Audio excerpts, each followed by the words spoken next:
Nitro is the glory, but E-Buggy pays the bills.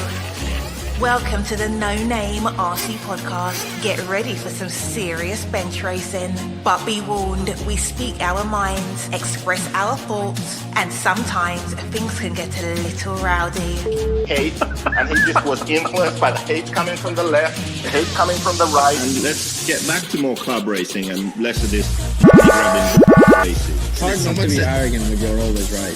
See what I mean? That's exactly why people call you arrogant, Max. You may not agree with everything we say, but it's definitely worth a listen. And our pick, can you stop whatever you're doing? Join your host, Lefty the Great, with co-hosts and guests as they get together to chat RC. Hey, after that race that I watched this morning, I have to talk about it.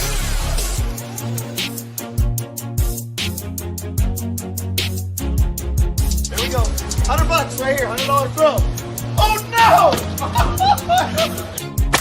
I like this.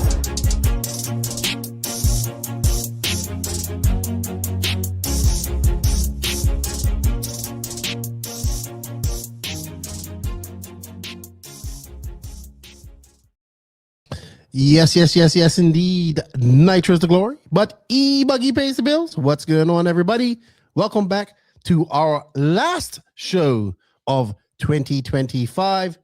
And joining me to my virtual left is everybody's favorite Finnish driver and probably one of the most popular European drivers out right now, the Finnish Parrot, Pekko Lefty. What's up, Pekko? Well, I wish. I wish. No, it's good. It's good. Look, we got a super chat already. I was having a trouble with DHL. Maybe there is someone that can relate with me. That's why I ran late.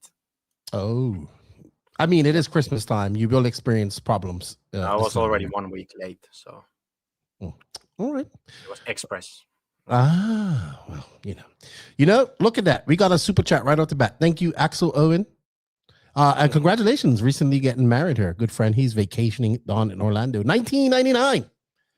Super chats will get your questions answered a lot faster. Happy holidays. Merry Christmas, everybody. I hope you all had a very good Christmas. We are back for our last show of the year. And we're just going to have some RC news, talk to Pekko about his trip over his 7 weeks over in the Far East, over in China. And just probably see the year out and have a look at what he's got coming up with Silver State and all that good stuff. And have some fun with you guys. So thank you all for joining us. Before I get started, I want to say a big thank you to all of the NNRC squad around the world. I think we've been doing this for about I'll be 8 years next year. Yeah, 8 years, because I started in 2018. No, 6 years. Sorry. Oh, hold on. No, 8 years next year. Yeah. So been doing this for 8 years. Thank you guys for all the support. We greatly appreciate that. Thank you to everybody on the Patreon and on the YouTube chat. Sorry, YouTube members. You guys go the extra mile. Pekko did receive his Patreon, his super chat money as well. I forgot to tell you all that. He did receive that. He received pretty much all of it, to be honest. That we made over our world's coverage. So thank you, everybody that pitched in and became a member. We greatly appreciate it. For the cup of a price of coffee, you can support this podcast, and it really helps us out here if you become a patron or a YouTube member. But for free, you can hit that sub, like, a notification button. We're at 8,300. I'd love to get to 9,000 subs here by March or earlier, and then we can make that chase down for 10,000. And I think then 10,000, it's all done. It's all like just getting up, and then you just, we keep on going. So hit that sub, like, notification button. Big shout out to these companies. Some of them have been supporting us for a very long time. Some are leaving. Some are leaving next year, or when we get into next year, we'll have some new sponsors coming out as well. But for now, they still are sponsoring the podcast, and we greatly appreciate their support over the last year. They are J Concepts, High Tech RC, Sidewinder, Latara Racing, Invisible Speed, ML Toys, Side Piece Racing, Dollar Hobbies, Elite RC Productions, RC Project, Mayako Techno RC, Beach RC, Racecraft USA, Clinic RC, and Fly Sky. Thank you for all the support. We have links for them in the written description of this podcast. You're smiling. What's so funny, Pekko? What you looking at? Are you looking at the chat? No, it always takes longer and longer to make the intro. Hey, man. we had to say thank you to a lot of people. So before we get into anything, I just want to say some shout outs real quick, and we have some somber news. Shout out to David Runnerfolk, and congratulations to him and his fiance on the birth of their baby boy, Colin, the little mini Viking. He told me back in Portugal he was having a baby, and I completely forgot about it. And I believe he was born on the 19th. So welcome to fatherhood, David. Hopefully you get some sleep. And children change things. So life is about to get a little bit different. So congratulations to him and the Runnerfolk family. And in some sad news, I did see quite a few deaths in the RC community. I didn't really know all of the people, but one hit me the other day. Well, yes, 2 days ago, I think it was Sunday, but I'm not sure actually when he passed away. Our condolences go out to the friends and family of Stephen Bess. So Stephen Bess, if you came up during the RC magazine days, you have read some of Stephen Bess's articles. I believe he at one point worked for every single RC magazine out there. I believe he was the editor for RC Car for many years. Avid RC racer. He created this whole break-in method called the Best Method, which people still use to this day, heat cycling and stuff like that. He's just been around for a long time. I used to read his articles. I had the pleasure of meeting him. I had the pleasure of interviewing him too here on this podcast. And he would reach out to me every once in a while and be like, just keep doing what you're doing. Because, he's a media guy, and he had his stories of him fighting with the manufacturers and all this type of stuff. He survived cancer, had bone marrow transplant. We talked about that. And unfortunately, he passed away suddenly. He leaves. He has a wife and a young daughter. So it's unfortunate. And this one kind of hit me hard because I kind of came up in the RC industry reading his articles, got to meet him. I got to interview him. I'm actually going to remaster that interview. Unfortunately, I didn't do it when I was doing video, so it's just audio. So I gotta just put it up. I want to remaster it, put it up his interview, and it was a good chat with him. And we always said we was going to do a part 2, but we never got around. No, unfortunately, we won't be able to do that. So my condolences to Stephen Bass, his family. It was very sad. I was actually very much on Sunday when I found that out. So unfortunate, man. Very nice guy. Awesome dude. Wealth of knowledge. All right. Yeah, that's unfortunate. All right, so we got Pekko here. We're going to talk to him. We got to pay some bills. A big shout out to J Concept for all the support. And I'm going to come talk to Pekko. Actually, no, Pekko, we're going to get into should we get into RC news right off the bat? I think we should. I think so. We're going to get into some silly season. It's just silly season stuff, but it's not much. But yeah, and the stuff you are the best at. Well, I'm glad you finally admit that. He goes, you know why you're always right at this? Because people tell you everything. I said, don't be mad if I get all the hot. You said that you're guessing, but in reality, you're a lot of them are guessing already. One thing about a magician, it never you're betting for something, and you already know what's going to happen. Hey, let me tell you something. One thing about a magician, he never reveals how he does his tricks. He just does them. Don't hate the game. Don't hate the player. Hate the game. All right? J Concepts, thank you for all the continued support.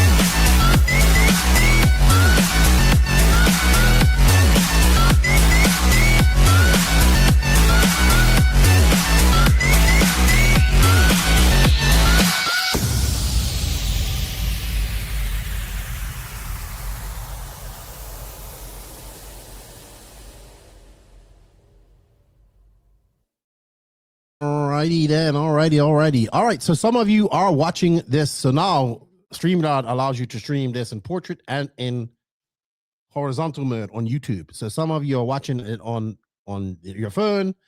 It's on this side, like on portrait mode, and then you can also have it here. Well, if you go to the landscape side of things, we actually have a poll going on, and it actually says what part of a pro RC car driver's program interests you the most? And your options are chassis, tire, engine, or ESC or motor, or personality. You can go over there. You can fill out that poll. If you are watching it on that side, you go over to the other side. And we are looking for some super chats. You know, we like to get some super chats. You have a question, you want it answered properly, fully, super chat. All right, Pekko. So a little bit of silver. It's a very slow, silly season in terms of big moves and all that stuff. We have yet to see any really, really big moves yet. When I say big moves, big moves, like big top names, but we are seeing some top names moving. And I kind of knew this was going to happen as well, but wasn't sure if it was going to happen, but I heard that it was. And Joao Figueiredo out at Hot Race. So many of you may say, well, who's Joao Figueiredo? He is a very fast Portuguese driver. He has come to the States. He's made A-mains at DNC and Silver State and other races around the world and at the Worlds. And he's been with Hot Race for a few years and very close to Nicola. And he is out at Hot Race. Him, Boots, Marco, been with Hot Race for some time, all out. And we had a podcast with Nicola. I don't know if you saw it, but he expressed his feelings on this. And, you know, and these guys are going. The rumor is that Joao is going to pro circuit. Really? So, yeah. So probably go in there to race pro circuit. I would assume that there's going to be some money involved in it because it's not like Nicola wasn't paying but helped out otherwise. Or somehow that deal, I don't know what the deal is. I haven't talked to Joao, but that's sounds like where he's going to go. Something like that, maybe pro circuit, maybe join like Josemi Sanchez and David Todd in that pro circuit, you know, like that Model X, you know, where they run all the kind of same stuff and all that there. So that's what I did here. And Dwayne Fletcher, I have my mop chop Pekko. Mine is coming. Oh, thank you. $1.99. I really do appreciate it. So Joao out of Hot Race. Rumor is pro circuit. We'll see how that works if that comes to fruition. Next up is Andrea Trezevan joins Matrix. Now a lot of people may Trevisan. I knew he was gonna say I'm gonna say it wrong, and I was like, I gotta say it right.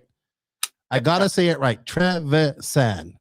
Yes. Because Pekko would lose his head if I don't. So many people might not know who Andrea is, but he's a very fast racer. He drives for WIRC. He's made Euros. He's a good driver. He was your nemesis at. Yes. He was your nemesis. Was he your nemesis at the Worlds? Not at the Worlds, at the Euros in Italy. You know what I do remember from the Worlds was that he always had a flat tire. Yeah. When they were left, they always had a flat tire. Twice in a row, but they found out, I think it was the wheel or something that happened to it. So he is out at, he joins Matrix, which is kind of natural, I would say. Italian. Yeah. A lot of Italians are joining. Bigger moves are Boots and Barufalo. Barufalo has been there since the start. Well, he's left before too. Well, yeah. And then Boots just came out of nowhere. Well, I think what it sounds like when I was talking, like I said, talking about Nicola, he's like, I think they want more money, but he's like, well, I want more from you. So I would say that if we're looking a lot of these moves, a lot of these guys are getting older. Like, you know, Boots has a family to support. So I can't blame him looking for more money at some point. I would say Boots is in his 30s now. Yeah. Probably winding down his career to an extent. I mean winding on maybe 5, 6 years, 7, 8 years left in it. But gotta make that money while you can, right? That's true. To support his family. Did Barufalo join Jetco? Mm-hmm. That's right. Yeah. I forgot about that. He did join Jetco.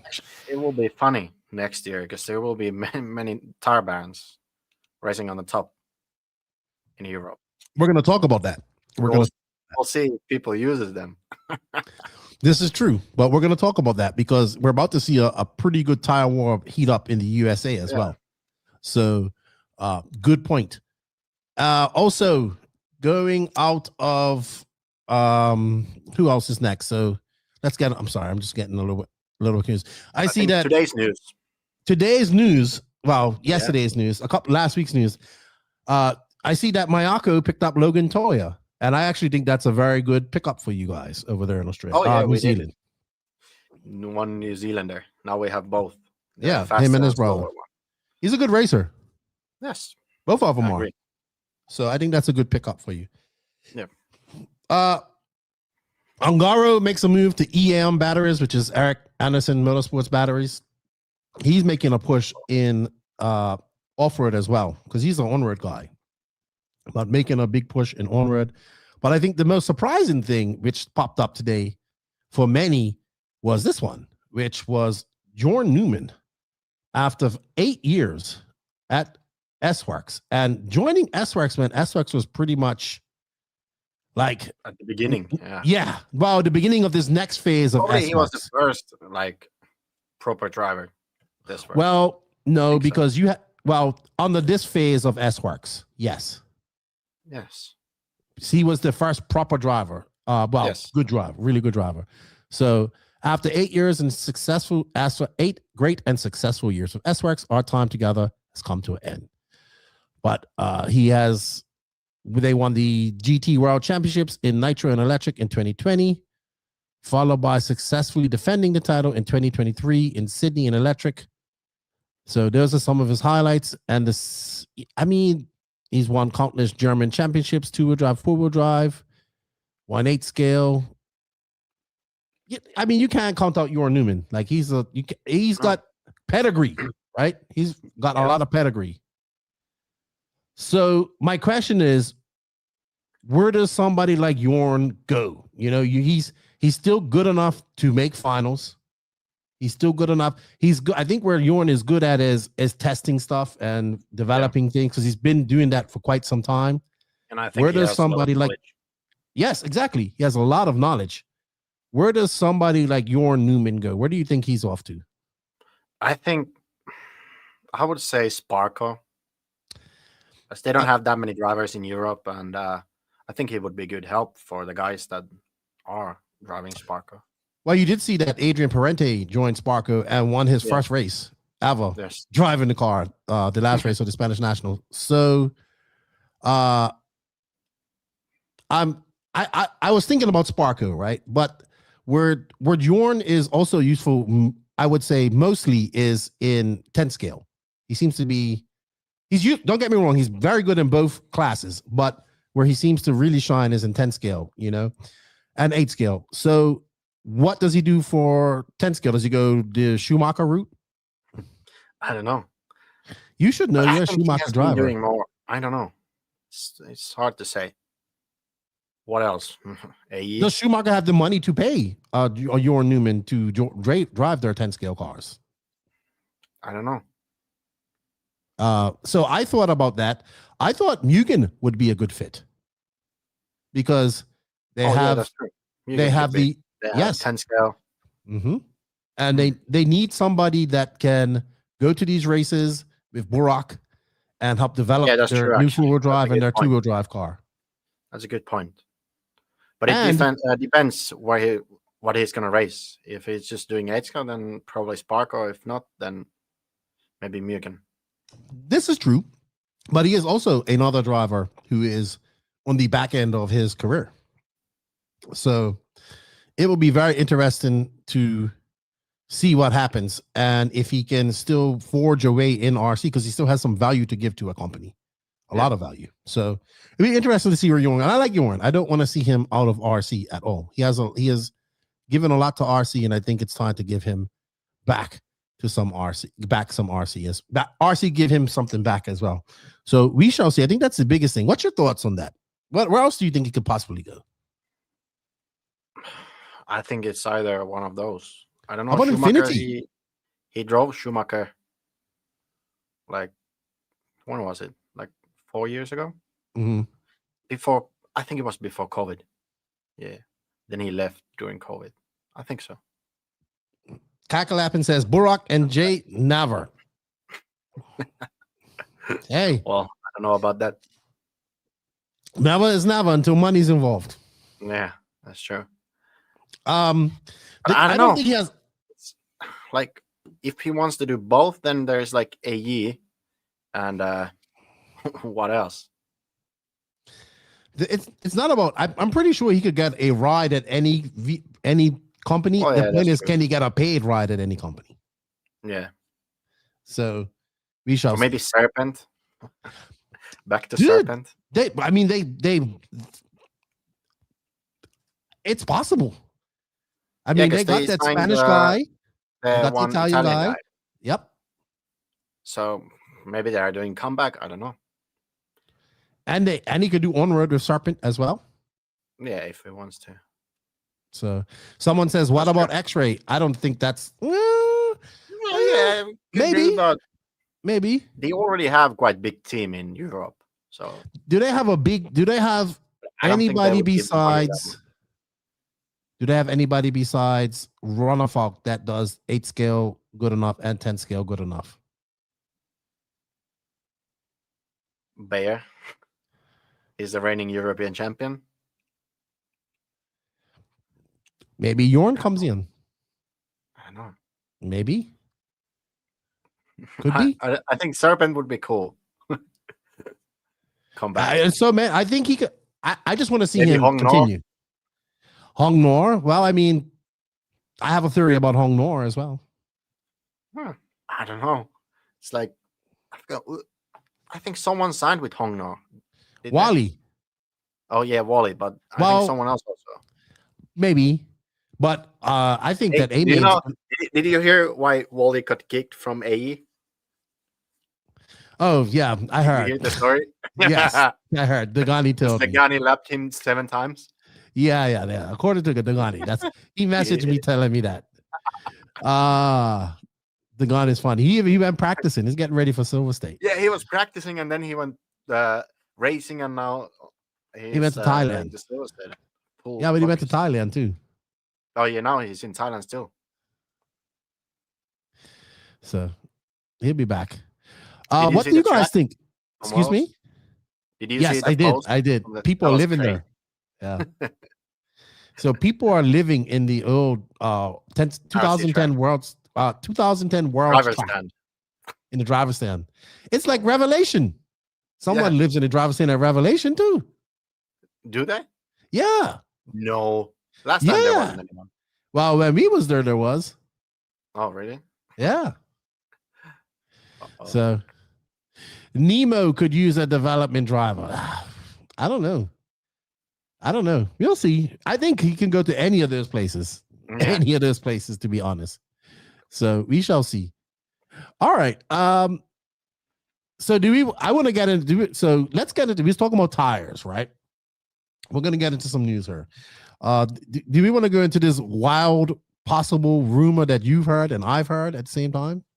About Fendt leaving Yes. J Concepts. Yes. That would We be should. big news. We should. You know what? We're going to talk about that, but first we're going to pay some bills. Thank you to Techno for all the support. Techno RC. Techno RC is a championship-winning manufacturer of high-performance 8-scale, 10-scale, Nitro, and electric RC buggies and trucks. With a worldwide dealer network, USA and Europe-based headquarters, comprehensive warranty program, and global race support, Techno RC is excellence in RC. View the full lineup of Techno RC race-proven vehicles by visiting www.technorc.com.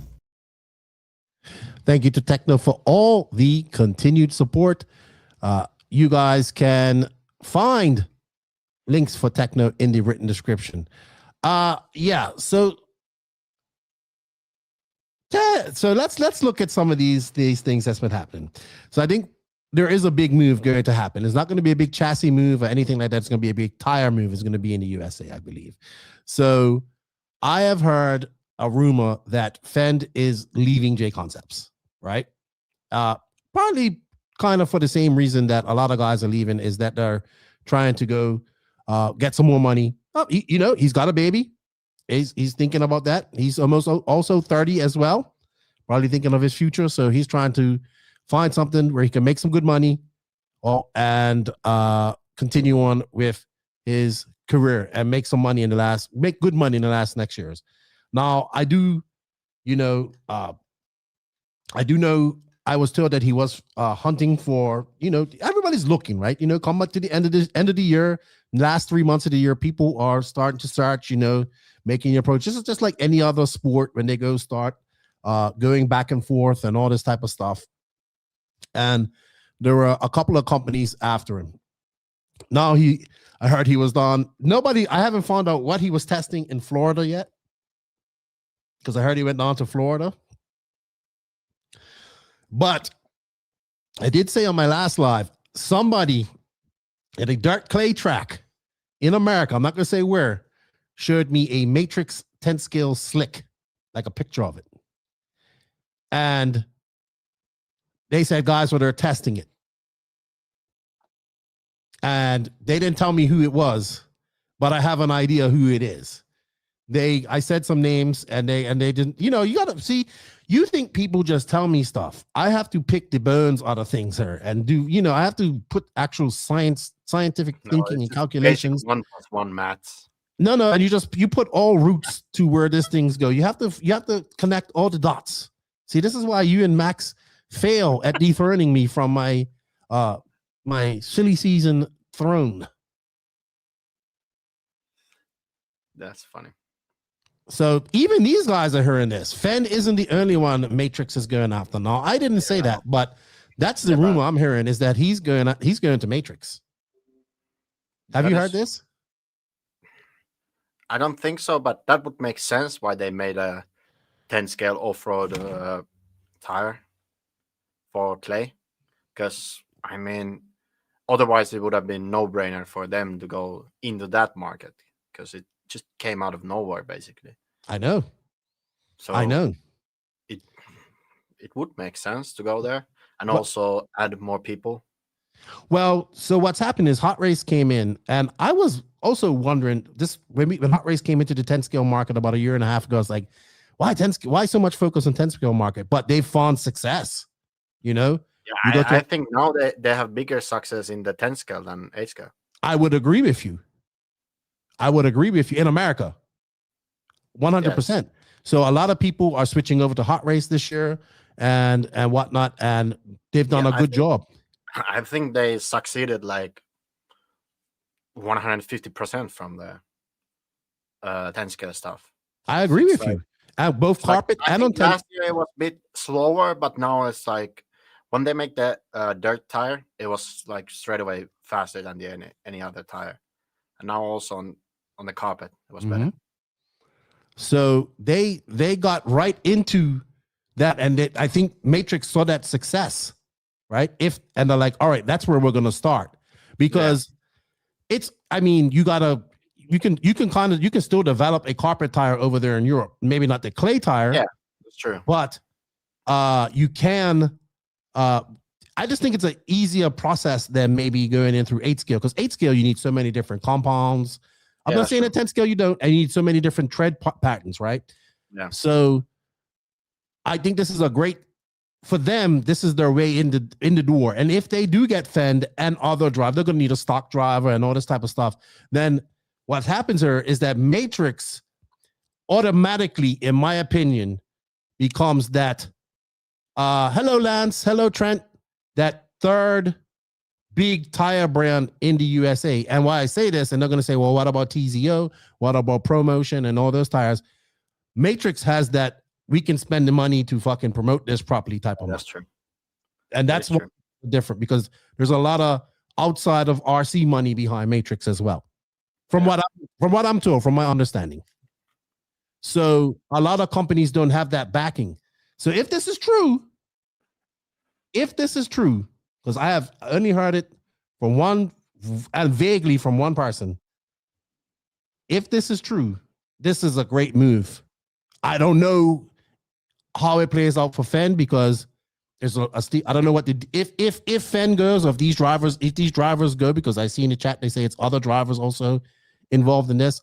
Is there some sort of deal where we see if you don't have a tire to match for this specific, let's say he goes to an 8 scale race and the tire isn't competitive, can he switch to another tire to use in that case, so he can be competitive? And I don't know what that deal is. I don't know if they allow that. A lot of companies allow that until they develop that. But I think developing the the 10 scale tires for them will be easy, and then the developing the 8 scale tires for the US market is where it's really going to get hard, if this is all going to happen. I would agree. And also I think also the 10 scale tire market is like has been quite basic, because it has been like only JC, like Proline, Step Back, also AKA. So only tire has been JC on clay tracks. So I think it's at the end of the day, it's quite easy to be faster than that tire. You just put some time into it, and it will be already faster than the JC tire, because JC just has to chill and sell those tires that they already make and everybody's running. So maybe that's why I think also Hot Race was way faster. Well, Tony Schumacher might know something about this because they earn raw speed. So it's a bigger deal than him just being a driver. Interesting. I just think they have the money to do it and put behind them and whoever they're going to be bringing in on this. But what we see is so I was thinking about this, and I wrote down some notes about this prior to comment on her, because my little crazy brain starts getting off and all these little storylines, and next thing you know, I got a whole story written in my brain. But what this does is, I think what we see coming into America is the kind of tire war in 10 scale. We'll see it in 10 scale. I don't know about 8 scale right off the bat, but in 10 scale, we'll see this tire war between Hot Race, JC, and Matrix. And then we'll have TZO and ProMotion and probably other tires brands like, because Tater runs ProMotion and there's lots of guys running TZO. It's going to be like it kind of was back in the day when we saw Proline, and then it was always like people just getting into RC will not understand how dominant Proline was for decades in RC racing, right? And then AKA was not the first one, but one of the first tires to really come up and challenge them. Then there was a war between them, and then JC started making tires, and then it became a 3-way kind of war. And then I say war, like, warring it out on the track. Who's got the better tire? Where does this go? And all this type of stuff, right? So obviously when Proline released the whole team, kind of faded away, not having a pro team, a lot of those drivers migrated. All right, AKA kind of was fading to oblivion as well. A lot of those drivers migrated to J Concepts, right? A lot of them did. Let's like Drake, all those lot joined J Concepts. And now that can be dispersed a little bit. Like, so J Concepts probably had a lot of people on the team. They'll probably say, now, if you're J Concepts, do you need Fend on your team to promote your product? Because you have such a stable of drivers behind him and in front of him that are out there representing and doing well with your product. So it's a lot going on, man. So, but I think we're setting up a stage where we're going to really see in the 10 scale world a battle between these 3 companies. And it's going to be good. It's good because it's more than just a chassis, right? And then I don't know what's going to happen in 8 scale. That's going to be the hard part. Maybe not outdoor racing. Like when you go over to California and all that type of stuff, where you're outdoors and those type of tracks, it kind of all equals out a little bit. But when you're indoor racing, it's not that big of a difference. So, I think, Tony, when you're dropping the news, I'm trying to figure out what Tony hasn't told me anything. You did see that AJ bought and these guys bought Raw Speed, right? Hello? Pekko? What? I was reading Bauman's messages. Message, and that's actually 100% true. This one? Matrix Yes. Hot Race is a tire producer. J Concepts Promotion are just marketing department resellers for Chinese companies. Dollar loose and import costs will kill them 26, 27 on marketing spending. I think they will die, but the point is actually good because Matrix and Hot Race are own tire producers. They make everything in-house. And I can say that working with Chinese people is never the easiest thing to do. So you would know that firsthand. Yes, it can be a one patch that and everything is bad. So it's true. I think that will be the hardest part, and also now the problems in USA and that kind of things not going to make it any easier. Well, and then Hot Race can produce tires right there in the UK, in the USA as well. Yes, that's true. But this is why I think. Did you see that J Concept signed that deal with A-Main? Yes. So this is why I think this is the caveat that I think for me. This is, I haven't really talked to anybody about it, but I was thinking about it. I'm sure they signed that exclusive dealership where A-Main has to have a deal where they can keep a certain amount of stuff. They have to keep a certain amount of stuff in stock, and they have this space on both sides, because I've been to the warehouse that they have in Charlotte. They have the space on both coasts in America to cover both coasts of America, and also keep the amount of stock that they need. So with this whole tariff situation where we don't know 1 minute where a tariff might be this much money and this might be not so much money, they can have it in stock. That will even that out, but still there is the problem that how they're gonna do the tires.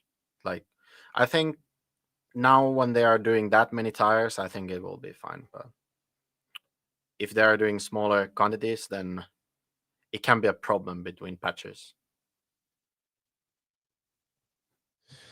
We'll see. It's going to be interesting. It's going to be interesting. But I think that's where these Hot Race and Matrix benefits, that they have their own factory for the tires. I would not disagree with you there. I would not disagree with you. They can make changes on the fly like that, and they can produce like that as well.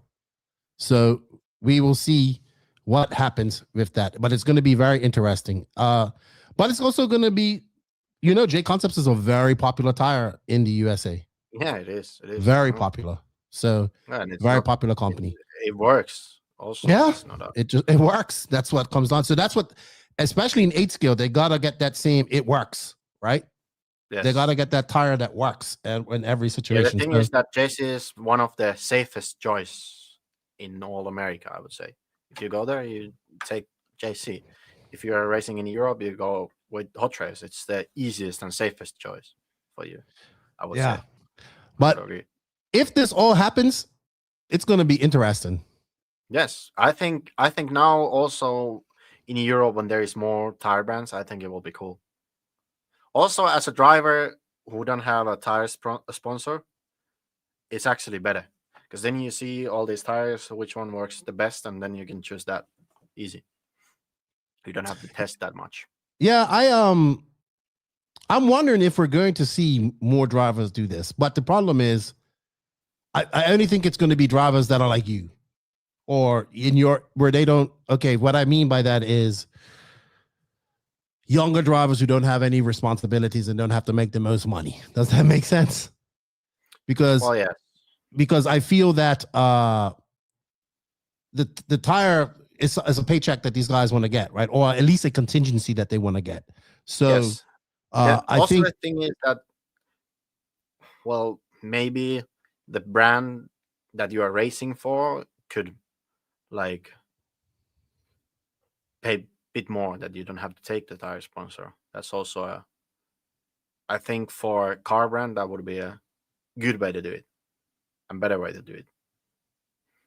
Because then I think if there would be a car brand that, like, for example, it's not winning the races, but could win the races with some guy, okay? And then he chooses to take a tire sponsor. The tires are not really working, okay? Like anywhere, maybe somewhere, maybe his home track, it's amazing, but anywhere else, not really. And then that car brand would suffer for this. For I don't know. We've seen that happen.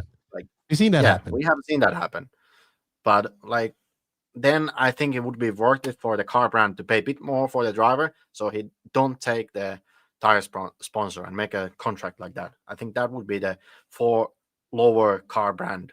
I think it would be better. I would agree with that. Maybe if it's like a top brand that has top driver and some other top driver and stuff like that, that you have more chance to win. I think then you can have them have a tire sponsor. But in the other case, I think it's better to not have a tire sponsor and just go free tire. Free ball it. But then you missed that paycheck, right? So, but that's I mean, kind you of don't miss the paycheck. well if the at team this moment. pays more. At this moment, you miss it. Okay, Yes. that's what I meant to say. That's what I meant to say. But that would have to be with a lower tier team, like kind of like what Mayako kind of done. Yes. So I would agree. So, but I would agree with you there. What do you guys think? Because the chat's going crazy ever since we started talking about that. Tyrone is right. Raw Speed is also an American-made company. But you did see that AJ Schumacher bought that, right? Yeah. That's actually pretty cool. I thought that was very cool. Young guy, buying an existing company, getting into it. So I expect big things. But I was talking to him. I saw him in Arizona, and he was like, "Nah, we're so busy. Like they got to get everything set up. They got to get going." It's not easy out there. RC Life 25-8. All right. So, anything else about silly season before we move on? Do you think anything else? Have you heard anything else? Because I haven't really. Not really. I don't expect any really big moves, to be honest. Most guys in their contracts, most of them, chassis contracts are pretty much solid for the next 2 years. And I think that we will definitely see some changes going into 2027. But not I think too much after to the share. Worlds, it will be more stuff happening. I would agree. Thank you, Pete. We greatly appreciate it. Always dropping those super chats. We greatly appreciate it. And he never asks a question, so I can't answer him, but I do talk to him. What's up, everybody? We hope you guys are enjoying the chat. Don't forget to get that sub like notification button. We hope you guys all had a very good holidays and are looking forward to the New Year's. We're gonna get into your time in China here in a second here, because I'm very interested to hear about your stories and how you have see-through bathrooms and all this type of stuff, and the racing that you did over there.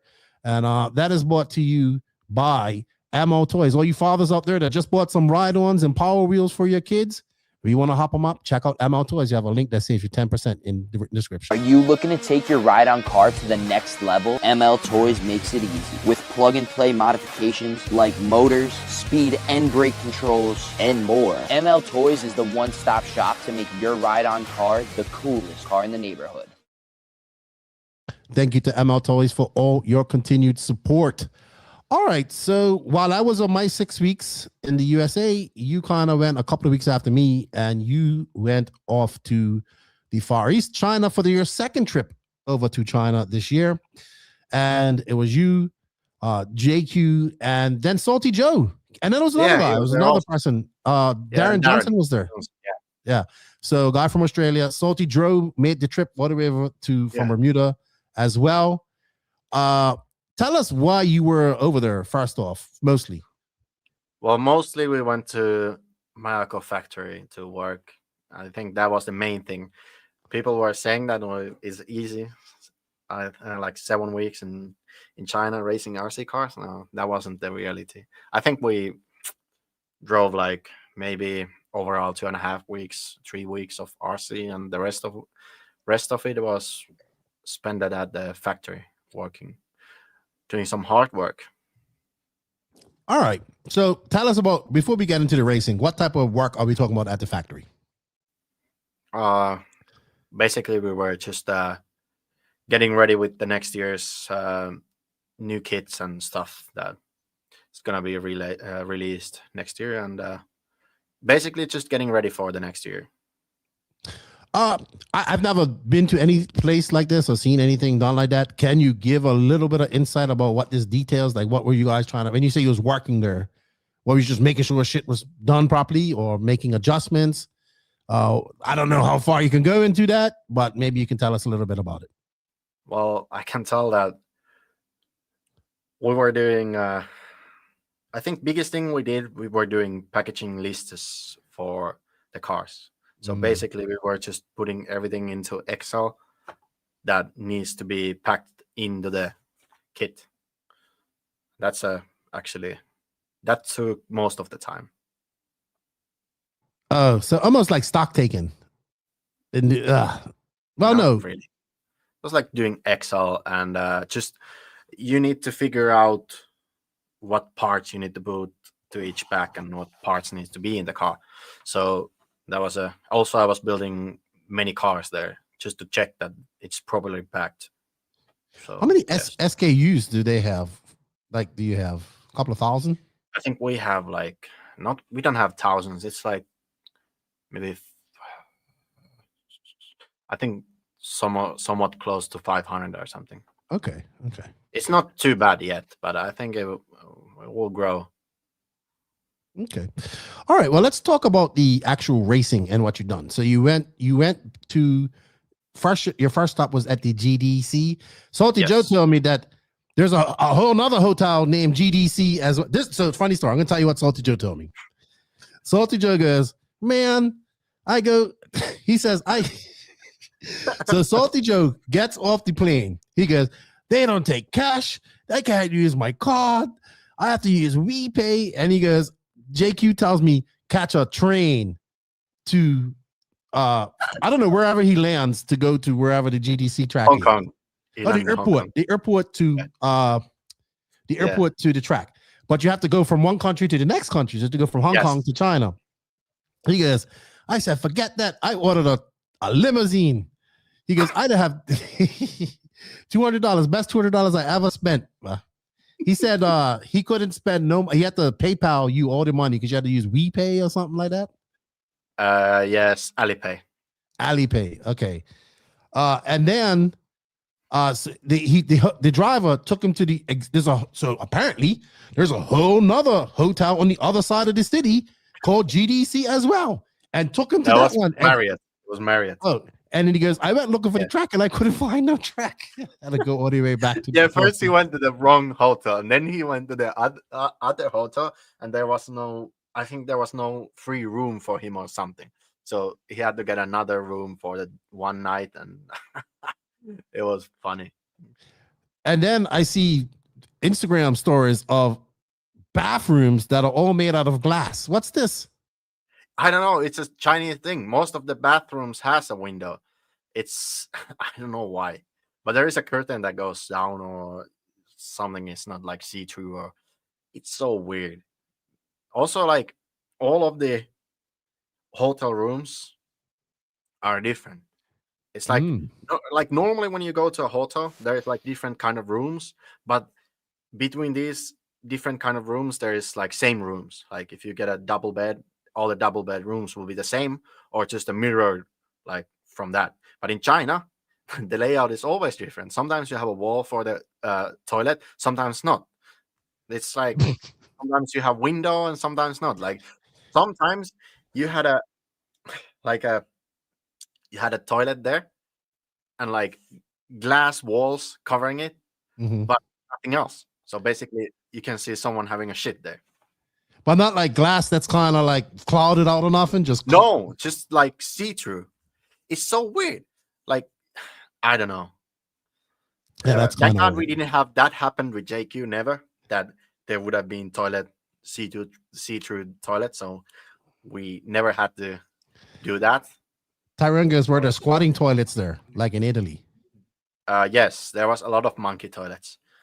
Like mostly in public, they were that kind. Really? Yes. So you have to cop a squat. Sometimes there's the one normal toilet and then all the others, those squatting ones. I used one of those in Italy. I can imagine. Also, the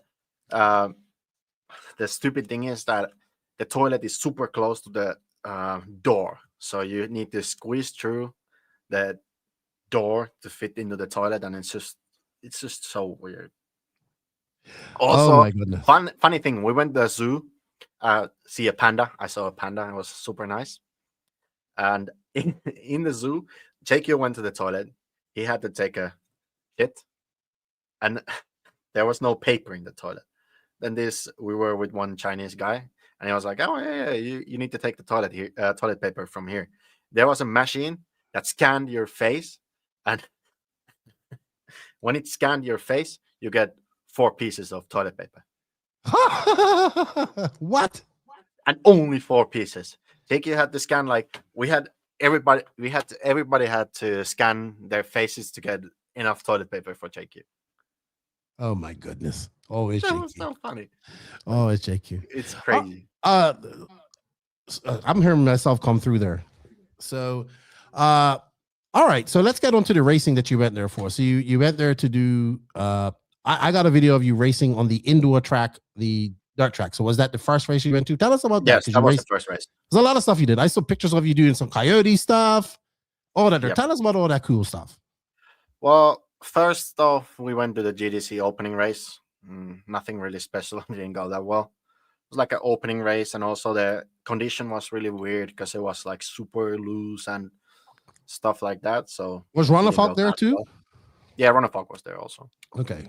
I think maybe say some of the guys who were there, please. I think Ronafalk and Bruno was there, and then the Korean kid. What is his name? Hang Yun. Yeah, Hang Yun, I think. And then I think no one else. But also the same guys went to the SIGP in Xiamen. So then after that race, we went there. I was close to making podium in E-Buggy, but I think I rolled over or something. I had a stupid mistake or something. So Ronafalk took me out in the final. Yeah, that was it. It was. No, I don't remember anymore. No, Ronafalk took me out in the qualifier. I don't remember what happened in the finals, but I was close to making the podium, but didn't make it. It sucked a bit because I lost some money because there was money prizes. It was really nice. But yeah, I ended up fourth. Cookie was also there. I forgot. And I think Ronafalk won E-Buggy, Bruno won Nitro. No, Koki won Nitro. And the SIGP was quite a hard race. It was quite bumpy and it was like medium grip. And also we were racing quite late also. So I just wanted to let the viewers know. So GDC place is this new place with where the 10 scale touring car worlds are going to be. It has an indoor track. You race there. I think that's where you race with Ronafalk and those guys. That's the place that's right next to the hotel. And then the following week or something. Yeah, the next weekend, basically. You went down to SIGP. In Xiamen. That's the track where it was 2017 Worlds, 10 scale 2017 Worlds. Yes, when Mayfield won both. Yes, and they have that race every year. JQ's been, Ryan Lutz has been, Ronafalk goes every year. Next to the Sambaro factory. Yes, exactly. But two complete different tracks. It's a lot bigger. It's outdoor. It's different. Yeah, it's like I would say proper off-road. Yeah. And whereas the GDC track was more like a indoor. Did it groove up at all? Indoor. No, it was like they were watering it way too much, so it got like super loamy. And okay. I think without water, it would have been a bit better. But yeah. Okay. But the Xiamen track was a bit weird because the jumps were a bit facing the wrong way or something. I don't know. They just seem to not be able to build jumps. No. So there's something wrong with that. All right. And then it was a cool race. Okay. Who won the SIGP? Was it Koki? Koki won the Nitro, and I think it was it was actually Bruno who won E-Buggy. Yes. Something like that. Koki's good, dude. I like him. Yeah, it was really good. I like him. Ronafalk blew out. Really? Yes. I think he was leading a lot, and then he blew out. You know what happened to me? What happened to you? I think I was like fighting for podium place or something like that. Then I started to hear my rear gears cracking. So I don't know. I actually still haven't checked what happened, but they were cracking. So I was at that time I was fourth, and the guy who was behind of me, he was super far back. So I was just like driving, and suddenly I can start to hear my gears cracking in the rear. And I was like, okay, I need to take it easy, just get the money basically, because there was money prizes. So how much did you win?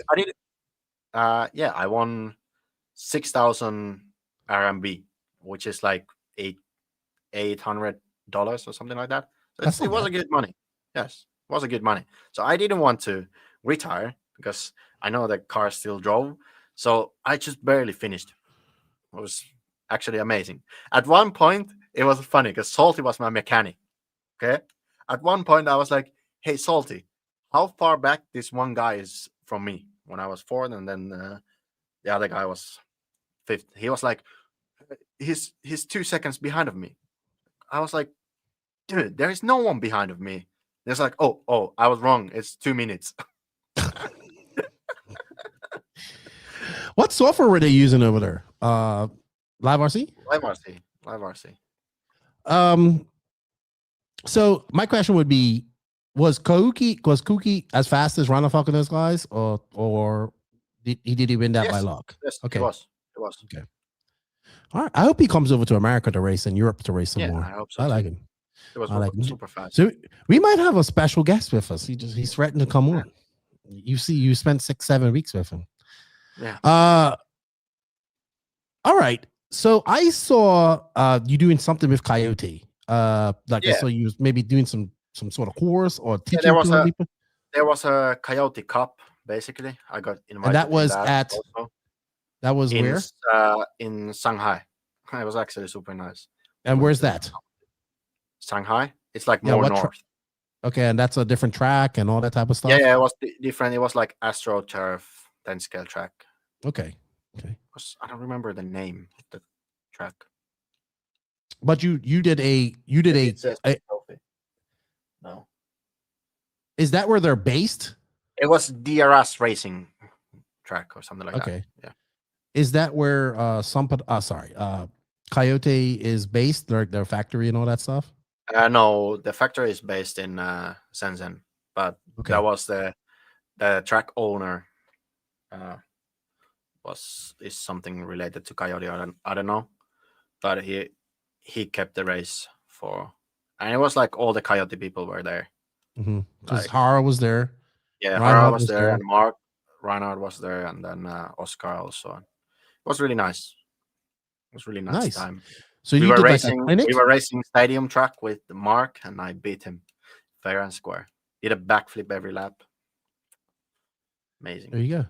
Did you do a clinic for the people there? There was we were teaching these people, and there was actually, I think, like maybe 100 entries or something. There was a good amount of people also. Do you enjoy doing the clinics and teaching people how to drive and all that stuff? Yeah. Actually, I like to test people's cars. I don't know why, but I like to drive different people cars, and also different cars is quite funny to just test and try to help people. Now, do you find like what we used to find a lot in the clinics was basically the people don't have the basics done? Do you find that? Did you find that a lot as well? Yes. That's a normal thing. They usually just start with the basics and then deep dive more after the basics are done. Okay. And while you was over there, Oshin was over there from Red RC, right? This whole time? Yeah, for the touring car race. And also SIGP. Okay, yes. Yeah, he covered both. Yeah. So I wanted to, I don't want to, before we get into the touring car side, I wanted to talk a little bit more about Coyote. Did you get to go down to their factory? I heard, is it, it seems like looking at all the Coyote paraphernalia and all that type of stuff over there, it seems like they have a big back end behind them there. Yeah, I didn't have time to go to the factory, but we went to the office in Shenzhen. It was really nice to meet all the people behind Coyote, and it was really nice. Okay, cool. Okay, so then you participated in the official World's Touring Car warm-up race, right? Yes, I did. And let's talk about that. Now, this had pretty much, it had almost everybody there. Yeah, almost everybody. Only Mark and Volker was missing. They came after the race for practice. And then Ronefalk and Hagberg wasn't there. But basically everyone else was there.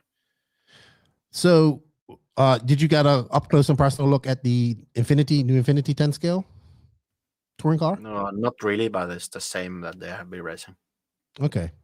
already. So all right. But they have probably just made changes to it, and I thought they were building a whole new car. No, it was the same. Okay. All right. At least So, what I saw. how did the warm up go? And this is at GDC. Yeah, this was at the GDC. Okay. I mean, we went for testing after these off-road races. We went testing for 5 days or something. It was during Akio and Lucas Urbain was there, so it was really good. Also, Naoto was testing there, so it was really good to see the pace and also making everything better. And yeah, I think for me mostly it was just lack of track time on asphalt, because the thing with touring car on asphalt, I think it's the hardest class to just get on. Like all the time, every time you have the first run after even like 1 week without driving, it's just you don't have any feeling because the car doesn't grip up as the same as on carpet. So the feeling between the car and what you see is you really need to get into that. It's actually, I think it's the hardest class right now. Modified touring car on asphalt. Is it just because there's no traction, or because there is traction, but the feeling is super weird because there can be high traction, but you can still spin out in the corner if you do something stupid. It's so weird. It's also the size of the track, I think, is something to do with that, but still, it's so, I don't know how to say it. It feels like you don't have any feeling for the car, but then you build up the feeling when you drive more during the day. It's so weird to say because it feels like the car is floating on the track, but it still has the grip. It's like if the car is even a bit hard to drive, then it's super hard to get that feeling for the car. So yeah, after that, I think when I got enough track time and also made the car even better, the race went actually really, really well because I haven't never done any A main on asphalt ever before, only on carpet, and mainly in ETS. No, always in ETS. I haven't run anything else. So yeah, I was actually quite big making the A main and actually at the end finishing 5th after a really long last day because we were racing, like the last run was like before 11 or something p.m. So we ran all the finals under the lights. And that was really, really funny because I don't know, they were delaying the race, and because there was raining also, that was also a bit unfortunate. So we only had I think 3 rounds of qualifiers, and then 3 rounds of finals. So it was a bit unfortunate, but it was actually super cool to race with these people and also beat some legends, and it was really nice. Good. Sounds like a great experience for you, dude. Yeah, and it was. And also, I think it proved that also JQ can set up a touring car. It was a big help. I want to ask a question about touring car and JQ, but remind me of that before when we finish. He might actually come on her. He's threatening to come, so we'll see. And I'll ask him myself. Clubhouse, if you are on the cell phone mode, if you go over, if you can change it to landscape mode as well. I know it freaks me out too. Dude, it's crazy. Like it seems like, okay, before we go on any further with the rest of your trip, well, I'll ask this question afterwards. Remind me to ask you about what you think about Asian RC and all that stuff. So after the touring car warm-up, World's warm-up, which I guess lasts a week, what was on the agenda for you after that? I was testing the Monday after, and then we went back to the factory to finish some things, try to finish everything, and then we just took the train to home. Also, we were traveling like, I don't know, probably 5,000 kilometers by the train in China, and it was actually quite nice. The train is super nice. Still goes super fast. It goes like the fastest one goes 350 kilometers per hour. What? Yeah. You was on one of those? Yeah. Also, how long Salty did the was train there. trip? How long did it take? Well, it usually took like a couple hours. When we went from Xiamen, from GDC to Xiamen, it took like 3 hours, I guess. 3.5, and it was like 1,000 kilometers or something. I don't remember. Dude, I think I've ever been that fast on land. No, that's probably fast. Not. But it's crazy. It's super nice. They are like super smooth, and it's actually a nice way to travel in China. Only problem is that you need to carry all your stuff. And actually, all your bags and all that stuff. Oh my goodness. Yeah. It's actually, you know what's funny? We're like, because we had 4 luggages, okay, and then hand luggages. So we really had a lot of stuff. I think we were like calculating. We have like 200 kilos worth of stuff. It's crazy. And then we were carrying those all those packages to like, I think we used 3 trains to get to the airport the last day. And that was thank God we can take. You got the limousine. Yes, we should have had, but it was too far away, so we couldn't have. That was the problem. But yeah, it's something different when we have so much stuff. And the funniest thing was that, first of all, when we arrived to the airport, we need to get through the bag drop because we only allowed to have one 32 kilo bag, and all the others has to be 23. Mm-hmm. And then I think average, all the bags were like 28 kilos, all 4. Then we were like, we didn't have a scale, so we checked. We go, the first bag JQ puts, it was the heaviest. We knew it was the heaviest. It was 34 kilos. And the lady goes like, the limit is 32, so it cannot go over that. So you need to move stuff from that bag. Then she was like, okay, this one is now okay. And then we start to put the others. It was like 28, 26, another 28. And then she didn't say anything. We didn't have to pay for any extra. So we were super happy. And it's probably something to do because we are flying so much that we got the best card for Finnair. So they're treating us a bit different. Like, special people. Oh, no. So I can't say that I've been through these same problems with JQ. So we didn't have to pay anything for that. So we were super happy. So then there was another situation, because then we had batteries. I had some batteries to bring home for testing for touring car on the carpet and stuff like that. I was like, actually, I calculated them. I think it was 200,000 milliamps worth of batteries. It was a lot. And then I said to JQ, okay, we need to split this. I cannot take all because for sure they will take them off from me. Then I said, okay, you take this, you take half, and I take half. And then I gave him 2, like I had these lipo bags, which were like full of batteries. There was like 5 batteries in one bag. I gave like 2 to JQ. I don't want to carry any of this anymore. It's just too much weight. So then I ended up taking like 5 of those bags to me, and he only had 2. And then I went to the security check, and then the guy was asking like, what is in here? Is it like what is it? A power bank? Because they're super like illegal now in China to fly with, because there was some fire. Then I said, no, they're just lithium batteries. And the guy was like, oh, it's all fine. He checked one of those lipo bags and put it back. There was like 4 more in the backpack, and all good. So then we went to the lounge and took a shower and prepared for the flight. I was super. Took a shower? Yeah. At the airport? Yes, always in the lounge. I've never been in the lounge. So. No, really? No. We get to the best lounges. We can order food there. Super really? Nice.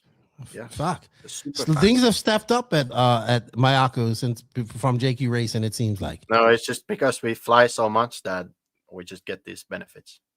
And also, couples like JQ flew back in business, and I flew to China in business. So it's really nice that they are rewarding us flying so much. That's really nice.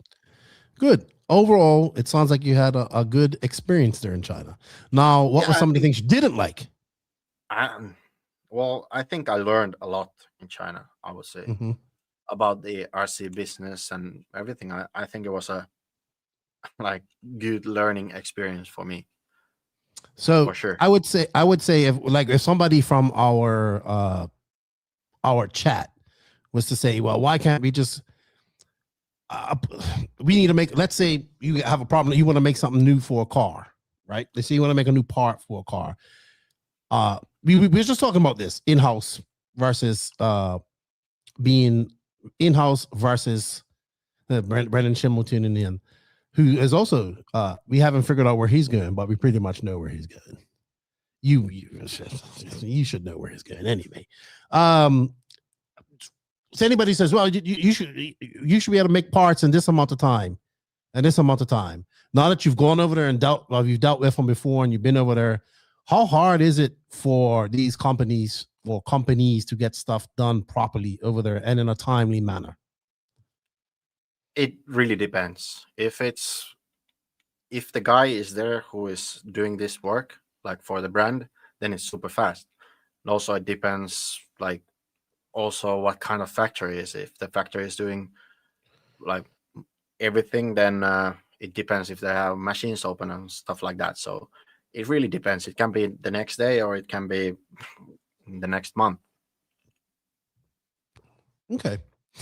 All right. Because I was talking to Renault about this, and he says things have gotten a lot better with communication and them getting to do stuff for them a little bit easier. All right. I was talking to Salty. He said he did not like the food over there. Yes, I would agree. The food in China is something different. It depends. If you get, we found really good Chinese food, and then there's normal restaurants also that serves normal food for us, the Westerns. So if you find these places, then you will survive. But normal food in China, it can be,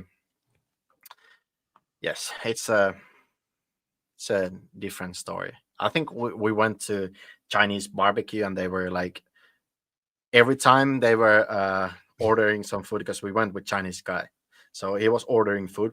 Every time there was some meat on the table, we needed to ask, which part is this?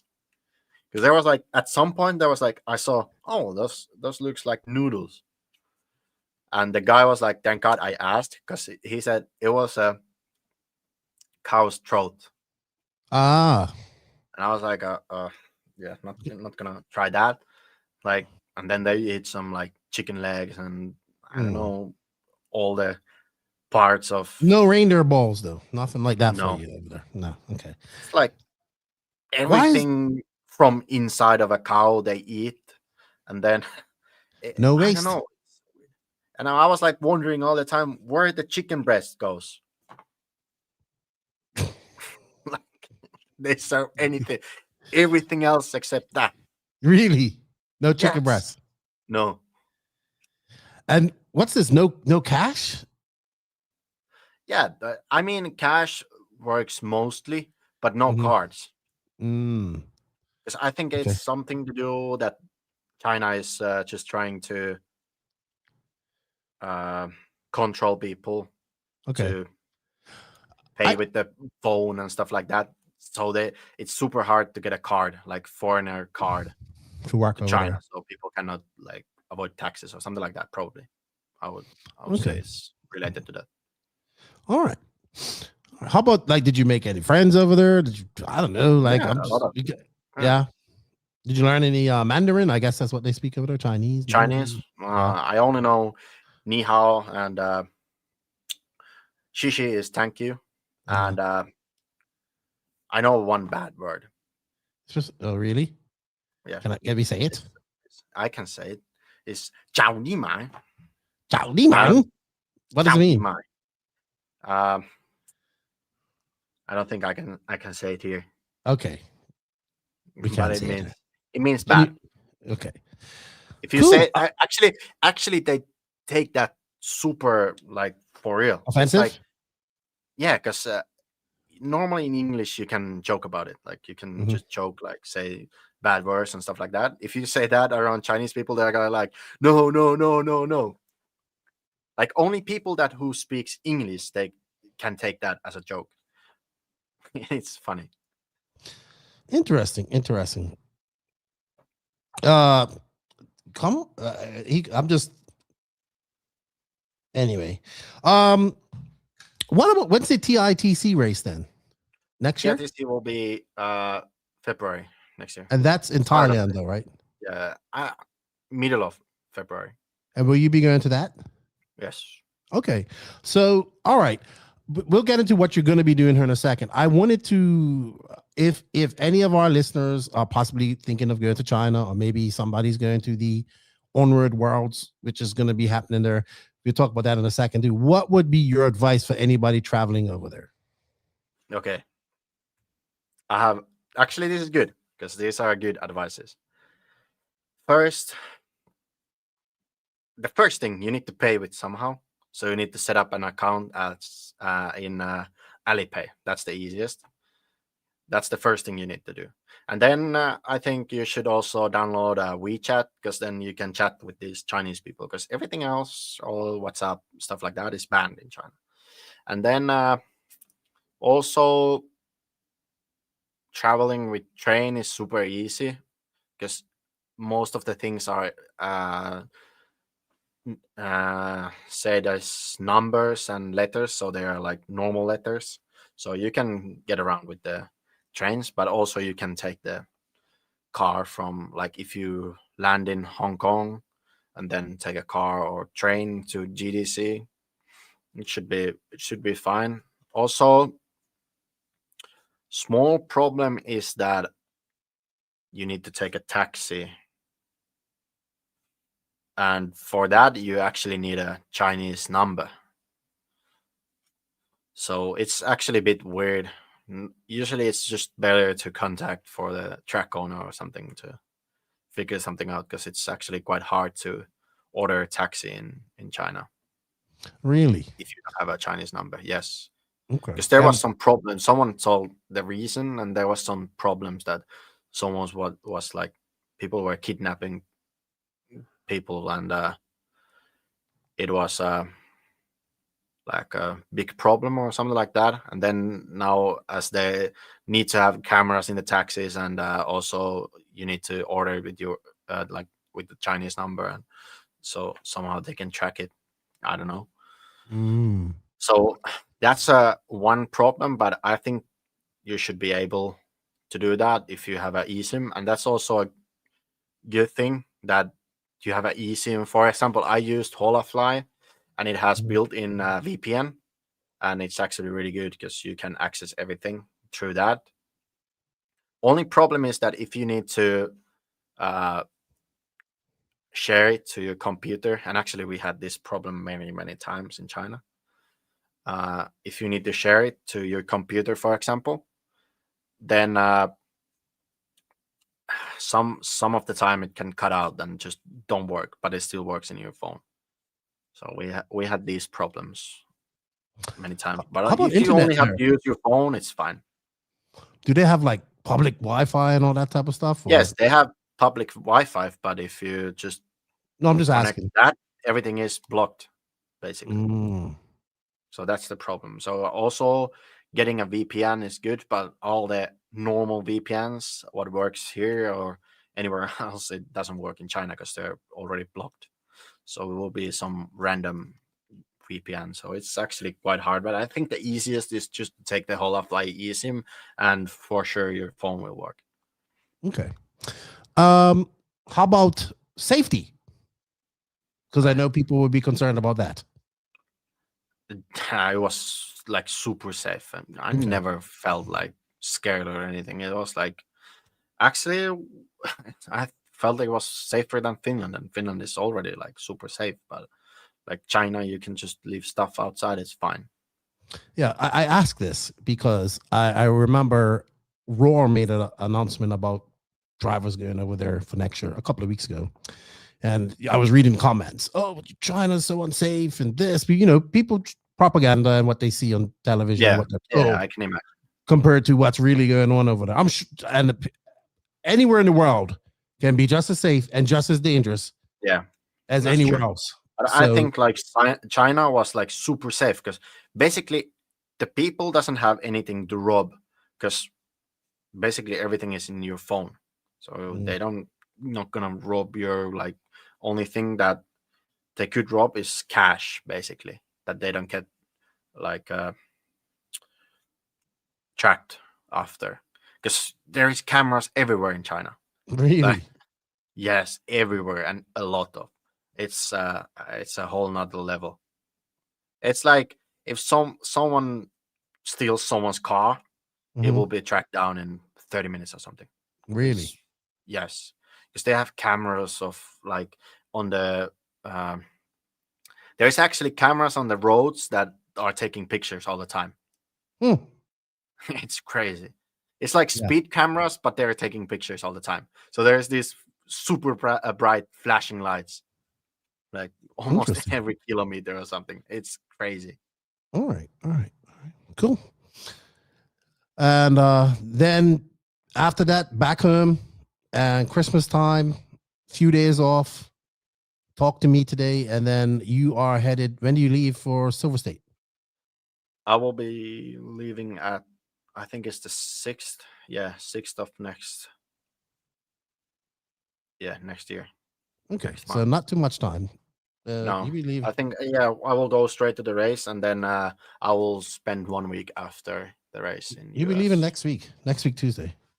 Yeah, basically. And then yeah, Go ahead. I will be testing for Silver State. No, not Silver State, DNC. Basically, after. Was you going to California? Yeah, I will be staying at Degani's house. Jake, you as well? I think Jakey is not coming. You'll have a lot of fun if Degani. Yeah, You'll have a lot of actually, fun. it's the race is during my birthday, Yes. How old do you go? 23. Oh, so you're well legal to enjoy yourself in America. Well legal. All right. So you go. So you're going to be in the States for 2 weeks then, roughly. Yeah, one and a half, something like that. Yeah. All right. Interesting. And then back to Finland, and then Back to Finland, then some testing in Sweden, and then ETS in Dawn, and then straight after that, we go to Thailand. And you're going to be in Thailand for? I think over 2 weeks. Right, because that's a long race, and people go down there for. Yeah, I mean the race is time. not that long, but the testing you can go already test like quite early. That's a race I like to go to. It's nice race. It's really nice. Also, the place is super nice. It's I want to go to Thailand. It's really nice. Cool, man. So my question would be to you. I have a couple of questions. So after you've now just basically kind of been to you spent a lot of time over in Asia this year. You've been to Australia. You went to New Zealand. Did you go to New Zealand? No. You went to Philippines. You went to you've been to China twice. What is your thoughts on the RC racing scene? I guess I'm more interested in China because I mean when they're building facilities like this GDC and all this stuff. So what is the actual racing scene like over there? I think China racing, like let's say the format and everything, it's a bit of a chaos because they really don't know how to do it like properly. I think so. I would say so because like this warm-up race also got delayed like many hours, and then we were driving all the finals under the lights, and then we had some random 2-hour break or stuff like that. So it's a bit of a chaos. But racing side, there was actually a lot of entries in that race. It was like I think it was close to 200 entries, and only like people coming from abroad was maybe covering I think already highballing it like 30 something. Okay. And the rest of it was from China. And actually, the craziest thing was that there was a junior race where they had like I think it was somewhat close to RTR car, but they can change electronics or something. Not sure, not 100% sure. But it was like a low-end car, touring car, and which was a junior class. And there was like, I think 30 races, all Chinese kids. Yeah, I was surprised. So Onward's big there, you think? Onward's really, bigger than Europe? Also, I don't think bigger than in Europe, because it's actually quite big in Europe, like on-road racing. But China is a like weird market because the country is so big that there is people like racing RC cars,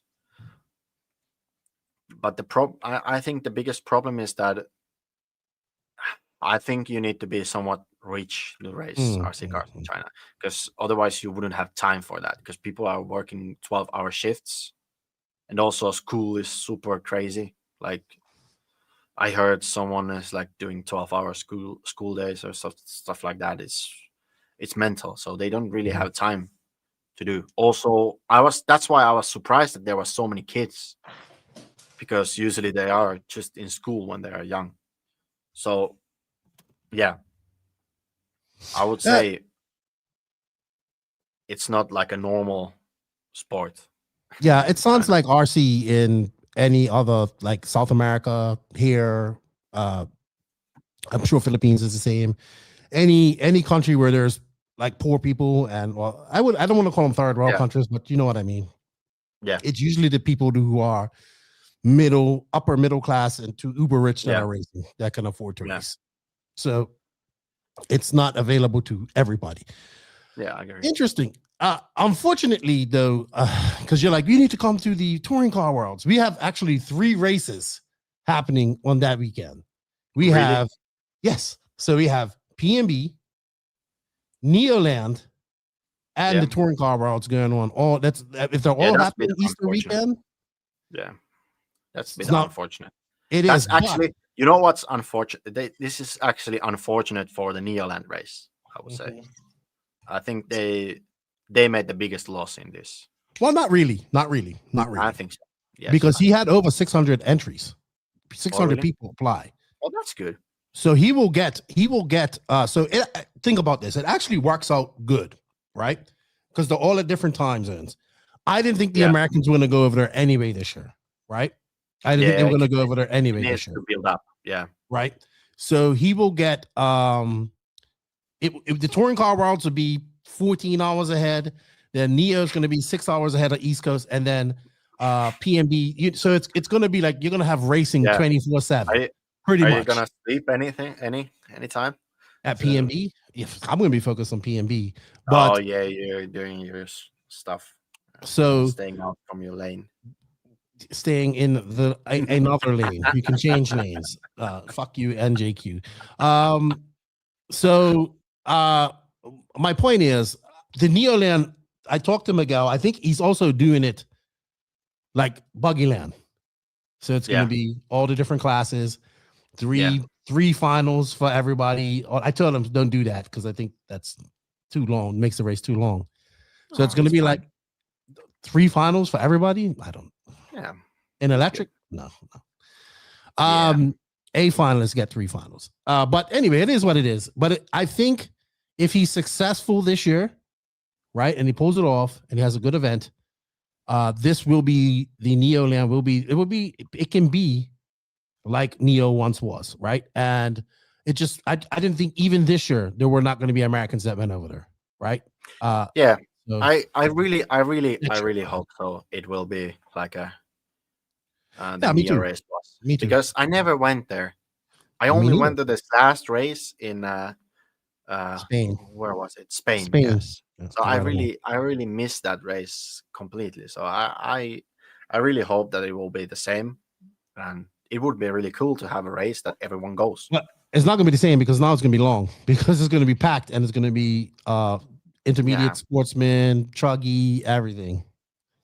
Yeah. So it's gonna be, but what it does is it gives everybody that equal track, right? Yeah. Nobody. So hopefully in 2027, and it's on a different date from PNB or any other race. So what's really jammed up a lot of these races this year, I'm sorry, going into 2026 is Silver State too. So Silver State changing its time has jammed up everything because like January you should just have the Clash, a couple of like the race that I'm going to Beast of the East, and then it had SIC. Now you got Silver State, and according to Joey, it's going to be on if it's probably going to be this date every year, which is fine going into next year, which is fine. And then he says if he does this, he's going to move DNC to May, which I think is actually great, to be honest, because May in California it would be basically the same weekend as Silver State would have been. So Silver State will be January and DNC will be May. And it's going to be now in March. It's now in March. Is it March? I think it's in March. I think so. Late March. Yeah, it's March. Middle March. I can't remember. Yeah, somewhere there, DNC. But yeah, I think it's good to have a bit better weather for that race. Yeah. Are you coming over for any testing at Thornhill? Like for anything? I don't know. Have they announced any? Well, I think the Lone Star track race that Joey does is going to be a warm-up race or unofficial warm-up race. Well, maybe. I think we need to come there. I mean, the world's ain't that far away, dude. Once January comes, we're only talking about 8, 9 months, 10 months. Yeah, it's not that far away. But like the thing is that there is no announcement of it, so you don't really know. Where's Ethan left from? He just made some noise. That's the plan, to do at least one race there and testing before. All right. Well, JQ's threatening to come in here. He's setting up. Anything else did you want to add about China before we move on going forward? We're probably going to do a Q&A here now. China? Maybe JQ has something to say about China. Well, we can't wait for JQ. He'll come in when he comes in here. So and disrupt us. I don't know. Nothing really. Oh, yes, I have actually. Okay. Some shocks. First of all, Chinese people, super loud. And they're playing their like music or whatever they are watching from their phones. 100% maximum volume, okay? There can be a kid next to you just scrolling, I don't know, some Chinese thing. It's not maybe TikTok, just scrolling it through 100% maximum volume. Also, elevators fully packed, rush hour fully packed. It's already completely full. 2 people goes out, 4 people comes in. How did they fit? I don't know. And also people talking in their phones in the elevator, just scrolling this stuff and shouting in Chinese. Man, it's mental. Sounds like Dominicans to me. Sounds like Dominican Republic. They are super, super loud, but it's normal for them. And also smoking everywhere. They can smoke inside. It's actually really bad. Yeah. You didn't grow up in those times, man. You didn't grow up in times when smoking was allowed in bars, and I did. No. So, but yeah, that was like they even smoked inside the hotel, like in the lobby or something. There was like ashtrays next to the lift, and it's something else. We just talked about that EKJ, Corey. We just talked about the RC scene in China. So if you missed it, you'd have to go back and check it out. All right. Well, we're going 95 minutes. I'm not planning on being on here more than an hour. Let's take some Q&A. I'm sorry, more than 2 hours. Sorry. Let's take some Q&A. That is brought to you by Beach RC. We have an affiliate link in this written description. We get a little slice of that. Thank you to Beach RC for all the support. BeachRC.com, the Razor's one-stop online hobby shop. Choose from all the popular brands and variety in stock with super fast shipping and great customer service. BeachRC.com still has the local hobby shop feel with all the benefits of the internet. BeachRC.com is the exclusive distributor for Ultimate Racing, S-Works, Pro Circuit Racing tires, Nitro Lux fuels, and Assault RC performance products. So fill up your cart and check out at BeachRC.com today. Thank you to Beach RC for all the continued support. All right, everybody. So JQ is threatening to come in here. He says he's setting up. Who Lord knows how long that's going to take for JQ to do that. Pekko will know better than me. If you guys have any questions, now's the time to ask. If you want to super chat a question, you'll get some extra attention going on for that. And yeah, go away. We already answered this, Corey Jordan, so we are not going to answer that again. X-Tech says, went to Helsinki during the summer, and I can say, like Pekko, it felt super safe, and everybody is nice and polite. Had to say thanks in Finnish a lot of times. Nice. So let's see. We did have questions back here. I don't know if I'm going to go back and find them. We do have the first big. What happened? What was your also what JQ did a lot in China while driving touring car? He was trashing cars a lot. Well, I actually want to ask him about his post. Yeah. You should ask. Yeah, when he comes here, you should ask. I want to ask him and the race. I'm just going to be quiet. Through a couple bodies. Okay, let's put it that way. Excuse me? What did you say? He went through a couple bodies. Thank you, Pete. I let JQ and complain about something. Oh, I'm waiting for him. I'm waiting for him to come in here. He's got everything. He's just got to come in. He will complain. He's not truly happy unless he's complaining. Yeah, for sure. Yeah. Ready to complain. He had his girlfriend out there. So it was like he was the third wheel for a little while. Yeah, for some time. Yeah, I know how that feels. I was the virtual third wheel that time when we drove across America, and he was dating the Filipino girl, and he talked to her 24/7 the entire trip across America, video chat, So, Jesus. I know that. Yes. Idlewide RC Racing, Techno or AE or some major brand needs to come up with an affordable RT option for new drivers. Thoughts? Do you mean ready to race or ready to run? I would say they need to bring out a quality ready to run. AE is already doing some RTRs. Yeah, I'm pretty sure. Or some like kits, but not electron. I don't know.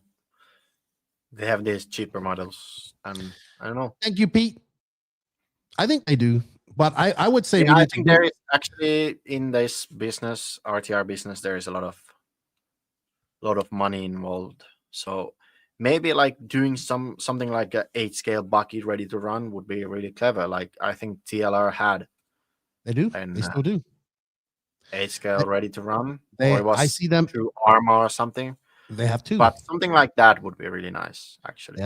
They have two good ones. They have the TLR tuned Typhon from Arma, and then I've seen a lot of them at races, and then they have this low-C one, but I really think the Typhon is impressive because I've seen quite a few at races for beginner guys. I think it's a perfect car.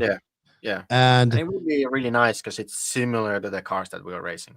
And there are many ready to runs out there. Kyosho makes some. I know S-Works has a really good one as well, but there could be some shitbox fucking RTRs out there too. Yeah, right. True. So we need a quality one.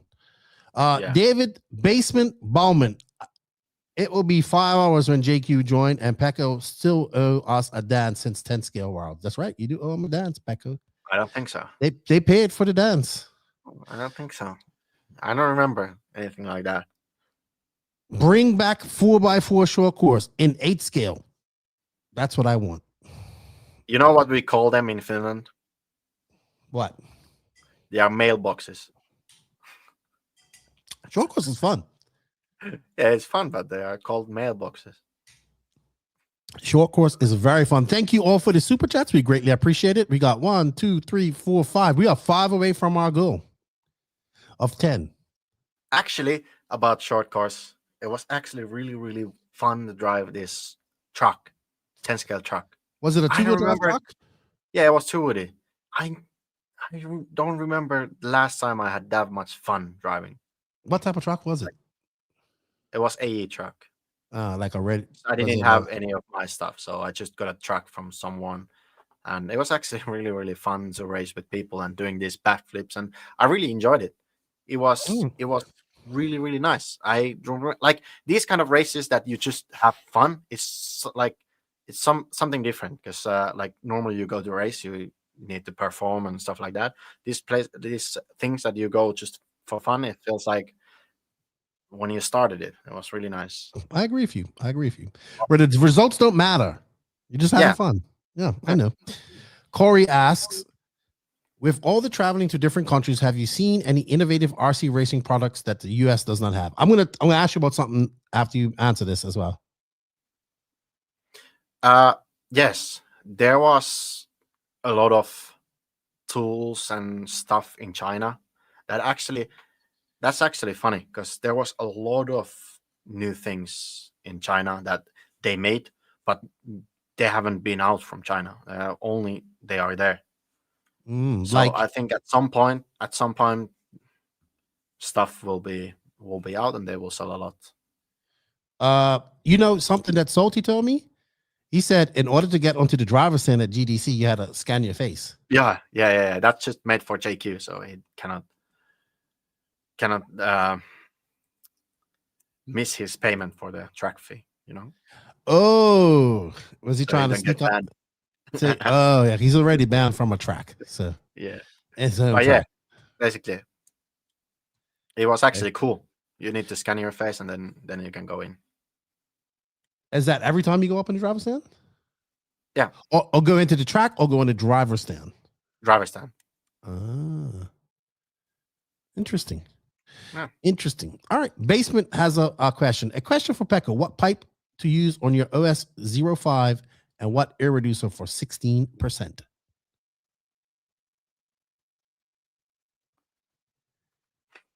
I think it was. Is it TB02? I use that. And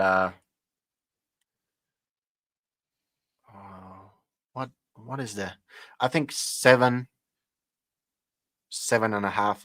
I use that for 16. A bit bigger, so you get more power. Okay. All right. If you guys have any other questions, start rolling them in. Now is the time. Look who's joined. The saltiest assaults. Mr. Salty Joe. He's in Florida. He's in Florida? Really? Yeah, he's with his family in Florida. He went to Orlando for a vacation. He's the shopping bag carrier. He's carrying all the shopping bags around. These hillbillies would have Joseph. These hillbillies would have a meltdown if that happened with face scanning. Oh my gosh, you guys. Bauman goes, how did the Finnish track ban work out with Jake? I guess it's talking about Jake. Still banned. He is still banned. That guy does not. Jake is not getting back in there. Yeah. JQ is not getting back. He goes, how you know? You told me you was going to be. I told you going out there to be official bag hurler for his daughters and his wife as they go shopping and buying. He's got to pay for it too. You came up quite a lot, Salty. We talked about when you went to the wrong hotel. When your driver took you to the wrong hotel. Hey. So I would have loved to have seen Salty in China. It would have been funny, but I can't fucking It was pay. funniest thing is to see him at the Chinese barbecue. Why? Because he was like, what is this? Eating with the fork. No, he was eating actually with the chopsticks. I mastered that. Oh, yeah? Eating with the chopsticks. Because, like, in China, they say, like, you are more clever if you have have them in your hand like super far back if you're like using them from the like back of the chopsticks, not in the middle, but back. So I went really far back. So I was a master. I'm not really good at chopsticks.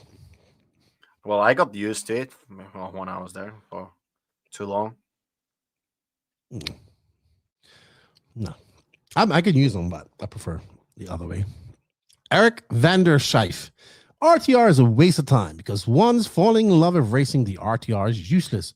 We race Losi 22S SCT and we already modified all of them to get working on a racetrack. And with the money spent, we could all have just got a straight up kit from the start. I agree with you, but most people are probably going to get it ready to run. There's no real. I would agree if you're already like you know how to drive and you know how to work with the RC stuff. Then it's a waste of space and waste of time. But for a guy who never ever heard from RC, best thing to do is just to buy the RTR. Let me tell you something. You talked about fun racing. The funnest racing I done on my last trip, so Hoosiers having the Clash here, the first Big Ten scale race coming up, Hoosier RC, the glue track. So we went there. They took out 10 brand new stock slashes, and we did an enduro race, 2-hour race, and it was 3-man teams, and each person got 10 minutes. You got 10 minutes to be a driver, 10 minutes to be a pit person, and 10 minutes to be a turn marshal, and you all got 40 minutes at each position. Dude, 8 out of 10 cars finished. 2 hours, beat the shit. And let me tell you, I had so much fucking fun. It was like 2 hours of just fun, run out there, turn marshal, pit, up the stand, drive, just having fun. And people trash these cars, and they all, the only two that didn't make it, they broke servos. Perfect for people getting into spec slash is the best class for people to get into. I think Arma has this short course track, and they're like the hobby shop that we have, they are renting those cars for people who want to try, because the hobby shop has a track also. So they are renting these cars, and they really get beaten up like completely, and they are still running. It's like they have been there for 3 years and still running. Exactly. And what these cars become, they become rental cars afterwards. Yeah. Completely really stock cars. We had so much fun. You're able to bump them off people, bump them off the walls, man. Like that's what RC is missing. More fun races. I would agree with you. Even though I love the serious side of it, yes, I can't tell you how much fun I had. Me too. But I don't even do when you're doing it for serious. It's like you don't get the same fun out of it as you used to when you do it as a hobby or just for fun. I would agree with you. I do. I have a lot of fun because I really get to race. So when I do, I enjoy every time that I do it. Yeah. So I definitely enjoy it. Always like that. If you do something for serious, it's not as fun as you do for just for hobby or for fun. I would agree with you.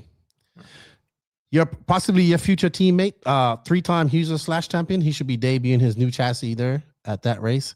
When's the announcement coming out? I would say that the chassis brand that you're going through and your last name had the first 3 letters.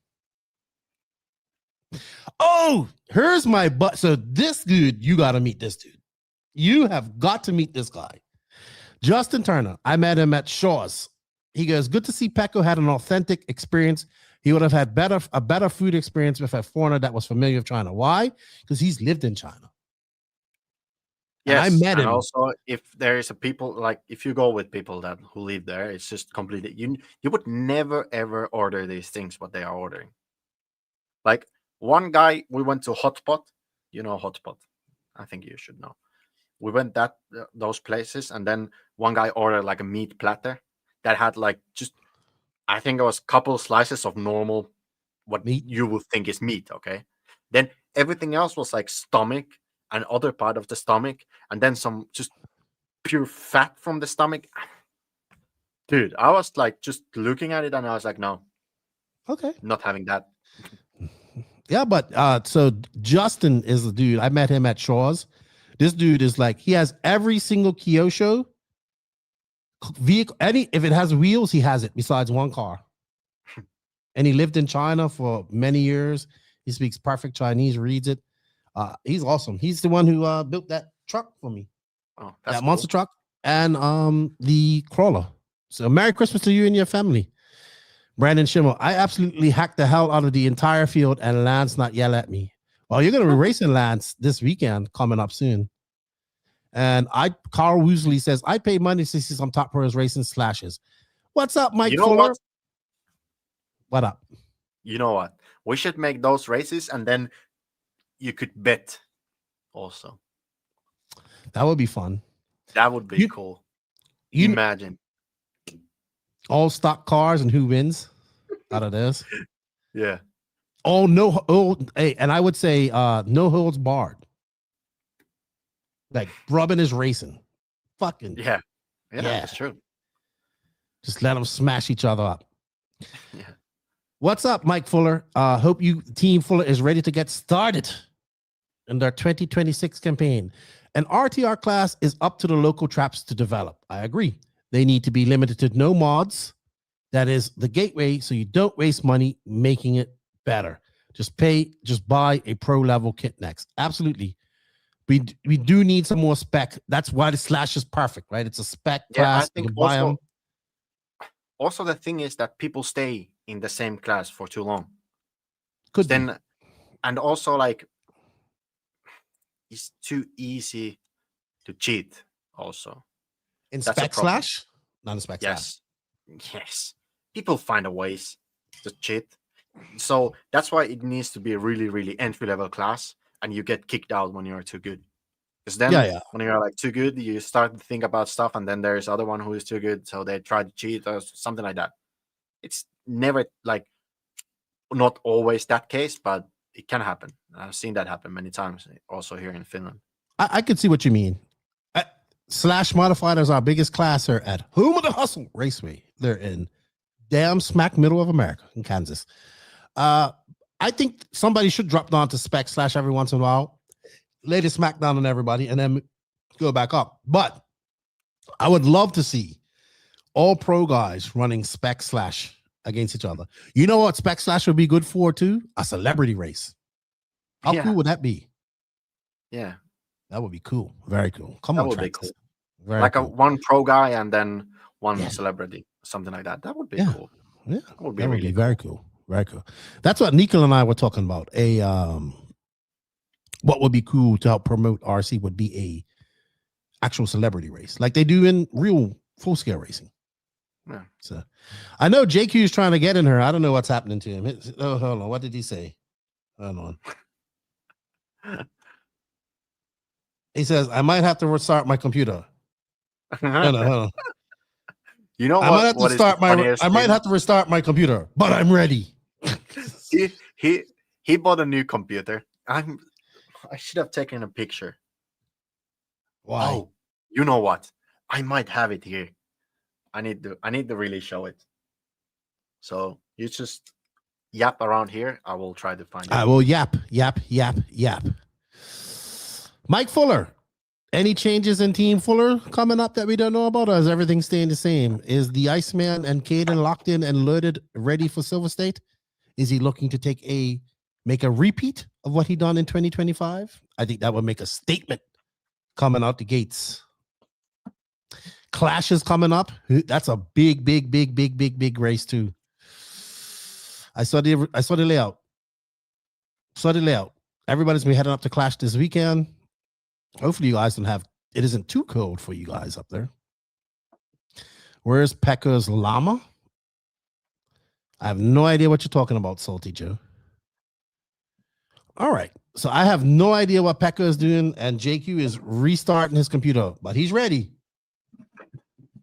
Uh-oh. What is you doing? We want to thank you all for tuning in with us. We got 108 people watching. We greatly appreciate that. And thank you for all the support. Don't forget to smash that like button. We got a new member. Thank you to Otis Ayako. He became a new YouTube member. You become a member. And for the price for a cup of coffee, you can support the podcast. Ooh, no changes. Maybe some limited 10 scale this year. Ooh, I had a very good theory. I got to talk to Pekko about that too. About SWAX and their 10 scale program that I went over last week. All right. So you have a Unfortunately, I story. didn't have it. So tell us about his new computer. Yes. So he bought a new computer in China because, dude, this guy is crazy because he has all his stuff in this computer, and then the computer is like super close to have a breakdown, complete breakdown.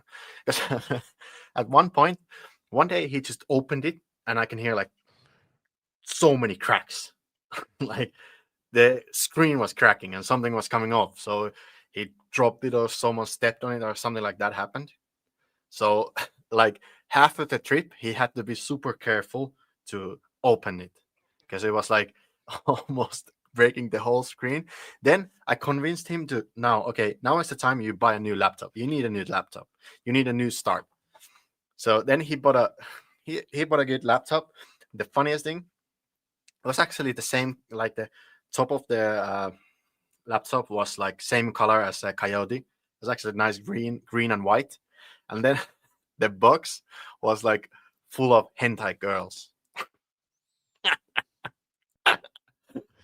It was so funny. And I was like, I need to take a picture of him having the box with him and taking a like walking or something. It was so funny. But how much of the new computer cost him in China? I think a bit cheaper than in Europe, but it's not like super cheap. He says he bought a laptop while in China. Is he mental? Well, no, it's actually, this is also one thing. You can really get good stuff out in China because everything is made in China. So, or most of the things, let's say. So you can really get good stuff for a good price. It's still expensive to buy a laptop in China, but it's still a bit less expensive than in Europe. But you get the same stuff, and it's the same like brands and stuff like that. So it's not a problem. And also buying a laptop is fine in China. But if you buy a phone, you cannot buy a phone in China because you need to have a identified and stuff like that. And it's already like everything is blocked in that phone. Okay. Well, it must not be working that good because he had to restart it. Yeah. I think he's still using the old one. Yes. That's the thing.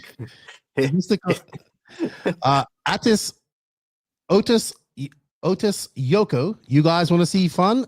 Watch Short Course Showdown at TRCR. 30 trucks in one main. Hey, did you see the reel I did of Aiden Horn when he won with the monster? That was so funny. That was funny. It was cool. Oh my gosh. Why isn't he using the new one then? That's his JQ.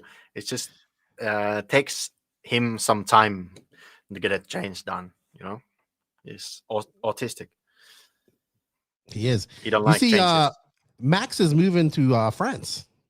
Yeah, I heard. For 6 months. So he's gonna be learning French. He said he's gonna go to Montpellier. Oh, really? That's cool. Yeah. But the funniest, like with JQ, like how he is. Like when you go to a breakfast, for example, all the time he takes the same route. Like he goes to the vegetables first or fruits, and then goes to take some egg, and then goes to it. He takes the same stuff, same route, same table. Okay. Yep, I heard about this. If I like for me, it takes more time to be in a toilet or take a shower or something. He goes first to the breakfast. I don't even have to think where he's sitting because he's sitting in the same place as yesterday and the day before. So then you guys started moving tables. Yeah. At least he would never get up early enough to go breakfast with Robert and I when we was on our tour. He probably did that on purpose because then I ended up paying for Robert. Because he's supposed to pay for Robert. Yeah. That cheap bastard. So he had a plan. He says, I'll stay here in bed and let that dummy Lefty pay for his food. Well, that's good. No, not for me. So Not for me. He's supposed to be paying for both our foods, not me paying for Robert's food. But anyway, his computer isn't working. We're 2 hours and he's late. Yeah. We still got 194 people in her. So if you guys got questions, let us go. We're too shy of our super chats. Too shy. 194? That many? No, we had 94. 194? Oh, also in Facebook. I didn't remember. Yeah, because I got all the numbers. Eric Vander Scheif. You guys must visit us here in South Africa. Guatang. We love RC off-road racing. It would be super cool to see pro-level racing up close and personal. Jake, you visited us a few times back in 2013 to 2015. We also love your podcast. Yes, I am trying to get to South Africa, to Zartwax. Me too. I want to go. I have never been in Africa. I suggested you should come because he was asking me who would be good for clinic, and I said you. Yeah. Or JQ. I would agree. You. It would be actually fun. I've never been in Africa. It would be a new country, new place. I want to go. I want to see some Boer bells. Type of dog I like. Oh yeah, that's true also. Salty Joe says when he's not at the same table, he's so uncomfortable and staring at his normal seat. Yeah, Salty told me about that. It's like you can see something is wrong with him. Yeah, well, that is it's next to the airport in at same place as Hobby Factories.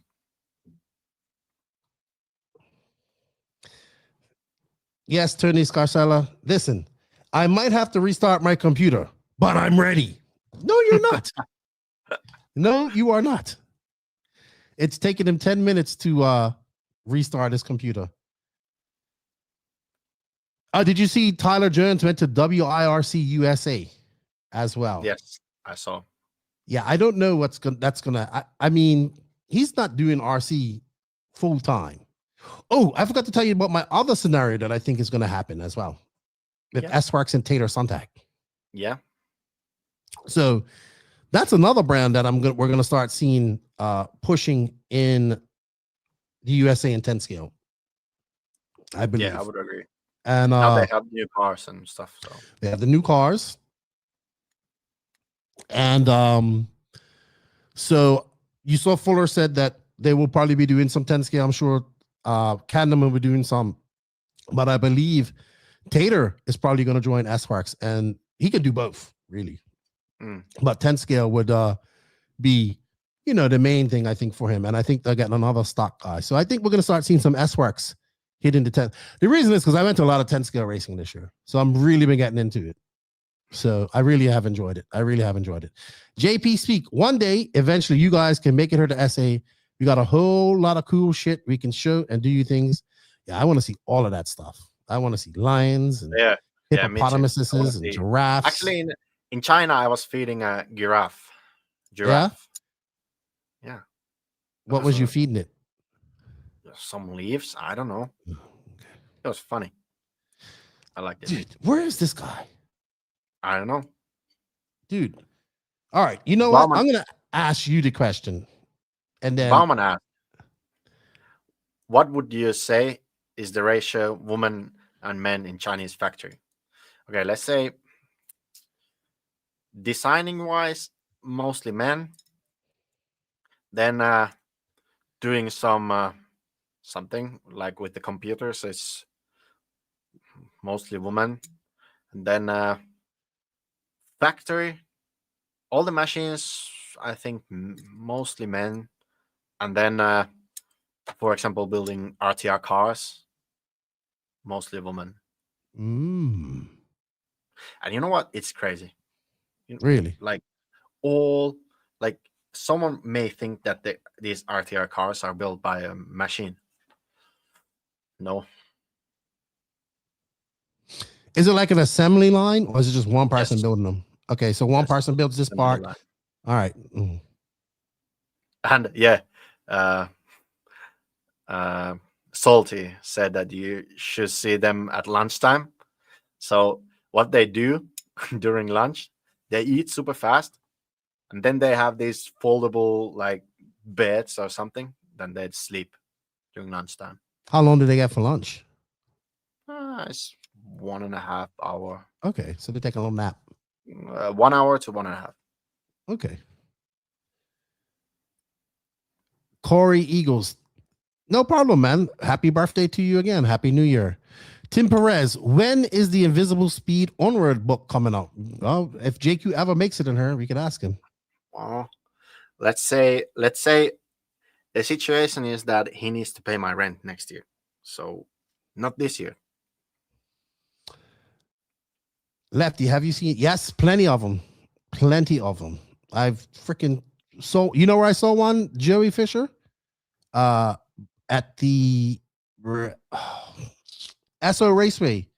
I walked outside and that fountain out there, there was an alligator swimming across there. I was like, wow. I'm seeing plenty of them. All right. I don't know what's going on with JQ. He isn't answering me. Yeah. He's not coming in. I do have a question though. Maybe you can answer me. Well, if you can give us some time. So JQ took to the interwebs twice that caused a commotion a couple of times on Invisible Speed. One was where he posted a thank you letter from I think it was Martin Hootie to everybody involved. Oh, did you not see this? I saw. I know. All right. So we didn't know. So Max and I talked about it on one of the shows. We weren't sure what. I never watched JQ's live show or what he said he's going to talk about or anything like that. So we were trying to decide what was he upset about? Was he upset that because I know he has worked with Hagberg and Ron Falk and all this type of stuff with the touring car with X-Ray. No, it's not about that. Okay. Or was it because he wasn't thanked, or was it what was he upset about? Was it he wasn't upset because that they didn't take his advice? No. Okay. It's nothing to do with Invisible Speed and X-Ray. Okay. The only thing is that they made this huge post about it. Basically, let's say what they did. Okay. They had this car, I think 24, 25 cars, which were different than the others. And then they made this new car, 26 car, which was basically a copy of their 23 car. So basically they went back completely. Do they all design, making some tweaks from other cars, let's say. So, and it kind of looks also the same. So they didn't spend that much time to make it even look different, because you can make the similar like geometry and everything, but it looks different. But now the thing looks just the same as the others, and they basically went back like 2 years back in their car development. Let's say. So that's why this guy got angry at the post, because it was like a stupid post, basically. Perfect timing, JQ. Are you talking shit about me? No, we're talking about the post from Martin Hootie thanking everyone, and you never followed in that. Oh yeah, what was that about? But that's I made some comment like, should I say something? I think. Yes. Yes. Did. Okay, we need to fix. Basically, I told the story about it. Okay. All right, then he already said it. Going back I don't 2 need to years. say. Hey, Una Hotman out at Hot Race. Just announced on Facebook. Yep. Really? Just saw it myself. Really? Yep. After an incredible year working with Hot Race and Lens Body, I won't be re-signing in 2026. And how do we fix this so Left is in the middle? No. I am never in the middle. Because I'm looking this way. So you're in the middle. You know? You're taking over Max's spot. Yeah, JQ in the middle. Justin Turner. Yeah, JQ, this is a gentleman I want you to meet. Right here, this guy. I think you and him will get along very well, subliminally, in your very engineer, autistic telepathy talk. He goes, I have seen JetCo grab a couple of good drivers in Europe since JetCo is not well known. And it says, I'm curious how big their presence in Europe is in Europe, and will these pickups help the brand? So JetCo is kind of popular down in Australia, right? Yes. They had a tire that works on clay, apparently there. Oil tracks, sorry. Yeah. it was just for that track. It worked really good. Mm-hmm. But in Europe, there is not that many. I think in Europe there is not really anyone who races on the top with the Jetco tire. So I think now it will be good because I think the tire is not too bad. So I think it will be good for them to have some top driver in Europe to race. No, they have Marco, and it's distributed by Kyosho America. I'm Kyosho Europe. So, we shall see. I know the guy who promotes him. His name's Sean Henshin. He's from Miami. He's been promoting him on the Southeast. But yeah, let's see what Marco can do, because I heard VP Pro is signing a bunch of guys. So, I mean, they signed Barkan, and I'm hearing that's where Boots is going as well. Oh, really? Yeah, but that's unconfirmed. And where's Joao going then? I heard that he is Pro Circuit is possibly where Pro he's going. Circuit. Yeah. Well, good luck to those guys. Pro Circuit. I wonder where Yuna's going. Yeah, me too. Actually, no idea. You should be messaging him. Maybe Matrix. Could be with their new 10 skill program. Or maybe Rudog is doing something new. Maybe Barry Baker. What's up, Bartholomew? Hope you're doing well, man. Last time I talked to him, he was still having some back issues. So hope you're doing well, Barry. Maybe we could get some questions. Maybe you can make a post. I'm on here. People can ask me questions if they want. But I actually want to do something. Can I do one thing? Were you in the middle of something, or can we do something? We can do. If we get super chats, you're gonna spend some time answering their questions. Okay, but first, can you help me fill out this thing online? What thing? Is it the are we talking about the RC Racing TV Awards racing thing? Yeah. So that's awesome. My, screen here, and we do this. That's awesome. Okay. Yeah. So I forgot to mention this. Link. Do you have the link? I can. You can share the link wherever it's relevant. And how about the audio? Do I need headphones? Because I couldn't find mine. It's fine. You should be. It should play through here. Yeah, it's fine. Okay, so the audio doesn't get messed up. Yeah, go ahead. No? You should be all right. Okay. So I will try and share my screen. Let's see. Chrome tab. That's the one. Mm-hmm. Oh, yeah, the guy with the worst internet. Oh, yeah. Wasn't it better when I connected to my phone? I don't know, Jake. It's been a while since you've been on her. I think so. But if I try that now... always has problems with the network. All the time. In China also, I was fine, but then he had problems.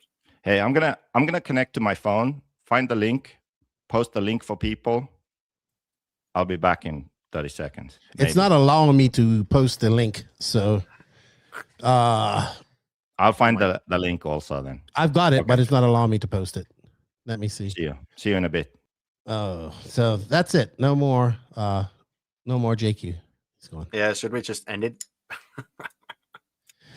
It's all over now. Don't end it. I'll be back. I'm not joking.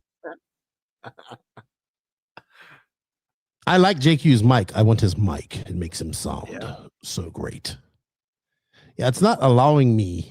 It doesn't change your sound. It will sound the same. All right. So if you guys, Amanda.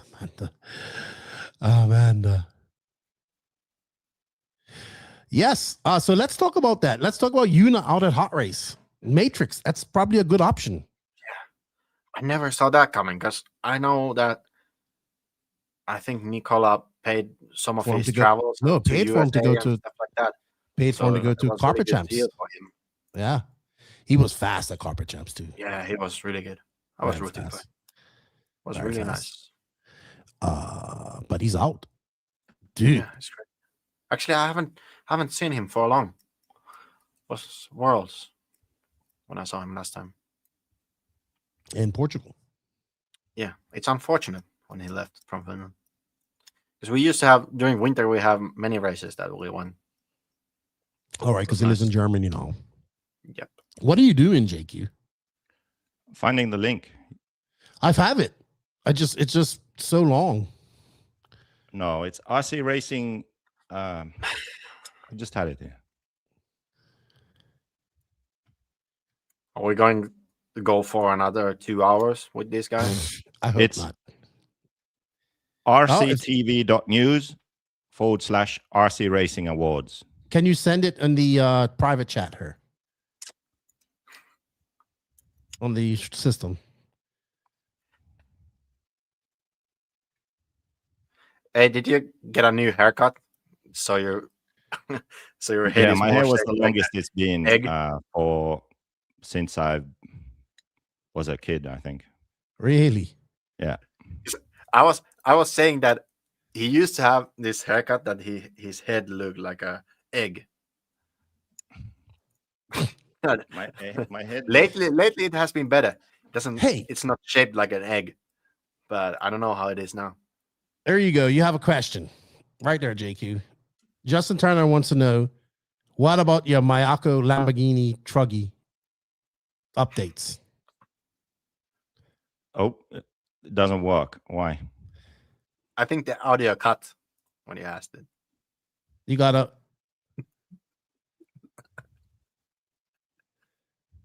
No, wait, he's focusing. He cannot get answers now. Why doesn't the link work? I don't know. I went to their Facebook and just used it and clicked on it. I have it here. What? rctv.news.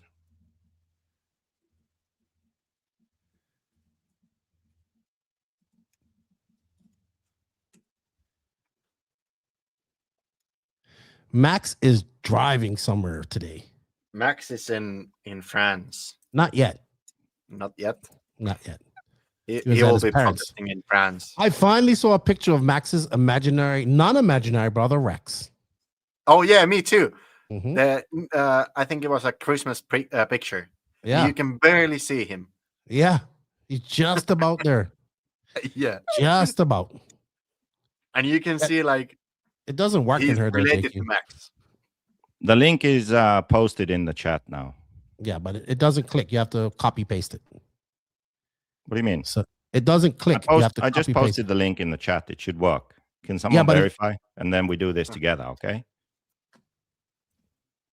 Well, let's go. Get it? The thing, you know what he is trying to do here?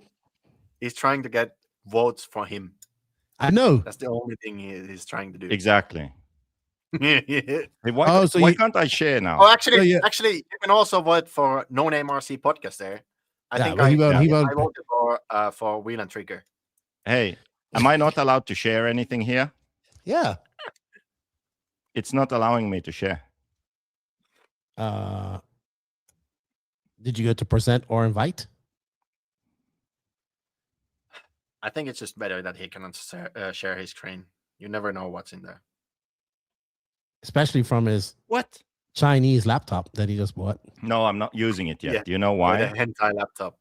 I'm not using the new laptop because I don't know. I don't remember the password they set. Really? So I can't even log in now. I was actually going to start using it. And then it asked for my password. I'm like, oh, damn. I didn't write down the password anyway. So I can't get in my own laptop. I could bring this up myself, but I have it here.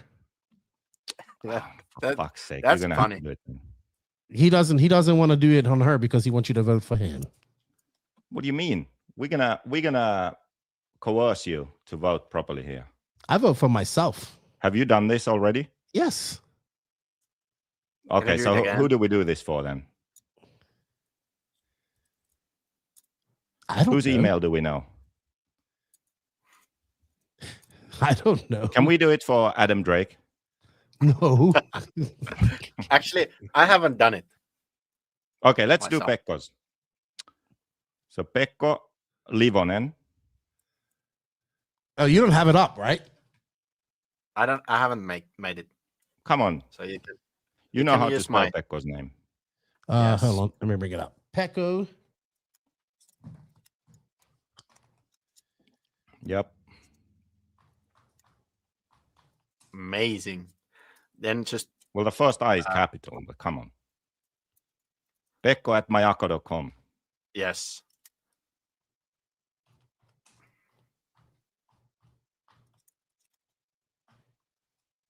Okay, so everyone watching, follow the link in the comments and fill this in. Yeah, and put the same answers because they are the only right ones. I had to message them and tell them put Bermuda in her. Let me see if they put it in her yet. I'm not going to put you from Bermuda. I'm just put Finland, okay? It's just checking. Bermuda. I'm just checking. I'm just checking. Take it easy. No. Calm your tits. It's not there. Bangladesh. You don't need Bermuda. Yeah, we do. 22. In Chinese. Okay. Please fill out each factor importance when choosing an RC brand. Just put I don't care about the options below this and put everything under that. No. You have to do this seriously. Come on. Oh, it doesn't have it. I know that Pekko cares about these things. No, I don't. Just put the ones that he cares about. Innovations and developments from the brand. I think he cares about that. Yes, that can be first. That can be first. I don't understand how this works. And then it makes all these different Okay, numbers. let's also explain this for people. So number one is the most important thing. Okay? Innovations.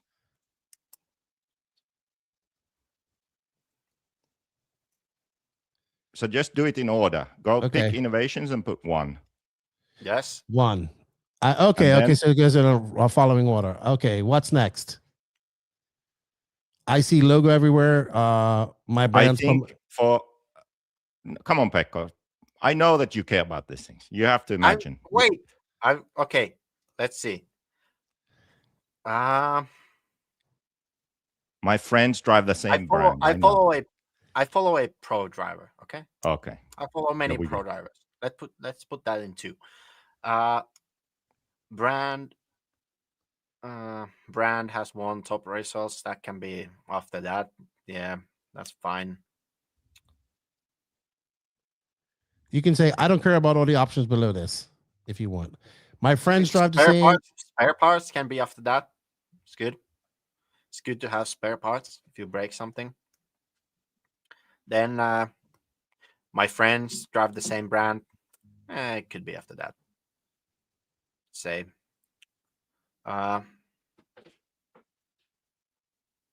Well, I think it's just I don't care about this. Yeah, that's fine.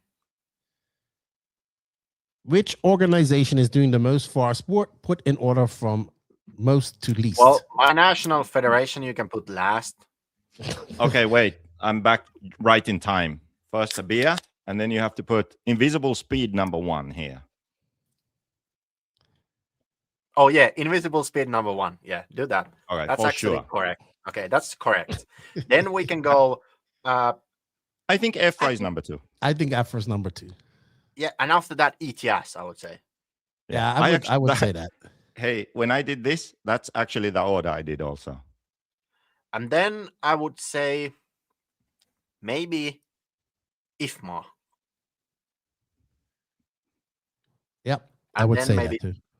Roar National, Roar. And then FEMCA. And then maybe my national federation can be before FAMA. Yeah.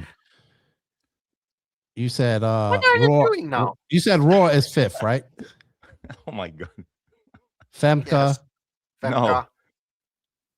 FAMAR before your federation? Yeah, last or like 8th. Okay. There you go. Just put the I don't last. Yes. Yes. Amazing. Hey, now you put the FAMAR before. Oh, just go FAMAR on. was the last. Okay. No, it isn't. FAMAR was the last. My national federation can be before FAMAR. Okay. What the fuck FAMAR is doing? They always just cancel the races. Oh. What RC brand manufacturer has the best customer service? Well, of course, Mayako. This seems a little one-sided. No. I mean, he's doing it. What RC retailer shop online site has the best experience? This includes website, physical store, personal, customer service, blah, blah, blah, blah, blah, blah. This could be based on your... Which website? Which Did you one? say JQ Racing? Is still up. Is it still up? Oh, fuck, I I don't need know. to cancel that. I don't know. What would be it? I actually think our website is quite good. It's not too bad. Mayako? Yeah, but oh yeah, we can go with this answer. It's fine. Do you know what I put? Papa Long RC. What is that? Put that in first. I think the last one should be no. Just put No Name RC podcast, dude. How do you? What is your favorite? You should. You know what you should do? You should put other, because the favorite podcast of everyone doesn't exist yet, because I didn't start doing it yet. We need to talk about that, Lefty. Okay, now put A. No Name RC podcast, the greatest of all time. What is the best new platform launch of 2025? Kyosho, Mugen, MTC3. Other. What is it? No, you need to write.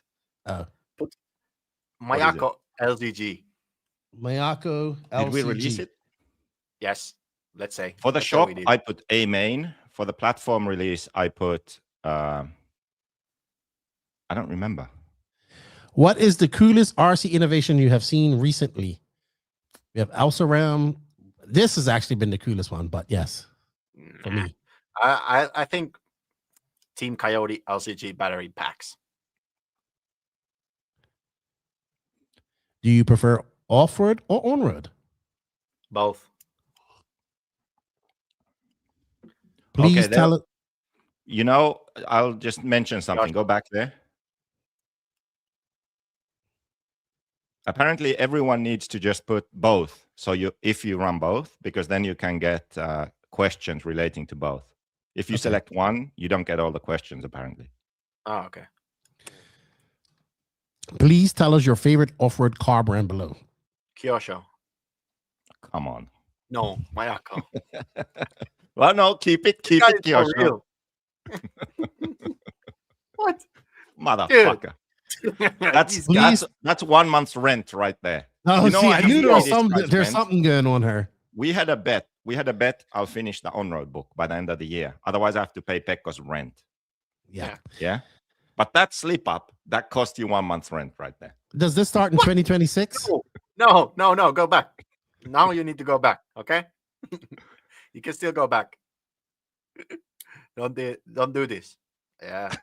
Easy fix. There we go. 1 month rent. Yeah. 1 month please, rent there. Please tell us your favorite offer. TZO. Where's Nick? Yeah, where's Nick? Nick is still Vegas partying. Will 8-scale E-Buggy ever replace Nitro? One day. I agree. Oh, come on. Unfortunately. Yes, it's never going to happen, I think. It's going to happen. Please rank these off-road events in order of importance to you. If my world's first, let's say. Yeah, I would agree there. Then I would go D and C. I wouldn't argue with you there. Then I would go Silver State. Wait, Raw Nationals and EFRA Euros, they're together. Yeah, why? I didn't make this.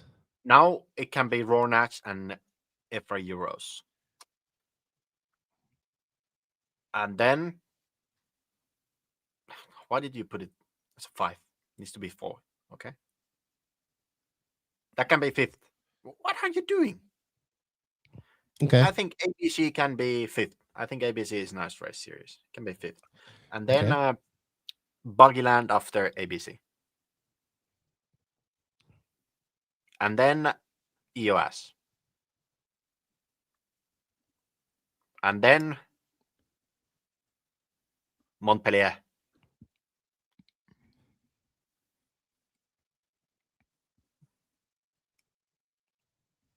Number 8, Montpellier. Okay. I would have put like Nationals and Euros, maybe 3rd after DNC. No, I don't.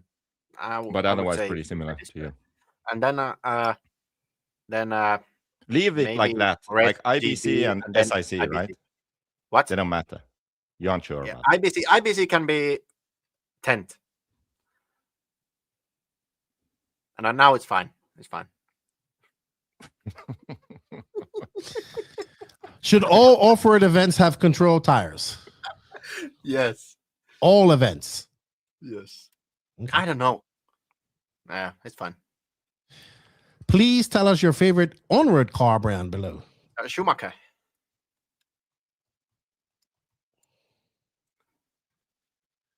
Please tell us your onward tire brand below. I've been burning so many sweeps, so let's say sweep. We definitely need a sweep sponsorship. Yeah. It's sweep, we probably not use sweeps. like 100 sets of Remove the sweep. S. Go back, remove the S. Did I put sweeps? Sweeps, steaks. Sweep. Remove the S. Please rank these onward events in order of importance to you. Bauman says that Pekko's email is now the official spam trash can of the RC industry. That's true. Let's say IFMA Worlds. Okay. Then TITC. And then, okay, here, EFRA Euros and Raw Nash should be different places because it's completely different. But now, third place.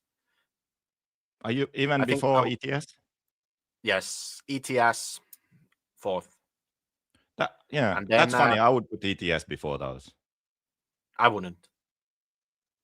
And now it's fine. Now it's fine. What is CIC?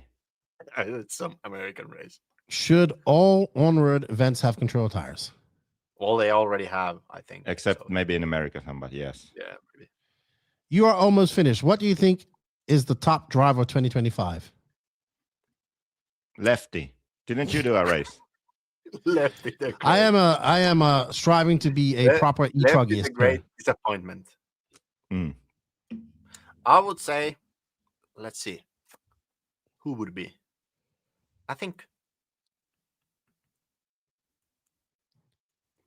Let's think about it. It's hard because it is. This was easy. This was easy. Oh, but you want to know? I'm not going to say. Who did you pick? I know who. No. He picked Marcus Carp. No, I told Pekko. Fuck. I picked. I picked Brock. Schumacher. I picked Brock Champlin right now in 10 scale. But that's just off 10 scale. Actually, I would put Michael because he did so well in touring car. So Michael Orlovsky. Yeah, I couldn't argue with that.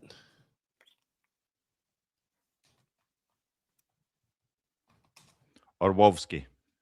Orlovsky. You don't pronounce the L, remember? Yeah, Orlovsky. Orlovsky. Orlovsky. Orlovsky. Who do you think is the top junior driver to watch? Top junior? Mm-hmm. I put Adrian Pariente. No, I put Pekko here because he's the top driver to watch junior? now. He's fucking 23. He's not a junior anymore. 22. It's still. This shouldn't say like what fucking. Actually, in what world is 23 a junior? Listen, you should read this question as who is the next new top driver to watch. Really, but junior is. Do you think is a junior top driver to watch?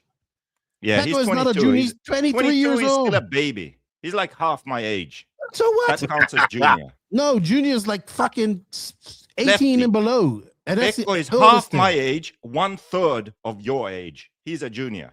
No, he's not. He's a fucking if you would be 100 years old and you say half of your age, yeah, just put Pekko there. Okay, he's the next top driver to watch. This is like I have this. What is a youth? You have a youth considered 25 is youth. What the fuck? A youth squad is like fucking 17 and below. This fucking guy. You're a youth. You're 35. How do you feel to be such the youngest driver to ever accomplish this at 35 years old? It says, we are looking for junior up-and-coming racers who might be major pro racers or champions of the future, not former or current world US EU champions. Junior. Okay? There should be an age group here. And then Pekko is fucking well past that age group. They didn't define it. That's their mistake.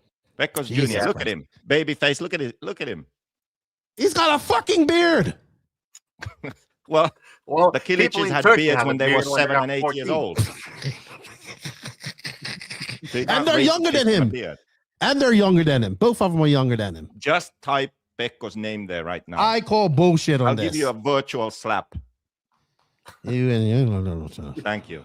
Okay. Now, at least Pekko has 2 votes now. Last question. Who should be the RC personality of year?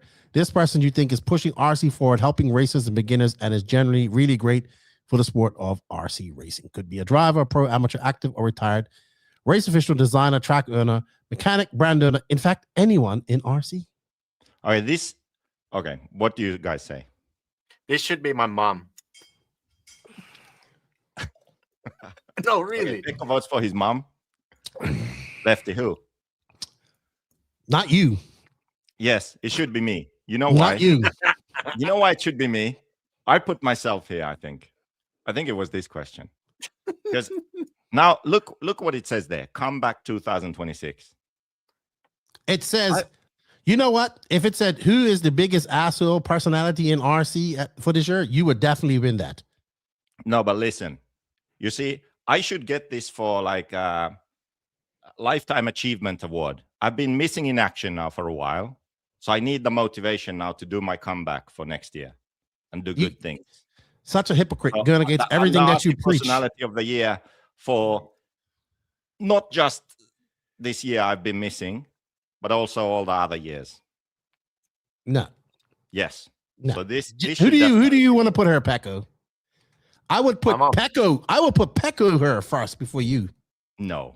It's just because he's been on your podcast. Pekko. That's where Pekko.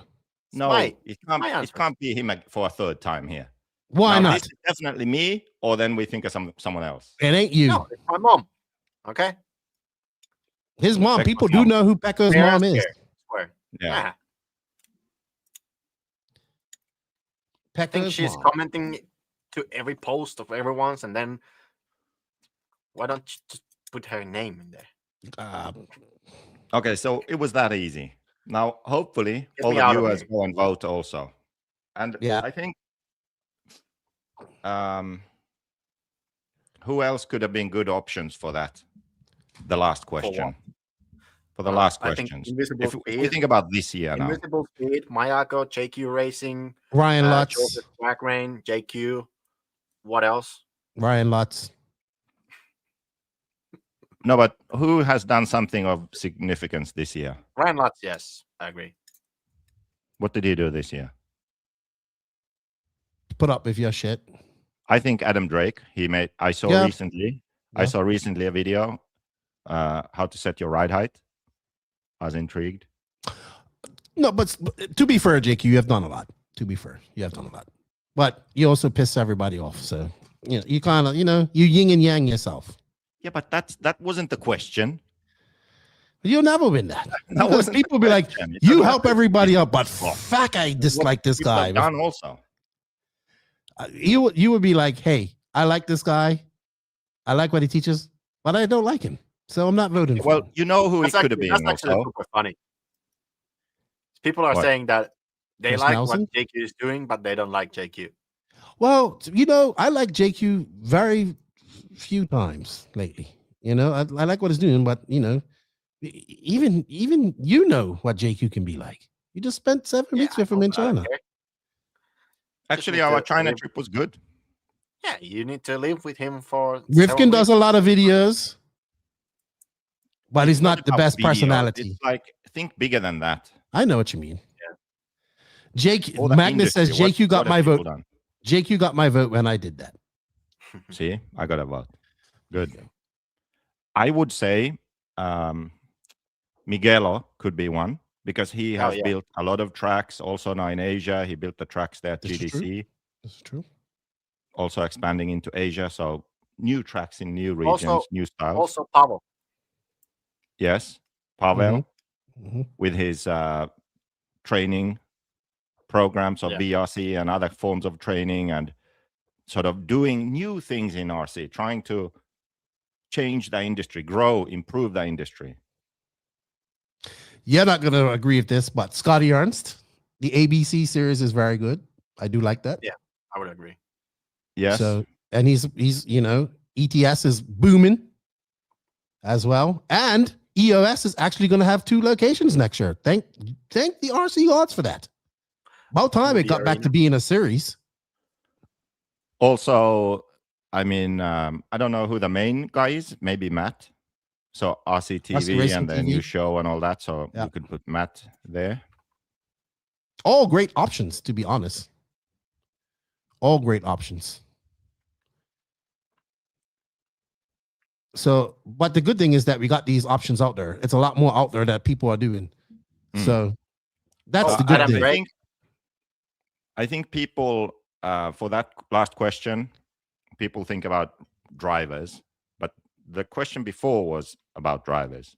So that's more about someone who's doing something for the industry. That's not a driver. I would say Ryan Stiles Harris too. Yes, agree. Yeah, Ryan Stiles people Harris. like this.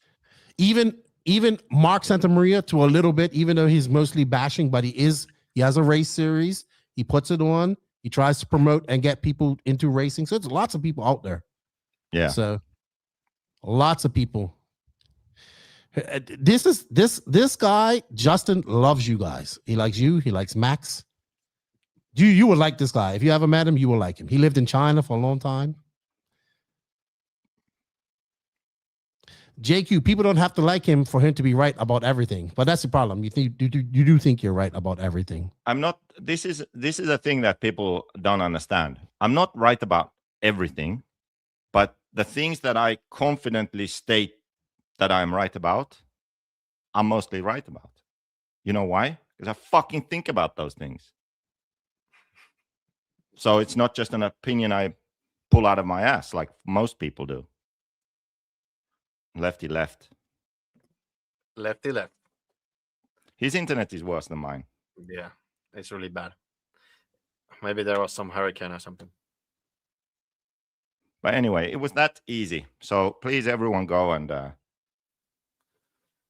submit your answers so we can have a really nice award show. Yeah, that you win everything.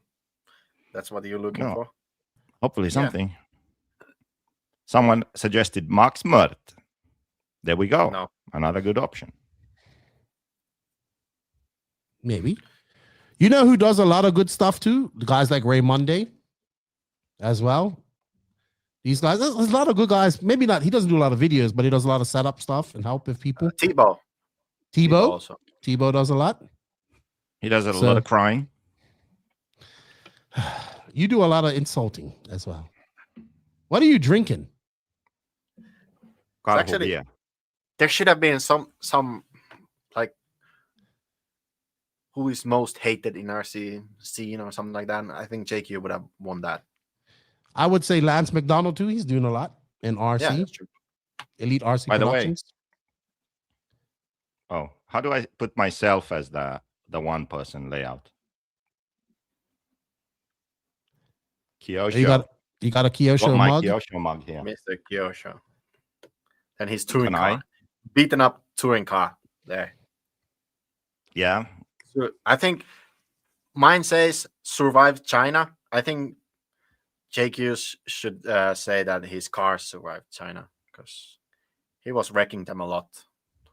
Also, I think, Hagberg gave you a car for testing and then you just totally smash it. You know what he did? You have the picture? I remember.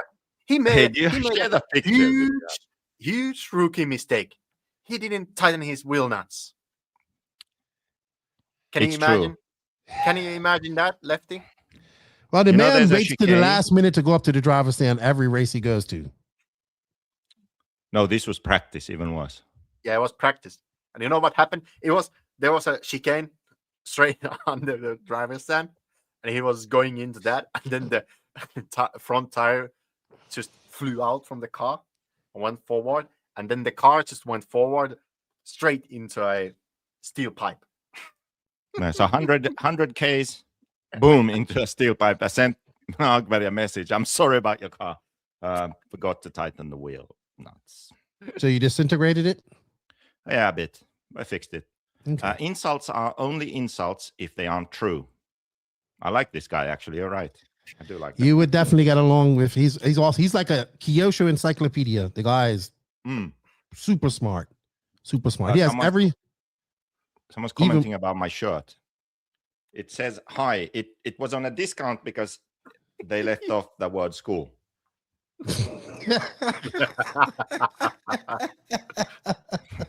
True story. Oh my God. That's the thing about China. The clothing in China is interesting because they have the weirdest words and sentences that you would put on clothing. I don't know if it's the same. You know, when we have clothing with some Japanese or Chinese text or something, we don't know what it means. Maybe it's the same thing, right? Like Superdry. You know, Superdry, the UK brand, they use Japanese text. So I wonder if it's the same experience. But for example, we saw some funny ones. One was "Be a pussy." A guy was wearing a shirt and it said "Be a pussy." Like BEA? Yeah, Be a pussy. Okay. Like that was the message. And then there was another good one. I think it was black balls. What? Black balls. One was black. What was it? It was. I think it was black balls. Black balls was one. Maybe. I think so. There was another black something like it on a jacket. I remember. I think it was the black balls. Should remember that. Should always write them down because they're good. Yeah. Yeah, and also the best ones were when it's a child wearing it, and it's something that's not really like suitable. I saw a couple of them too. No, it was something about, I don't know, being broke or something that the kid was wearing. I don't remember. Yeah, maybe I wrote some of them down.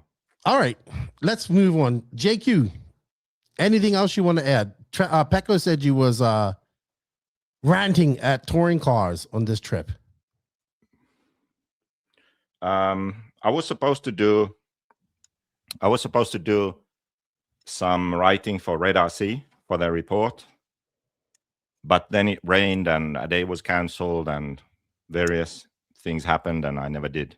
But I had some rants planned about touring car. I mean, maybe share some of them here. Well, one was that thing where X-Ray released their car, and X-Ray as a brand has maybe the most potential out of any brand in RC, I think. Honestly, they have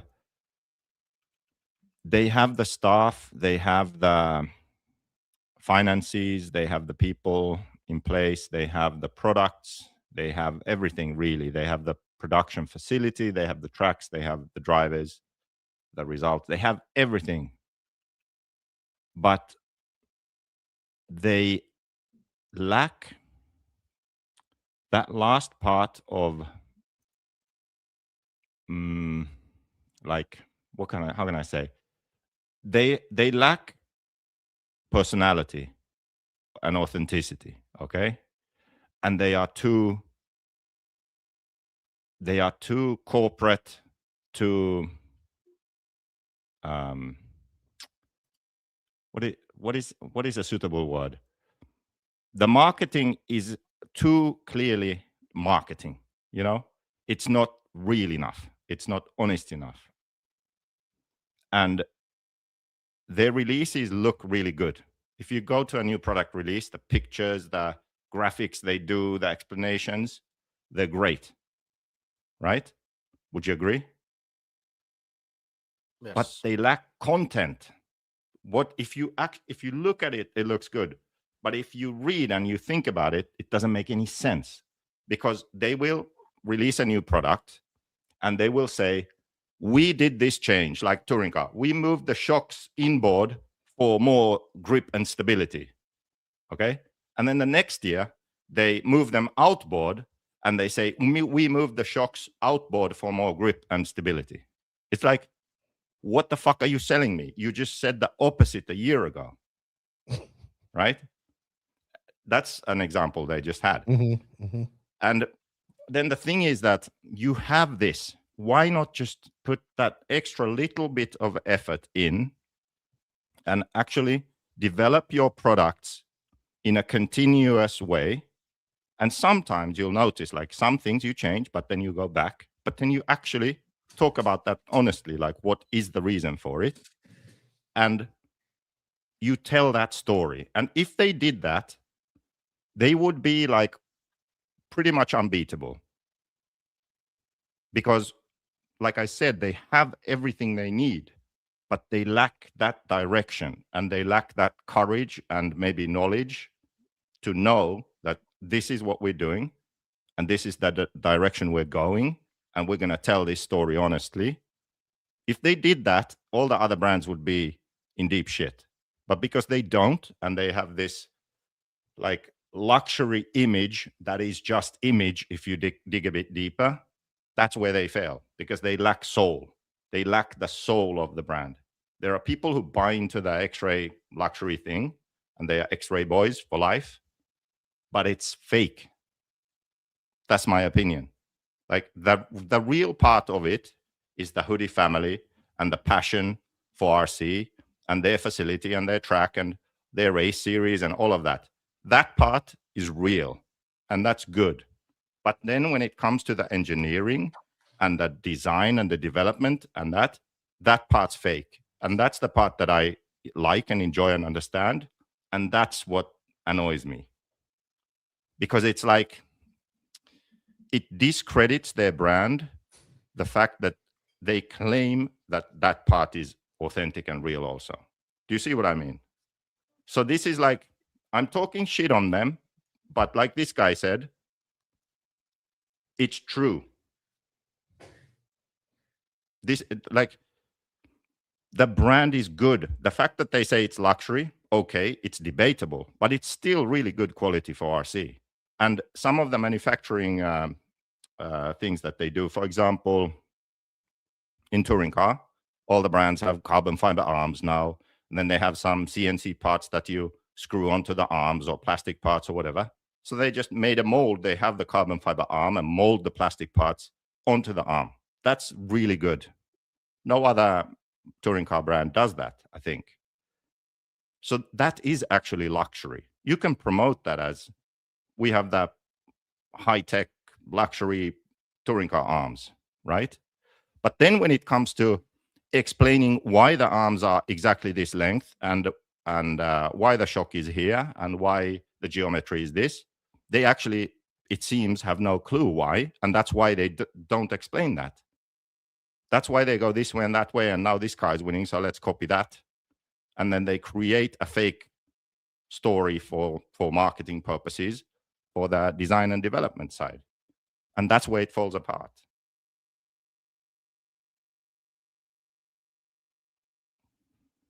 I asked you this because remember years and years or years ago, and there were like 2 setup Bibles that were out there. It was like X-Ray had one, and then there was another one that was out there. This is way before you started doing this is starting grid days. Back when Pekko was still running around in Pampas, right? You remember that?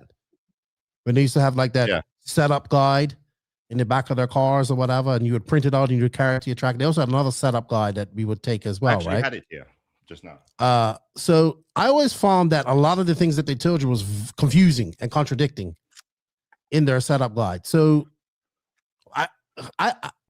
I guess what you're trying to say is that you think that outside of, like, they only care about what goes on within their own bubble of X-ray and nothing else. No, that's not what I'm saying. It's okay.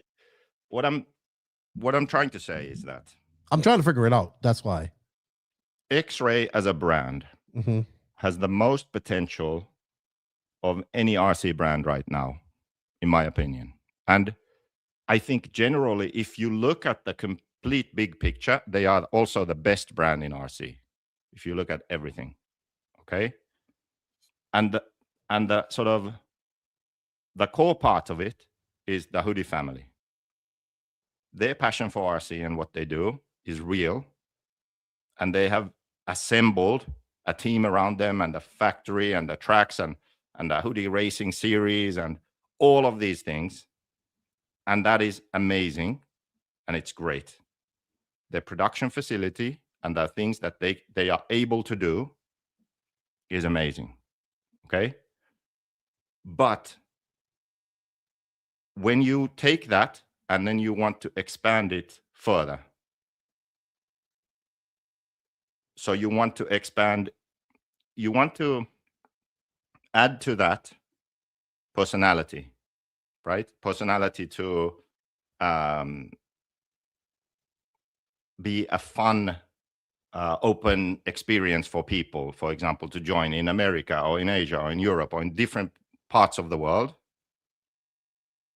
They lack a bit there because it's a bit corporate. Like the atmosphere for X-Ray is a bit like stiff corporate. Okay, that's one thing. So insert a bit of fun in because it's RC, right? Insert a bit more fun into X-Ray. That's one thing. But that's that's not what my main issue with X-Ray is. My main issue with X-Ray is the engineering side and the car development side. They tell the story as if they test all these things and they are doing this and they are doing that, when in reality it seems that they are going this way and that way, copy this from there because it's winning, or that from here because our driver wants it. They don't really know what they're doing, but they present it as if they do, and that's where it falls apart. So while it looks the best, the fact that they say, like, we do this for this reason, and then 1 year later they do the opposite for the same reason, obviously that can't be true, can it? Obviously. Yeah. And my point is that there's no excuse for them to do that. Okay. Yeah. You just want it to be better. Yes. And that post, or that like major post that I think Martin Hoodie made or something, thanking his family and his wife and long nights and all this, and like the whole rambling post. Okay, cool. But like,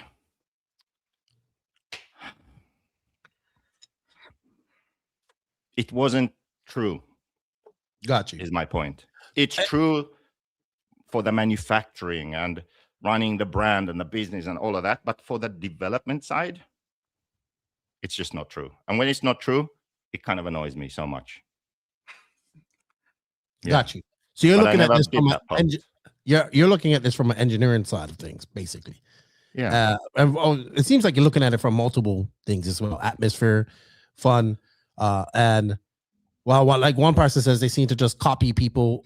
Some people say they seem very not personal, robotic in their advertising.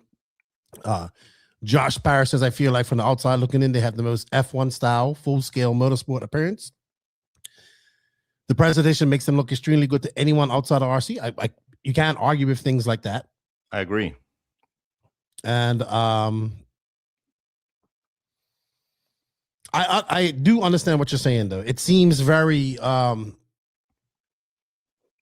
cut and dry. Everything's like this. Like at Florida Carpet Championships, they do a pizza party and all that type of stuff, and they do all that there, and then they get everybody together for a picture, and then they go X-ray, something like that. Whatever, they do a chant, and that seems forced sometimes to me, right? Like they're trying to build teams, but like I don't know. Maybe on the inside it looks a little different. Maybe not. Who knows? I don't know. I've never been in the workings of that team, But who knows? Who knows? Yeah, but okay. How can I say this so it's really clear and no one misunderstands what I'm saying? Pekko, you look like you want to go sleep. Remind me why I started telling this. I don't know. We was asking you about that post. Imagine living 7 weeks with this guy. If you want to go, you can go. You think that he would be like only here like this, but in normal life he's always like this, always complaining about something all the time complaining. Yeah. And then like even these like small things that you would like normally slip out, okay, I mean, don't care. Normal people like what? Care. He would be like fighting for it forever. Let's say we're in China, we go to McDonald's. Instead of Sprite, he gets a Coke. That's the end of the world. Yeah, because if I always have a Coke, then one time I want a Sprite. I get a Coke. Okay, if I would be there, I would be like, okay, I just take the Coke because I know that we're in China. It's not that easy to make it change to Sprite suddenly. So just take the Coke. It's fine. But this guy, no. It's like when he came down here and he caught COVID.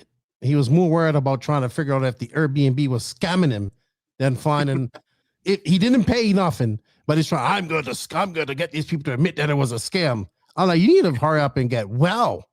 Yeah, but it was a fucking scam, and I got the money back. They were like renting out some hotel room for more expensive than at the hotel. What the fuck? Oh, so anyway. Yeah. Also one thing from China. Well, during this trip, we went many times to McDonald's, okay? And then there was this guy normally orders one single cheeseburger, Big Mac, and Big Mac as a meal, okay? That's his normal order. So when you get a Big Mac in China, it can be different order in the Big Mac, okay? Usually it's the assembly order of the Big Mac. Sometimes there is no middle bun. Sometimes it's like bottom bun and then middle bun and then all the stuff and the top bun. And once I got actually the burger looked super nice. I was like, oh, this looks beautiful. It's like well made. Someone made it with love. I was like, oh, that's cool. Then I grabbed the burger. I was like, something feels a bit weird because my whole thumb went through the bottom bun. And then the fucking middle bun was in the bottom. JQ, enough about X-ray. What's up with this comeback 2026? Did you understand what I was saying? I'm trying to. I do understand it, but I do understand it. But you would say this about you can say this about every brand out there. No, almost. You can't. No, you can't. No, you can't. No, okay. Let's keep going. Keep going. Let's go on to the next subject. Let's go. Pekko, explain in really short terms to Lefty what I was saying about X-ray. Okay. Basically, he was saying that X-ray looks nice outside, but they are not that nice after all. Okay. Good. Well, there we not go. Really. This person wants to know, is Cavallari still going to be running a Mayako next year? I think so. Oh, fuck. As far as I know. I mean, it's the 29th. You might want to get that clarified, buddy. Oh, there is plenty of time. It's not too I'll bad. look into it. You'll look into it. Nah, oh my goodness. All right. What's up with this comeback 2026? You had something to say. You wanted to say something, so you wanted to come on her. Well, I forgot what that was. Nike says it sounds like you wanted to get sponsored by X-Ray. They turn it now all he does is cry about them. No. Did you not get sponsored by let's X-ray? get back to this. Okay. Hey, no. Now we have to get back to this. No, we don't have to. Yes, we do. No, we don't. No? X-ray is sponsor on your show? No, because you can we talk about Mayako Tragi? Yeah, can we talk about something fun? Okay, let's talk about another brand then instead. Oh, Jesus. Can we do that then? Can we talk about the Mayako Lamborghini Truggy? Something fun? Let's talk about the Mayako Lambo Truggy first, and then we talk about another brand. Hopefully he forgets that. I think he will. I might. He has ADHD. So, Okay, so please, chat, don't remind him, okay? Please. Okay, so right now at the Mayako factory, they're packing kits. And when they are done, we have to verify first, because the member kits are being packed now, and they are the LCG with a lay-down suspension. And they might actually be all pre-sold before they ship. They ship the first week of February, and then it's Chinese New Year. So there's one more month for people to pre-order the lay-down member buggy. So get the membership. If you don't, then get the buggy. Buggy or truggy? Buggy. Okay. Then they need to set the parts aside for limited edition kits, which will be released in April, I believe. We might be doing a Panda edition. Panda yawning Pekko there, as you can see. Then, if we have parts left over, then we're going to pack some truggies. So it's going to be a lay-down suspension truggy, packed as a kit, but it doesn't have a fuel tank or arms or a body, because we don't have those parts, and we're not going to mold them right now. So there will be a Lamborghini Truggy, but it's more like a DIY, do-it-yourself Lambo Truggy at this point. Performance is there, but it requires a Dremel and some parts from various other Truggies, like arms and fuel tank. Then you can get it. Okay. You know, so those basically videos this Truggy was a bit delayed. We hope to be further along, but there was too many moving parts, too many things going on. And it's a bit delayed now. This sounds like the speech I got in 2017. Lefty, I got a job for you, but I can't pay you. Yeah, and look how that turned out. Turned your entire life around. I will say this. I will say this. I have a good joke here. Okay, it's like go the ahead. videos that people are building these Lamborghinis out from the cardboard boxes. Yes. Or it's like getting a kit car where you make it look like a Lamborghini, but it's like a Mazda. It's like got a, it's a little shit box underneath. That's what it feels like, JQ. Well, I would put it like this, that this coming year in 2026, there'll be a kit. It requires some extra parts, but it's like, that is the birth of the Lambo Truggy. Okay. If you want to be in this from the start, then that's where you start. The Truggy we have now, the one people have assembled, it's kind of on the same level as the others on the market. But then 2026 is when you first realize that actually this is going to be a Lambo Truggy. Okay. Okay. And then 27 is when we talk about more of a sort of finished. Are you still hoping that Truggy will be dead by 2027? I am still hoping, but it's not looking good, to be honest. Yeah, because E-Truggy is getting more and more popular by the minute. I know that really awesome. killed my hopes of awesome. Truggy being Love dead. E-Truggy. It's so fucking fun. Yeah. So much fun. JQ, I have a few questions for you. So we haven't popular to contrary, I believe we don't talk a lot. So I haven't talked to you for quite a long time. What's up with this comeback in 2026? Because you always come into the year like a lion and go out like a lamb. Not always. Yes, you do. I don't think I came in at all last year. You did. You was hot in the ass. You was pissed off about Robert leaving. You was pissed off at me. You was pissed off at everybody. So you came in and you go like, I'm going to show everybody what's going to be done. And you went hard for like 4 or 5 months, and then fucking you went MIA. I don't remember that part. I remember like going MIA, but I don't remember where the effort was last year. You went hard for about 5 months after you was like, I'm gonna prove Robert wrong and Lefty and you went hard, and then I think you made it to about Silver State, and then Silver State you just went, you tanked out.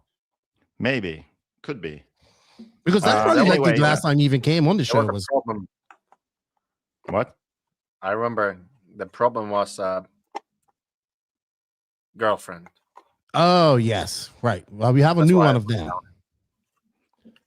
Well, it's like when you say the problem was girlfriend, it sounds far too simple for what the real issues have been, but you can tie it to that. Yes. Yes, we can. But let's say that these life issues and lessons and everything that's happened are in the past. And let's say that the growth required to still be here and be a productive human being and able to continue with life, they have been learned, internalized, and I am able to make a comeback next year. Let me ask you something. What the comeback is about, because the Mayako actually, so when we started, it was COVID. Then it started really good. Then Ronnefalk was available, so we had to hire him kind of a year earlier than we wanted, but we did. And then it was 2022, first year with him, and he won the European Championship, second at the world, so everything was going really good. Won DNC in E-Buggy, signed Robert and Thibaut. Then 23 was really good, but then big fuck up and ran out of kits. Then this also coincided with personal issues. That's actually never before disclosed. One reason why Ronnefalk left was that I didn't know if I wanted to continue or was going to continue. And we spoke in the summer. And basically, the question was posed that, do I know for sure that next year David will have a place at Mayako and he can be paid and everything is good? And I could not say yes.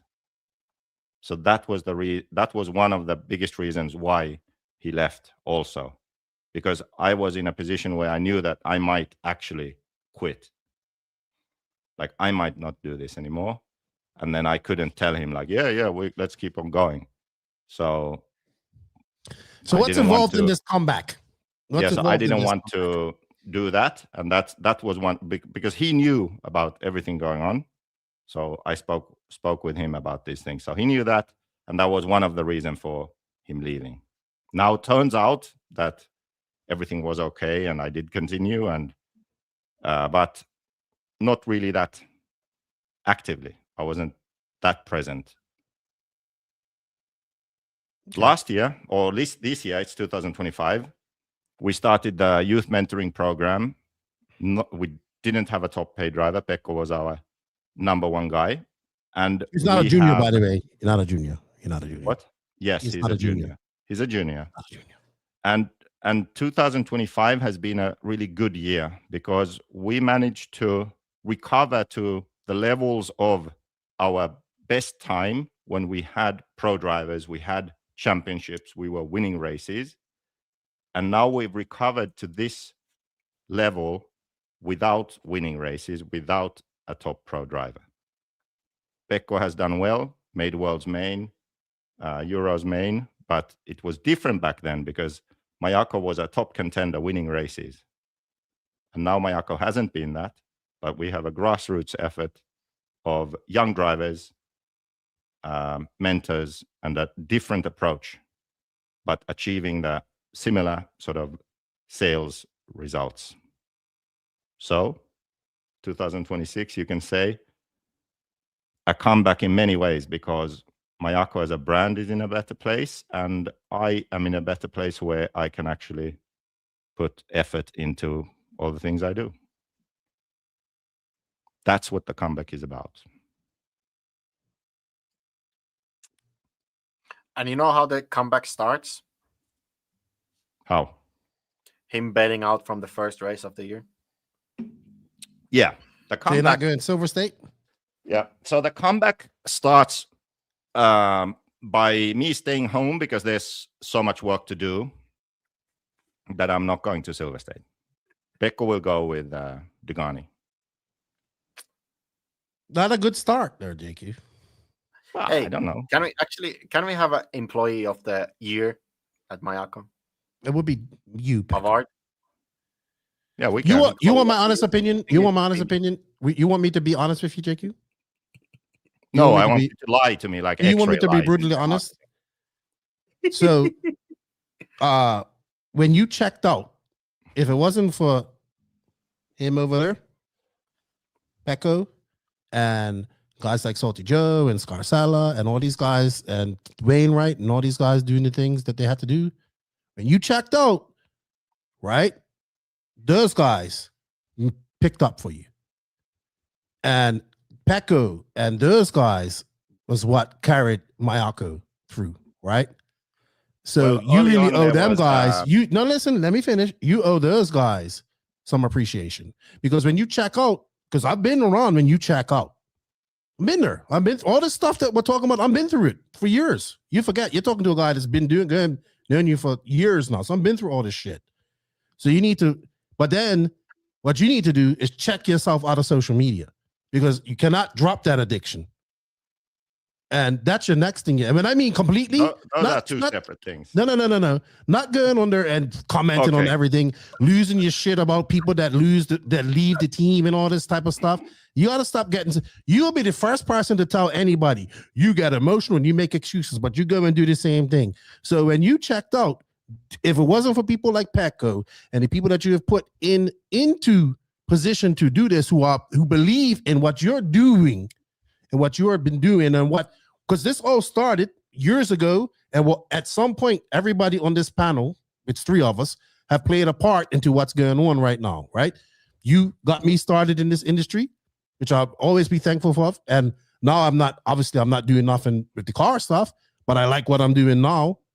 But all these people are what carried you through. So okay, you got my attention again. No, because it's true. Because Pekko became kind of the face of Mayako, which is as it should be. He's a young driver. He's not a junior, by the way, but he's a young, up and coming, very good driver with a great personality who can say things that you want to say, but he can make people laugh more.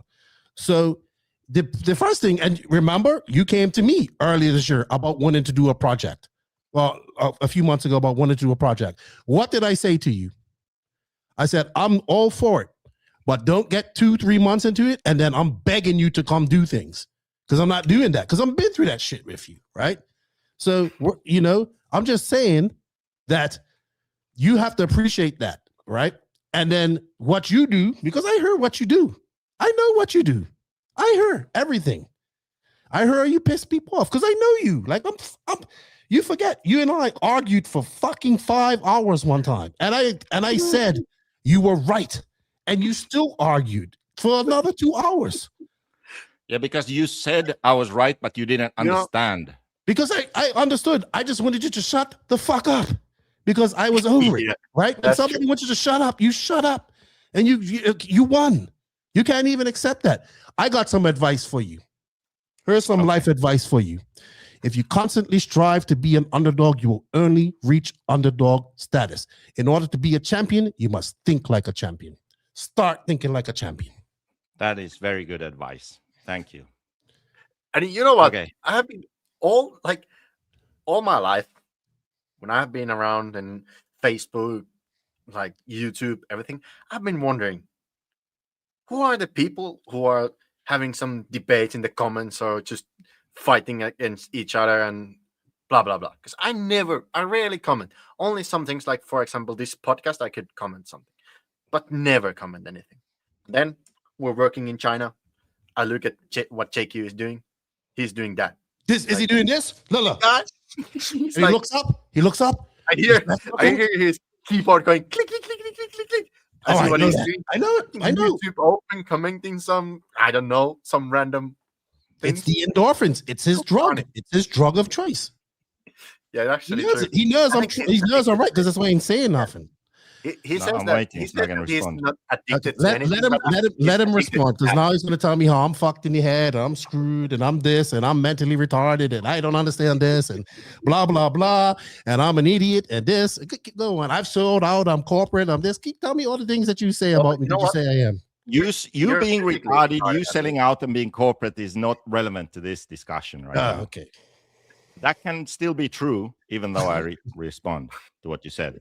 So the first thing was Pekko and carrying Mayako and all that. It started earlier than that. So back probably 2023, like that's really when the checkout started. That's when the issues really started. And I would say second half of 2023 and 2024. Like 2024, especially, I don't really know how the fuck I got through that year and how Invisible Speed and Mayako and everything still exists. Okay, if I look back, like everything that happened 2024, that's amazing. That is really amazing. And then we still had Scott Walker. He was the community manager for Mayako. And then Tony in America, Tony Scarcella. And Robert was still there. And Tim Wainwright in Replay RC in Australia started doing more. And then end of 2024. So I remember now, you said that there was a resurgence, like a comeback almost, but not really announced. But I was sort of back doing stuff end of 2024. Mm-hmm. That's when we made the decision to launch the youth mentoring program and try again. Right? Mm-hmm. That's when we got Pekko on board. And I think Who's not a junior. When did Pekko start full time? When did you start? Last year. October, November, somewhere there. Right. When I went to China, sort of around that time. Yes. Right. Yeah. October last year. So let's put it like this. Without Pekko joining, I don't think that would have happened, because I knew that I'm not going to do this again. Like, I'm not in a position to be able to do this. I knew that. We needed to have at least a few of the right people in place to be able to do the youth mentoring program and get the ball rolling again. That's when Pekko, and now actually he contacted me saying that he wants to attempt to be a pro driver in RC, like put all his eggs in that basket for a while, take a break from university and see if he can do it. So that, along with then Tim in Australia saying he wants to do more, then Darren in New Zealand, him also saying he is able to do more. Neo in Italy also saying he wants to see Mayako succeed. He can do more. All of these people together. Yes, we lost Robert, we lost Thibaut, Donnefalk, Scott. But this group of people was willing to work towards like fulfilling Mayako's promise in a sense. But the biggest thing was that Pekko said, hey, he wants to do this. He is willing to do it full time and see what happens. Then I knew, okay, we can make it happen. Because most people, they talk, but they don't do. They seem like they are the right kind of person to do something, but they don't have that sort of they don't have enough self-motivation or initiative to do things that they weren't told to do, or to do things all the way so they are done. And that's very hard to teach someone. And I know that Pekko has enough of that.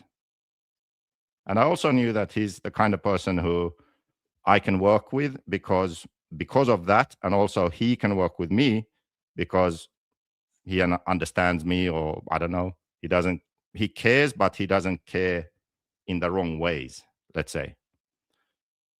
So I knew that, okay, there's a chance that this can succeed because we have these people. So 1 year ago, or a bit more than 1 year ago, we made all the plans for youth mentoring program, all of this shit. And it was a lot of work, and we got it done. We got the ball rolling. And then shit hit the fan in a big way again in my life. And I wasn't able to follow through. So I went MIA, and pretty much been MIA for most of the year. Like towards the end of the summer, kind of started doing things again. And now all those same people are still here, and I am more active also. And now we can go into next year with the momentum from this year and improve on the youth mentoring program, improve on the membership. And the fun part for me is that we also have a lot of new things to develop. So the members will actually have new things and new stuff. And to be honest, all the people I mentioned played a big role in it. But because Pekko is here in Finland, he has affected me or Mayako the most, because he knows what's going on, and he's here literally in the same country with me. So many things would not have happened if he didn't push for them to happen. For example, some of the new parts for the LCG, or some of the parts we needed for the electric worlds, he made sure it happened by pushing me to make the designs I needed or send them over or make sure that the manufacturer in China made the parts. Probably more things that I can't think of right now. Even like sometimes when we needed to go to some race, there literally hadn't been sales. There was no fucking money. And he says, and we talk about it. We talk about it and say, okay, what the fuck are we going to do? And he said, well, why don't you have a setup station coming out? When is that ready? Just put it online and open the pre-orders. Literally, like there is literally no money. I have not been paying attention. I have not been doing shit. I've been so fucked up that all I can do is go to the track with Pekko in Estonia, test some stuff.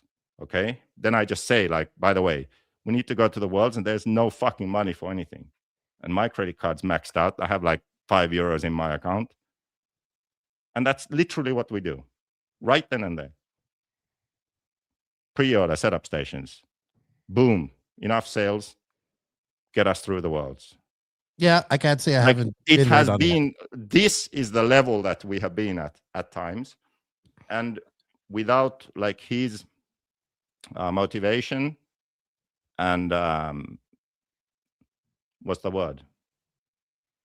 Like motivation and support and patience. Support or like understanding. Patience, yes. Patience. What do you call that? It's not patience. Initiative. Then I don't know. It wouldn't have been done. But then he had the parts he needed. We went to all the races we needed. We had new stuff even for the electric Worlds. And he made the main there. I don't know if he would have made it if we didn't get those parts done. You know? So yes, all of those people deserve a lot of credit for getting us through this time and getting us to this point. I agree with that. Okay, good. I want to put off. I know this isn't about what we're talking about, but I want to put this argument to bed now. So Sean Rusi asked Keenan, JQ, Pekko, you can go sleep if you want, because this is probably going to go on for another 30 minutes. Yes, for sure. He asked, JQ, the new design, I guess he's talking about the LCG design of your car. We've talked about this, but I just wanted you to reaffirm this. Okay. He says, is it from VRP, which is Mike Onke and the VRP car, the laid-on car? He says, I need facts if it was from VRP design. Well, then you could say that VRP copied, whatchamacallit, Pictor, and they copied this, and they copied that. Who's had it before? Okay, it's... Because the Black Edition had laid-on shocks first. It's not from the VRP. No. Okay. Let's just say that first. It's from the Ishima that I drove in 2008 or something. And that was from the same designer who did the Laro Rush back in the day, whatever. And when I drove the Ishima, I remembered certain things about the car that were really good, but it was kind of messed up in many different ways. But the lay-down shocks was one thing that I thought that it had potential. And I never did it for the JQ car because the brand never got to a stage where I thought it was worth doing. Then with Mayako, I didn't want to start with something different because first you have to establish the brand and the product. And you need to do it in a way that's familiar for people. And then now we were finally at a stage where I thought it could be introduced and tried with the members and see if we can make it work. And it just so happens that VRP had made a conversion for the Agama, same sort of time. So that is just a coincidence. It had nothing to do with the VRP, and I've never seen a VRP in person either. Yeah, and it's not the same either, apparently. No. I think VRP uses different shocks front and rear, right? I don't know. I can't remember. But also, I would reiterate that you did have a time where the Black Edition had the laid-on shocks as well. Oh, that's true, actually. When we did the 100 for JQ Racing, the 100 was kind of like the first version of a membership program. We made some parts for the Black Edition that you could lay down the shocks. Yeah. Okay. And then for the people who say it's like it's so annoying. On the same, not quite as annoying as X-Ray's marketing when it comes to design and development, but close. It's when people see a picture of something and they say, "Oh, it's just the same as this," or "Welcome to Associated RC8" or something, and it's like it's so wrong, but they are confidently posting that, thinking they are right. And I would just like to say that when you have these moments and when you think that something is the same, just consider this, okay?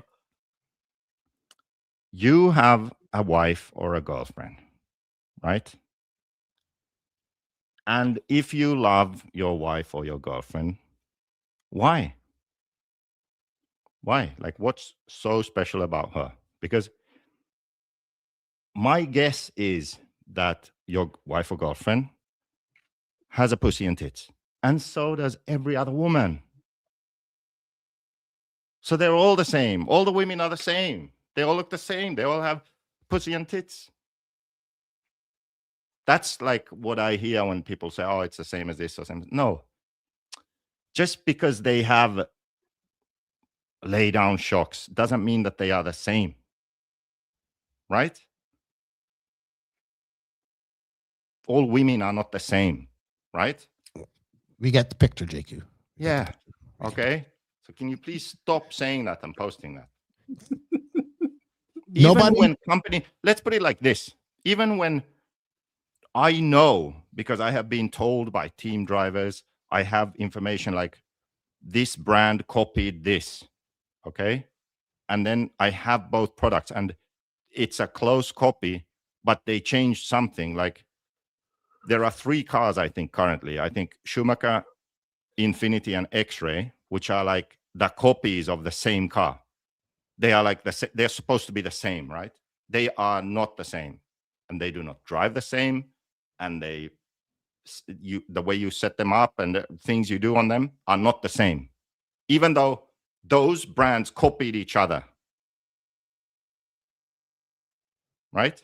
It's the same car, people say. You measure, most of it is actually the same, right? It's not the same. It's still not the same. So even when RC brands try to copy each other, they don't manage to do it. So imagine when it's not even a copy.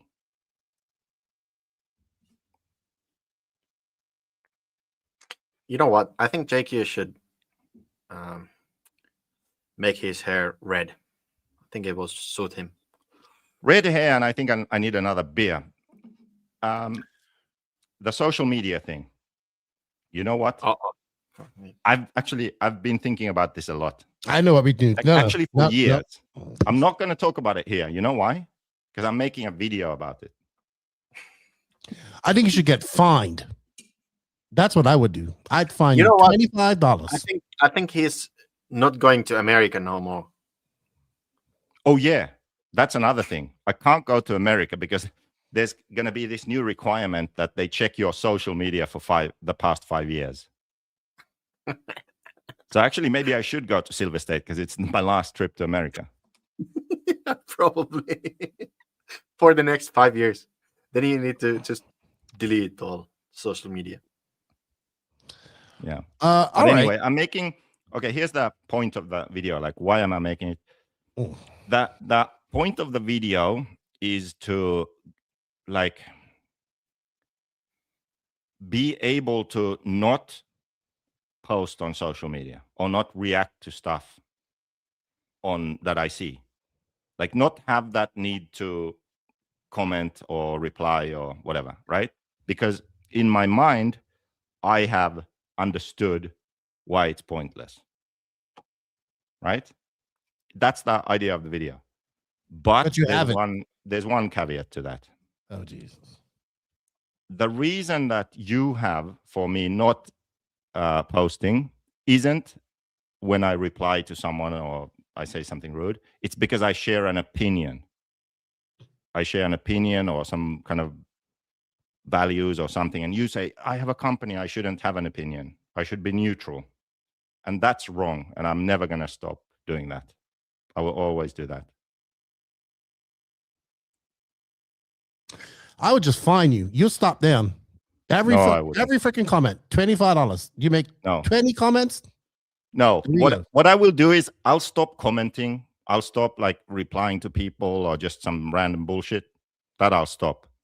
But I think anyone who will follow me on Visible Speed, they will know where I stand on. I think everybody in the RC world knows where you stand.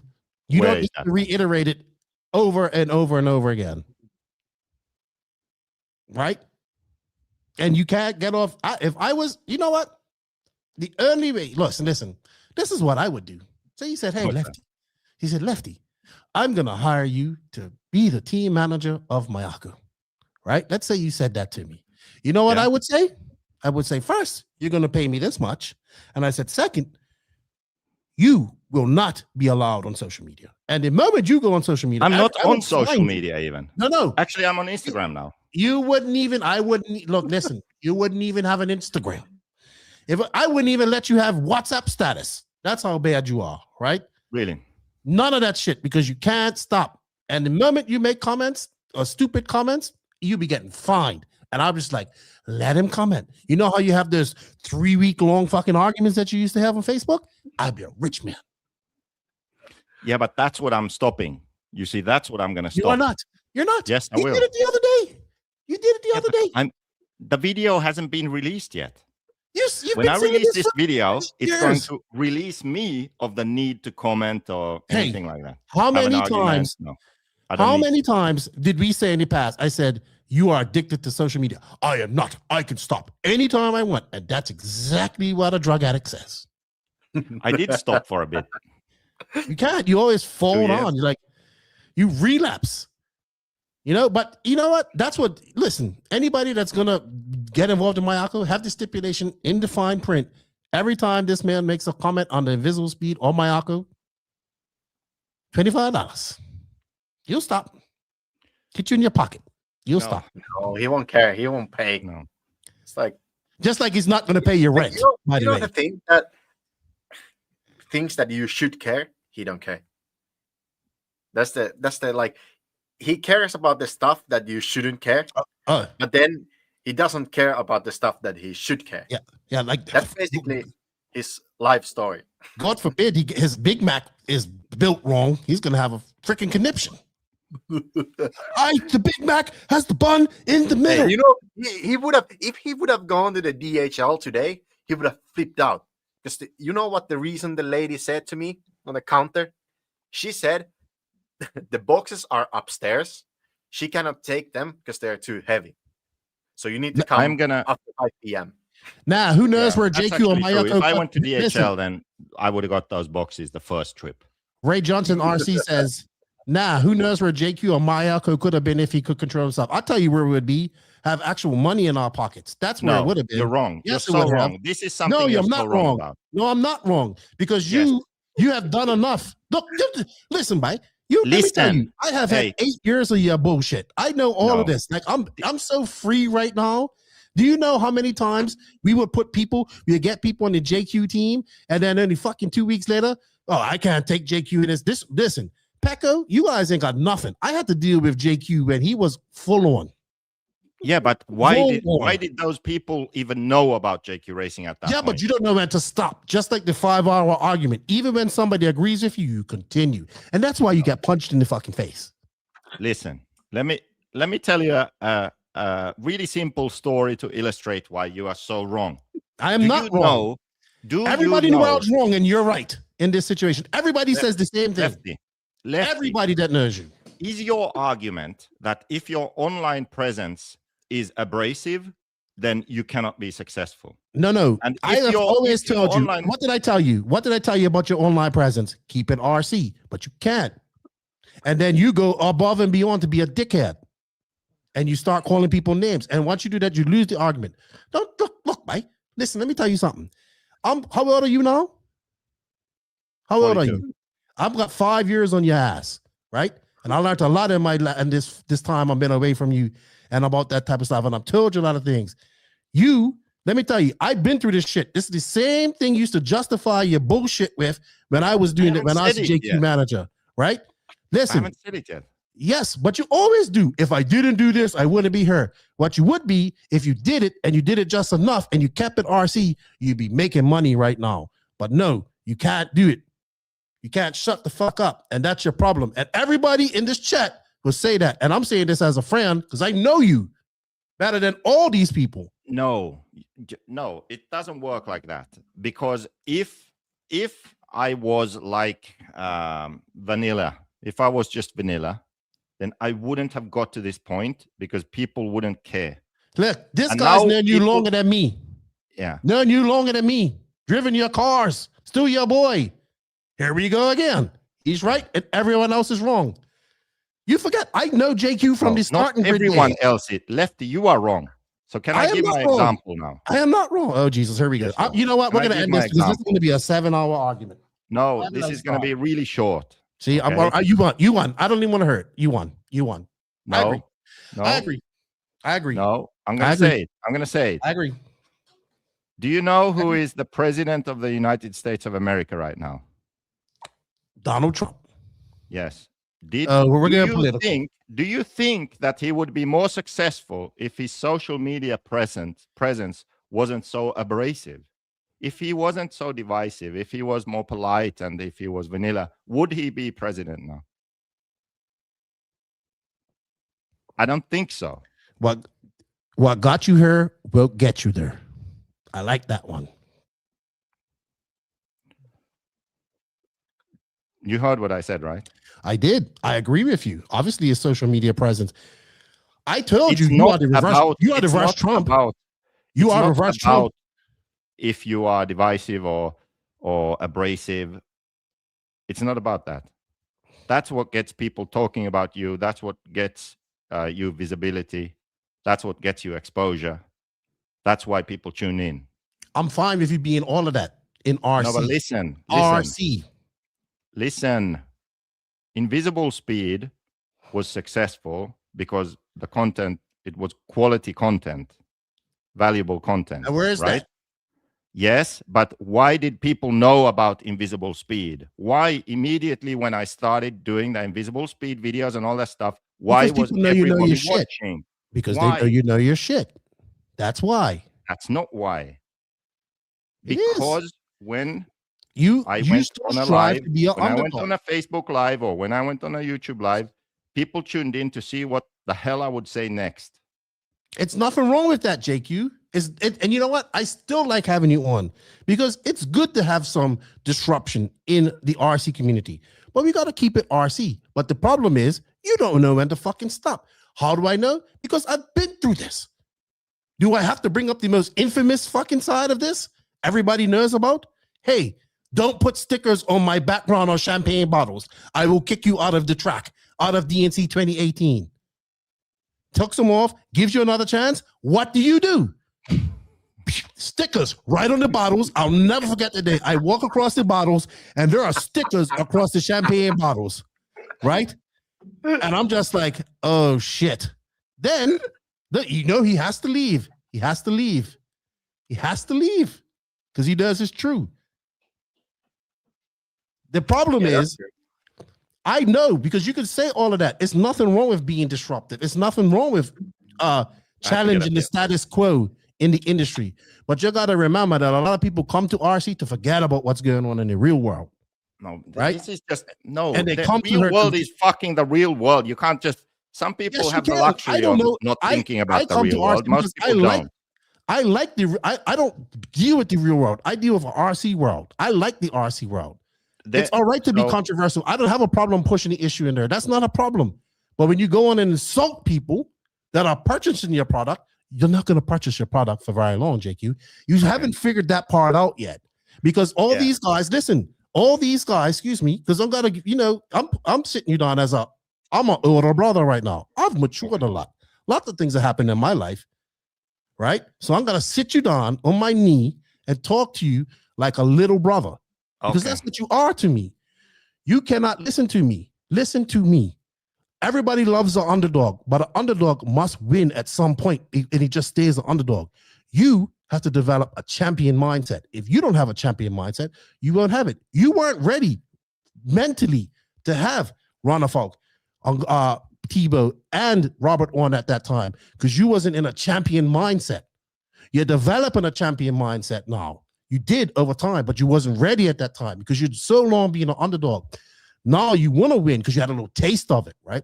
You had a taste at DNC. You won a European championship. It feels good. You like that. You want to repeat it. I agree. I want to repeat it too. I want to see you repeat it too.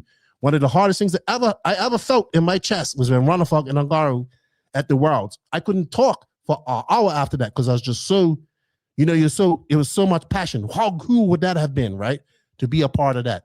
What you need to do is stop worrying, but you're not going to fix the world. The world is the way it is, right? But what you can do is help. Until you said that, I agreed with almost everything you said. You can think you can change the world all you want. I'm 47 years old. The world is not going to change in my lifetime. The world will not change in my son and daughter's lifetime. Okay? But what we can do, imagine had you not been so controversial and pissing everybody off and pissing your customers and making your life hell for all the people that work around you. Because the thing is, you have a lot of people that come around and work for you, have throughout the past, right? And where are all these people now? Some of them don't speak to you. Some of them don't hang around with you. These are friends, right? There's always been people around you. And I always heard this from you. They weren't the right person for the job. It's not about the right person for the job. It's about you leading that person to do the right job. And that's where and no offense, you're not capable of doing that because you can't coddle nobody and you can't talk to nobody because you think people are supposed to do it. That's where he comes in because he's able to translate what's in your brain to talk to normal people. That's what I used to do for you because I understood you and I could go through that shit, right? You know how many people had to walk off the cliff from smacking you or wanted to kill you or wanted to do bodily harm to you because you just piss them off. So if you can learn that, because you're fucking smart, you're the smartest, the dumbest smart person I ever met in my life. You're fucking genius. You're smart, but you're naive in the way you talk to people and the way people think that, and Salty Joe would agree too. We all have our issues. If I could sit you down and talk to you as an older man, talking to you as a younger man by 5 years, who's been through a lot in his life, that's what I would say to you. Because I used to be the guy that was the martyr. You know where the martyr gets you? Dead. Nowhere else. And your family warning you with nothing in their pocket. I'm very happy I came on today because we have found the old Lefty. Now. Like there's still hope for Lefty. Like I thought we lost Lefty to the corporate machine. But man, maybe 2026 could be the comeback of the No-Name RC. You know what? No, it's good to have you back on too. It's good to have you back on. It's been a while. Yeah. It's good to have you back on. Now you shut up and listen, okay? Okay, good. Next year, I'm going to hear the same thing I've heard all the time. Make me a promise. Next year, you stick to one opinion, okay? You don't change it. You are not going like, I disagree, then I agree, and I disagree again. Why? What is wrong with seeing points of view? What is one thing I figured out in life is I'm able to look at something from everybody's point of view. Yes, but people can do that and still keep their own. No, that's what you don't do. Now, you don't know how I really feel about things. No, yeah, but we should. You're a podcaster. You should state it. Hey, both listen. Shut up. Okay. So, see, now the young guy's telling us to shut up. He's not a junior. Shut up! I said. So listen now. Okay. So this last argument about JQ doing this podcast, blah blah blah. No podcast, not the Facebook posts, blah blah blah. So first, you disagreed strongly. Then you agreed strongly, and then again disagreed. Agreed about what? I still stand by the fact that he shouldn't be on Facebook. I'm not on Facebook. You are. I'm not. You commented on the invisible speed. Is you on Facebook? Yeah, but what? I barely comment there. Oh, but when you do, you fucking do. Let's get back to the first thing, right? A lot of what you said I agree with, except where this thing started. The whole point was like, imagine where Mayako and Invisible Speed would be if it wasn't for JQ. Basically, it's like that. Okay? Did not say if it wasn't for JQ. I did not say if it wasn't for JQ. No, the post that where this whole no, thing he started. said if you wouldn't have acted out the same thing you say to me. We wouldn't be here if I didn't do this. That's what he said. That's fine. Who was it? Who said that?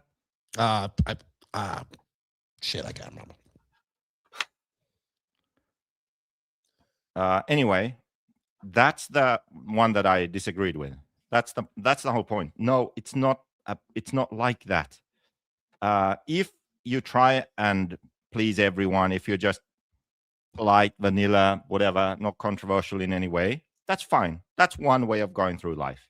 Yes, you can do that. For what I was doing and the way that I did it alone when I started. It was just me. There was no fucking marketing budget or department, right? Yet, Ray Johnson, yeah, he did. So, yet somehow, JQ Products, then JQ Racing, then my YouTube, and then Invisible Speed. Somehow, that got eyeballs on it. It had a following. People cared. People loved it. People hated it. People had an opinion. People talked about it, right? That part is very valuable, okay? And the reason it is valuable is that it makes people care. It gives the brand a soul. It's what I was talking about with X-Ray. Yeah, earlier, yeah. I've heard all of this before. I've heard this a million times from you. Yes, yeah. So you cannot deny that. I am not denying that. I am not denying that. Okay, but that's what the comment was denying, and yes, you often deny that too. No, I don't. Wait, I do. Wait, I'm not denying that. For 5 minutes, so let me. I'm not denying that. You're saying that I deny it. I'm not denying that. Okay, good. You are not denying that. So then we agree with that part. The next part is where I agree with you. So you have all of that. How do you grow from there? How do you keep that going? There is a limit to everything, right? There is a limit to abrasiveness. There is a limit to arguments. There is a limit to the negative side of the abrasive exposure, if you would call it that. Correct? I agree with that. But the thing, like, the issue is you can't have one without the other. Right? It's impossible. You can't have only the good things. It's good and bad. I would argue that today, if we looked at the situation in a vacuum today, it's not that fucking bad, is it? It's people like you who remember all of the stuff from the past and you bring that into today. The emotion, it's like a relationship. You have a relationship that ends. Let's say there's a lot of baggage there. Let's say you get back together and everything's great. It's that baggage is still going to affect you, right? That's what's going on when you are talking about this. Actually, no, because the situation today is very different to how it was 10 years ago. I would say you are better because you listen. Somebody messaged me the other day with some shit you went on a couple of months ago. You know what I said to him? I'm so happy I can say this nowadays. Not my problem. And that's exactly what I said. You got a problem with it? Not my problem. Nothing to do with me. And I am so, because you know what? I'm been that fire putter outer. Pekko is your fire putter outer. Here's your fire. I'm been your fire. Now ranting about it. Because wait, JQ guys never got there because of social media drama. I don't get this. Someone made a comment here. JQ Kyosho never got there because of social media drama. And then I don't recall any drama or negativity at Kyosho as an example. Yeah, no shit. Yeah, I don't know what it's talking about. The only way to do something, is it? Kyosho back in the day were the leading 8-scale off-road brand. They had the most durable car. They won 8 world championships and they finished like top 8 cars out of 10 in the main at the Worlds. Yeah, obviously you can establish a brand doing that also, right?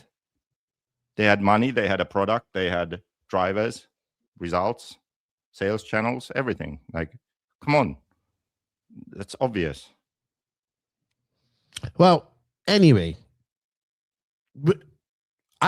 So we're turning over a new leaf in 2026, right? Yes, come back. Come back. So no more social media. Well, I have so my yes, Instagram, there will be Invisible Speed, Facebook, and Instagram. So basically, you're gonna be commenting as Invisible Speed, Facebook, and yeah, but I won't comment on random shit. I think you should comment on things that are relevant to setup in RC. That's not a problem, right? But going on there crying about a driver that leaves your team again, you got to stop that. Right? Because it's not worth it. You want to know the real reason why it's not worth it. You want to know the real reason why that happened? We found out. Because he's triggered. Now, listen. Yeah. Okay, I have a good story here. So that post happened because we found out that if you put cucumber in the gin and tonic, you won't taste the gin. This is part of the reason also. Oh my God. Okay. So that was the only reason. Yeah, but it was also timing. It was timing, just like the Martin Hoodie post was timing, and it's a lot to do with the wrong time to catch me on something like that. You know what? You tell people not to be emotional, but you are a very emotional being. People say you're a robot, but you're not. You're very emotional. Huh? In short spurts like that. You are, but when they come, they're like violent. They're like tornadoes. It's called ADHD. Then look it up. All right. So now that we got that out of this space, I'm not good. We're going to go for 4 hours, right? Just 1 hour rant. I know, bad. But it's needed. It's needed. We both need to. Remember I said we take JQ here. It's gonna be another 2 hours, and see, we're at 4 hours now. I know, but he likes this. Right. Paul, this is like old school NNRC 4 hour podcast. Okay, so let's end on a predictions for 2026 note. For Worlds or for everything. So okay, the first one is your predictions for how long my comeback will last. Well, I was going to say, what's the over and under on this? Pekko, let's make a bet. Huh? In months. 6 months. People can comment too. So you say 6 months. Mm-hmm. I say it's going to last the whole year. Like this time, it actually I stick the landing. I think. I hope for a year. I think first 5 hours will be good, and then we just hope. 5 hours? James Martley says 3 months. Basement says we need it 5 hours at least worthy. 2025 recap. Nick says his comeback will last him in the bedroom 2 seconds. 2 seconds. Barry Road 6.9 months. Ty says 9 months. You know what? I was going to be rude just now. Remember we did the last time we did an over and under? It was many years ago. It was you, me, and Keaton. And we did an over and under on how long Cody King was going to be Kyosho team manager. And it was like, I said, yeah, he'll do 2 years. It was 2 months. Oh my gosh. On that track. Shellbach, he has faith in you. He has faith in you. 1 year. I'm with Salty Joe.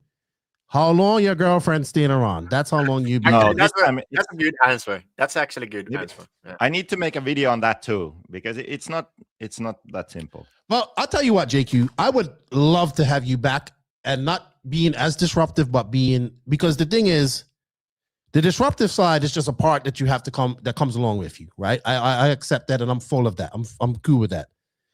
But you have to. I would love to see, because I've told you countless times that I think that Invisible Speed is the real gem out of all this. I even told you that you should stop doing my aqua and focus on Invisible Speed. I told you that. Oh, that's actually when I said that I would quit. That's what I would have done. Right, because I've told you that can cross over into so many different genres, not just RC, right? So I wish you all the best, because when you're involved, it's better. And at the end of the day, JQ, you've been doing this for how long now? 20 plus years? You're 42 Since now? 2009. So you've been doing this for quite a long time. You have everything here to be successful, right? You have the product, you have the knowledge, you have the popularity. The one thing that has to change that hasn't changed in all of this time is your attitude towards things. So if things can change like that and you can stick it out, I think it would be great, because I told you instantly, like when you got hot in the ass to prove everybody wrong, the social media and everything was like good. And I was like, yeah, I know when you're doing things. I know your style. So I know when you're doing things. And I message you and say, yeah, it looks good. And then you're being pissy and, all this type of stuff. And you barely talk to me. I will say this, whatever meds you was on at the Worlds and Portugal, you need to be on them all the time in your races, because you was on point. That? Which month was that? August, end of August. Okay, so see, that was after the lowest point. Okay, the lowest you was point on point. Was July. That was the 40 plus euros was July, I think. Because listen, yeah, at the end of the day, listen to me. Us three right here, we work in the industry, right? And it's not, there's many of these guys that are watching, the 129 people that are watching that probably don't work in the industry, maybe one or two do, they wish they could be working in the industry. And I know this isn't the most, we don't get paid. We all know this is a struggle. We all know it's a struggle. You just talked about your money problems. We got money problems going into next year. We all know this is a struggle, but we do this because I think all three of us here really love RC racing and love it and passionate about it, want to see it be better. At the end of the day, us three have these same goals. Lance says work, debatable. We all have the same goals, and many other people have the same goals as us, but we all have different ideas of getting there, right? You call me corporate, I say figuring out how to work with everybody to make things happen. And that's something you got to learn. You got to learn to play in the sandbox and be nice and not get kicked out, like you got kicked out of your home track and had the cops called on you and escorted you off. That's not the way. Like you got kicked out of your home track. You can't do that. Sometimes you just got to let things slide. Yeah, okay. That's actually a very good example, okay? Okay, hurry. Jesus. I was almost out. No, because you're half right, okay? Yes. The reason I got kicked out was actually... I heard what you got kicked out. I did something which I will always do. You okay? did. You was right. This you is was right. A perfect example. This is a perfect example. I stood up for someone who no one was standing up for, who deserves to be stood up for, okay? A guy who is, let's face it, a bit different, mentally challenged in a different way to me, okay? He's an easy target to push around and bully and whatever, right? The level of this, let's say, this guy's situation is he has a state mandated pension. He doesn't have a job, okay? This level, okay? Nothing wrong with the guy, okay? His thing is racing RC cars. He gets banned for a fucking dumb reason because he's singled out, easy target, okay? I call them out on it. I say, this is wrong. You cannot give this guy a fucking ban from the track for this and that and blah, blah, blah. It blows up into a whole big thing. Okay. If the story ended here, it would be all good, right? But then, my intention was good. What I did was good. Then, from then on, the way I went about it, the abrasiveness, the shit talking, all of that extra stuff is what caused the ban to be this long, right? Pekko isn't banned anymore. Thank Jesus. I'm still banned. I don't even know why Pekko was banned, to be honest. He didn't even do anything. Association. That is true. This is kind of a microcosm of everything. I do the right thing for the right reason, but I do it in a wrong way, or I take it too far. And that's what causes the issue. Same thing with the social media presence. Yep. It's not the issue isn't that it's controversial or that it's abrasive or divisive. That is not the issue, because it brings eyeballs and it has people form an opinion or care about the brand or me. The issue is that I take it too far. That is the thing. Okay. It's a perfect example. You did take it too far. Maybe you just shut up. You'd probably be back there. Okay. What's the next prediction. What was your prediction on his how long it's gonna last, Barrett? Hopefully a year. He's like, I hope it's a year. I hope it's a year. I hope as long as possible. Yeah, me too. Let's say it that way. Because it's better when he's involved, right? And he's into RC. Because then things get pushed. You push out good content. You do a lot of things, and that's better. I think the big thing.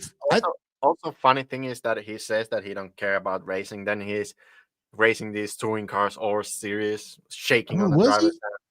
Was he? Yeah, what the hell do I shake in touring car? It's so annoying. I can't do the best I can because my hands start shaking. Really? You got the shakes? He's shaking so much that probably the parts inside the radio is gonna unsolder or something. Yeah, really? You're like Patrick. You're like, So are you how like many Richard months did Saxton Pekko shaking? say? He said, as long as possible. Yeah, but what you have to predict something. Yes, Forever? as long as possible. That's my prediction. Is it gonna be all year or less? No, it's gonna be next 10 years. Okay, so all year. This is just next year, so all year. Okay. If you pace yourself, JQ, you will go. But if you go like you usually do, where you just up at 4 o'clock in the morning and working, that's your issue. You can't cut off. And you have to if you can pace yourself, then yes.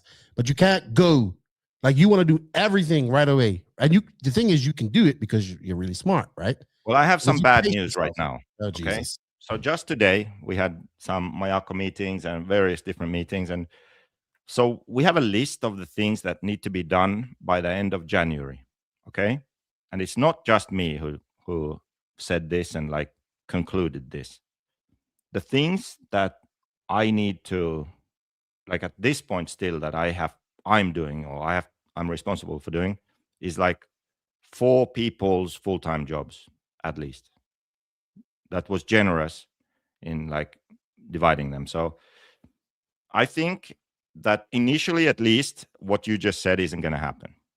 Like all in. I don't think initially, but you have to at some point. Yeah. That's why you got burnt out. No, well, that's not why, because I can keep going with that, but the life things are the issue. Yeah, but that's the problem. That's a problem, JQ. When you do go hard like that, you go, and then that's when you check out. Because it's happened. It's weird because that's your superpower and that's your disability at the same time, right? You don't know when to stop. That's when you're like, I can't stop. And next prediction: will Pekko win a major race next year? What would be considered a major race? Major race? Well, any of the big races in touring car or off-road. If he runs Truggy, yeah.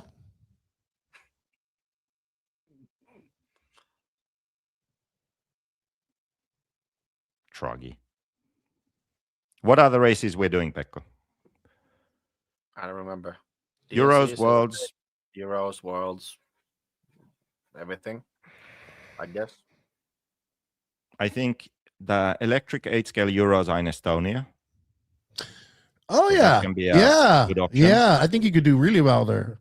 Really well there. Yeah. Nitro Euros are Madrid. Buggyland track. I think Estonia is like right up your alley, Pekko. Touring car is TITC and Worlds and ETS or 2. Are you doing all the ETSs, Pekko? No, 1 or 2? Probably only down. Okay. No, but no 10 scale off-road next year, right? So I will say that yes, Pekko will win a big race next year. I think he could win the E-Buggy Euros if everything goes right. I'm just saying, I think E-Buggy is always good. E-Buggy was good at the Worlds. I agree. We'll see. Does Pekko believe he can, or that he will win a big race next year? Yes, I believe. There you go.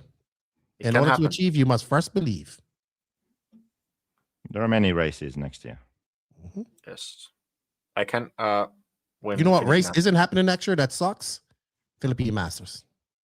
Yeah, now it's in Malaysia though. So yeah, I would go there. I'd love to go there. Is it because they just don't have they won't have the track ready? No. In time? I would say that Asian Buggy Championship counts as a big race. I would say so too. The attendance is there. I would say so too. Like in Team Infinity are there if someone Ongaro, Polito, like I don't know, some of those guys, if they show up, it's a big race. Okay. Salty Joe says amen at Worlds for Pekko. That would be a goal. A hard goal. Well, for sure. I mean, yes, he was in Amen this year at Worlds. So why not Nitro? Nitro Worlds. Yeah, but still. So.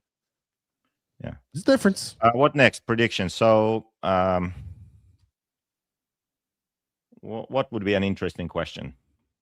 People can also comment questions. Will Cavallari win a major race next year if he's driving Mayaku? Will Cav, should we say win or make a main? I mean, he made mains this year. The guy finished second. He finished freaking. He's still doing well in 10 scale. Oh, yeah. I forgot about 10 scale. Hey, Frankie Contreras says, "What's up, JQ? How have you been?" Frankie, is that him or? I think this is the dad. Or the dad. Yeah. Oh, yeah. The kid is junior, right? Yeah. The dad likes you. One of the few California people that like you. Yeah. They do exist. It's David says can happen, Pekko. Yes, it can happen. Championship mindset only allowed as Mayako employee. Glad I'm not paid. The pressure is heavy when JQ's eyes are watching you.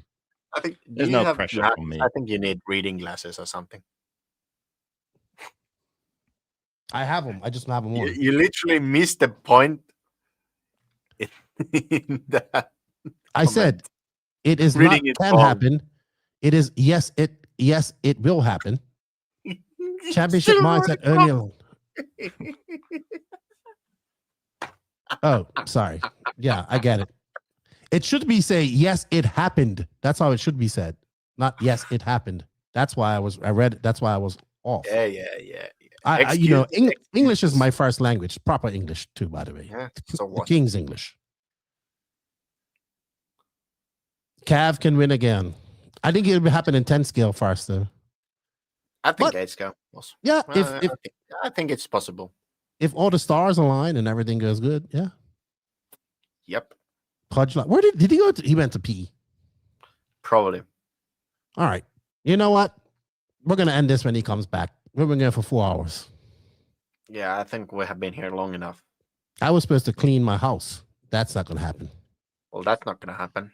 No, it's 5:30 now. Her. How do you use like a vacuum cleaner? I don't have a vacuum cleaner. Oh, you don't have? Oh. I don't have carpet. I have full tile. But how do you wipe your floors or what? You sweep it with a broom, and then you mop it. You go with like one hand, like this. Lance says, "I have a prediction. I had a prediction. What's that, Lance? Will JQ make an A main in pro class? No, well, he's retired. He's retired from pro class. Maybe touring car. Only possibility. That JQ's last chance of making an A main shipped in 2018 when he got kicked out of DNC.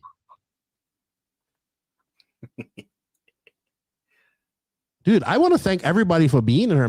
We've had over 120 people pretty much the whole time. That's crazy. Thank you, everybody, for the super chats. We greatly appreciate it. We got a plethora of super chats.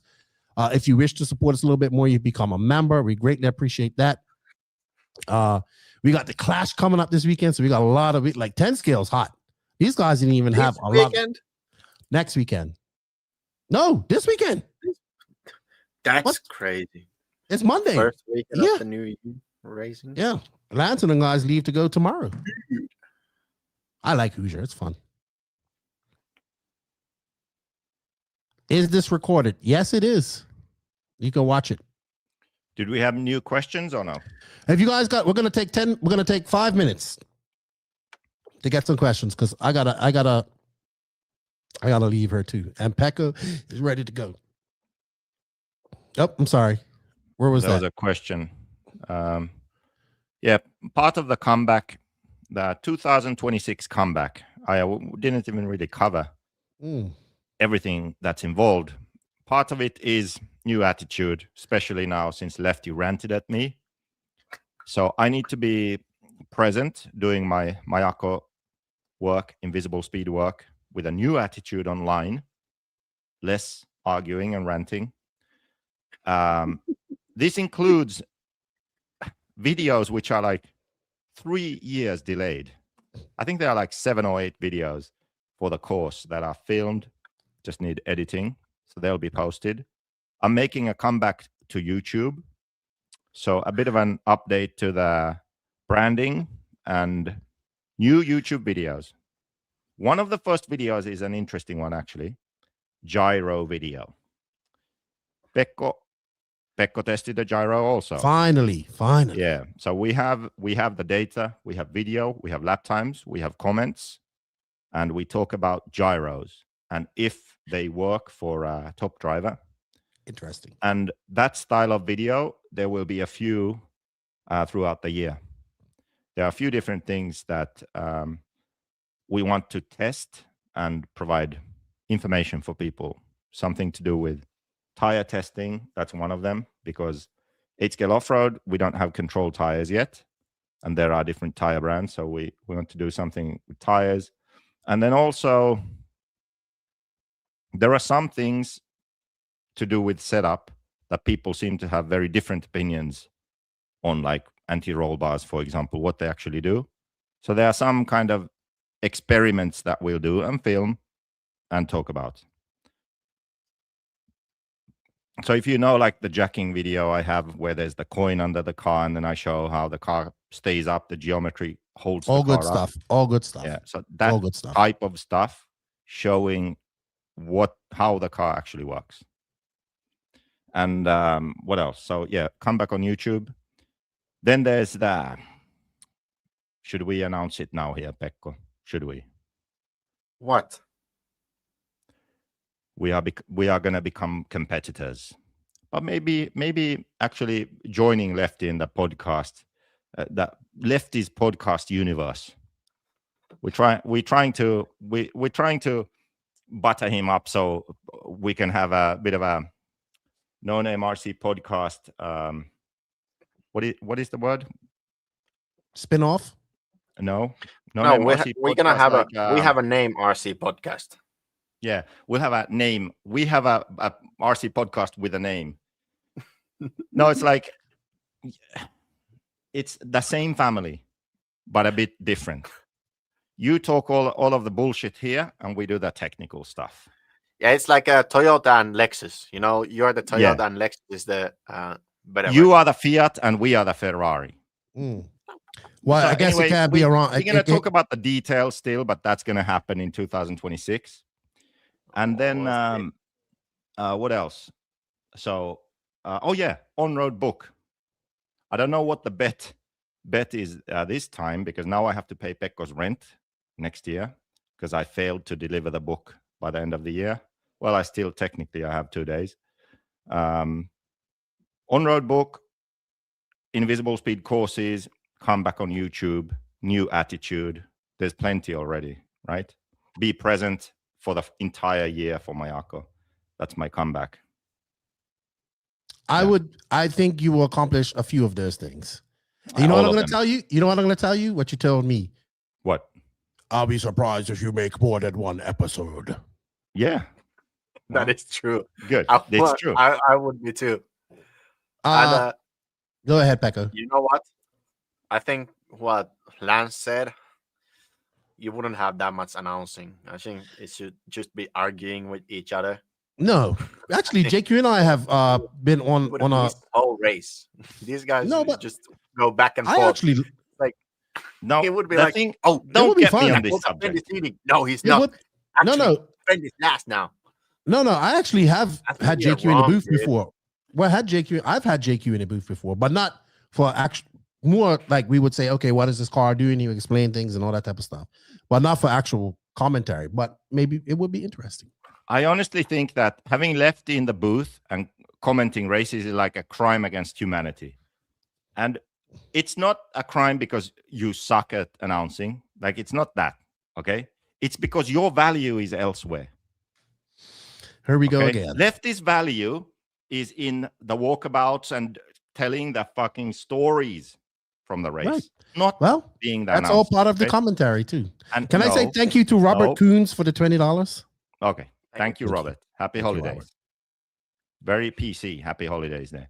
Anyway, Lefty's value is providing and creating the storylines in racing, talking to people, not doing the announcing. And that also ties into your podcast then, right? So podcast, Well, guess what? Stories at the races, walkabouts, highlighting drivers, people, families, products. That's what you should be doing, not the announcing. Yeah. Well, so it's not like, I'm not saying you suck at announcing, don't do it. I'm saying I get what you're saying. robbed. We are being robbed of quality content because you aren't doing it. Well, just like before this podcast existed, there was nothing. Jesus, this is going to go on forever. We have a question. Oh God. And I want you to be as quick as possible because we definitely need control tires for major 8-scale events that people travel to. Okay? It saves so much money on not needing all the tires before and then not having them when you get there and having to try and find the right tires and compounds. No, just make it control tire for major events that people travel to. There you go. End of story. It works for every other class. Because Nicola had a different opinion, but I understood his points too. Yeah. Well, he's a tire manufacturer, so I understand. Exactly. We had a question for Pekko. Hold on, Pekko, and then we're gonna.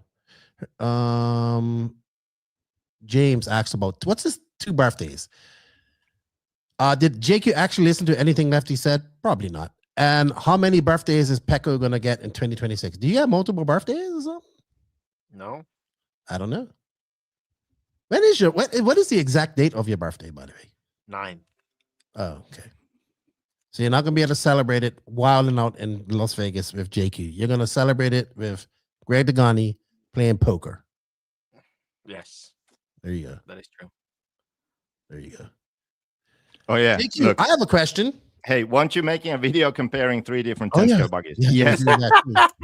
Maybe I should release that one too, because I have the information for that too. It's like 3 years too late, but oh well. Hey, will you be on this podcast anytime next year? Because you was barely on it this year, but you was checked out. I don't know. No, he was angry at you. That too, because he was all Why about. was I angry at you? What was that about? You was angry at me because of Robert, because you had nobody else to blame besides yourself. Oh so yeah, you me. I remember now. Yeah, you let everybody know. You knew, and then you posted it like you know. I'm like, you idiot. That's but it never went public. It never went public. Yeah, he already knows that, but he says that he doesn't know. Look, let me tell you something. I was at races and everybody was telling. I'm 100% right. Everybody was at races telling me that he's leaving, so it's not like it was a big secret. Everybody knew. Yeah, but you was pissed off, so you had to take it out on somebody, and I was. Read this, Lefty. JQ Gold is Invisible Speed Line. I know top engineers who watch the videos and have his books focus on that. I agree. I've told you that a million times. I've told you that a million times. Phil Fernandez, you can watch the replay of this on YouTube and Facebook. But yeah, you and I have a message for Lefty from Lance. Stay in your lane. Yeah, but even you know Lance what? Agrees. Yeah, but guess what? Don't put him in the booth. Listen. And there's what Lance says. Where's the other comment? Let me find it. There we go. Well, that doesn't pay the bills if you don't make it. Have you tried? It would eventually pay the bills, I'm sure. Well, you know what? You guys can come and donate your time at the next race to make it happen.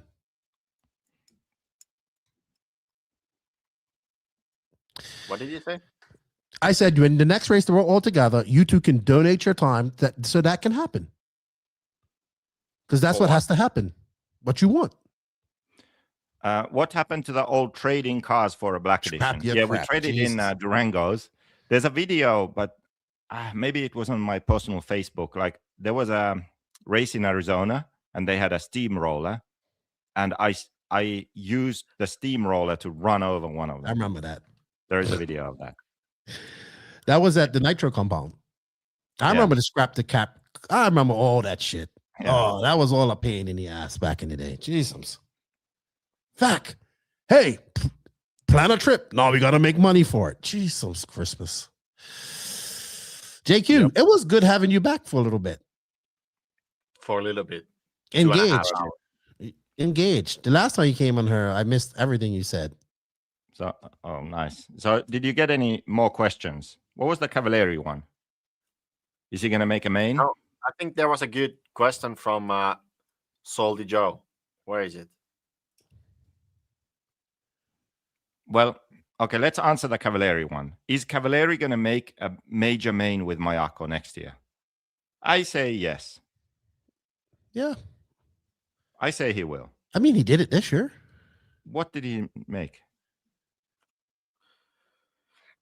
Didn't he make DNC? DNC main. Yeah. Raw Nationals main. I think he did, right? Raw Nationals main? Yeah. DNC main and Raw National main, at least. Okay, so yes. Okay, that was too easy.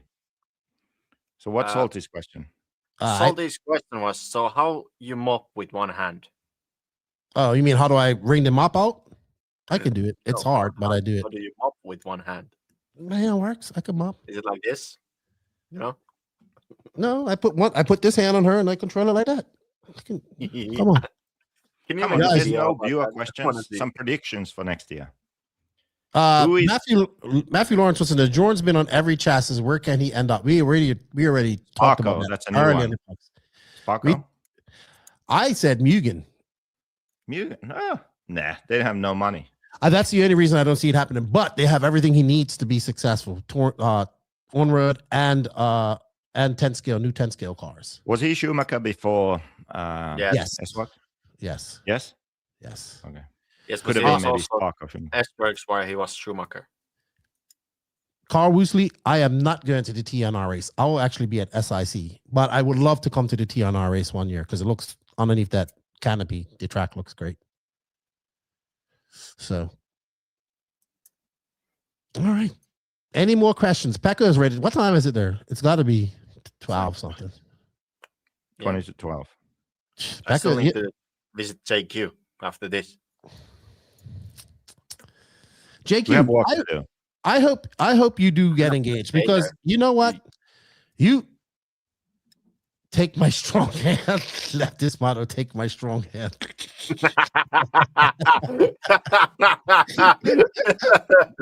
That's actually good, man. I think you should tattoo that or something.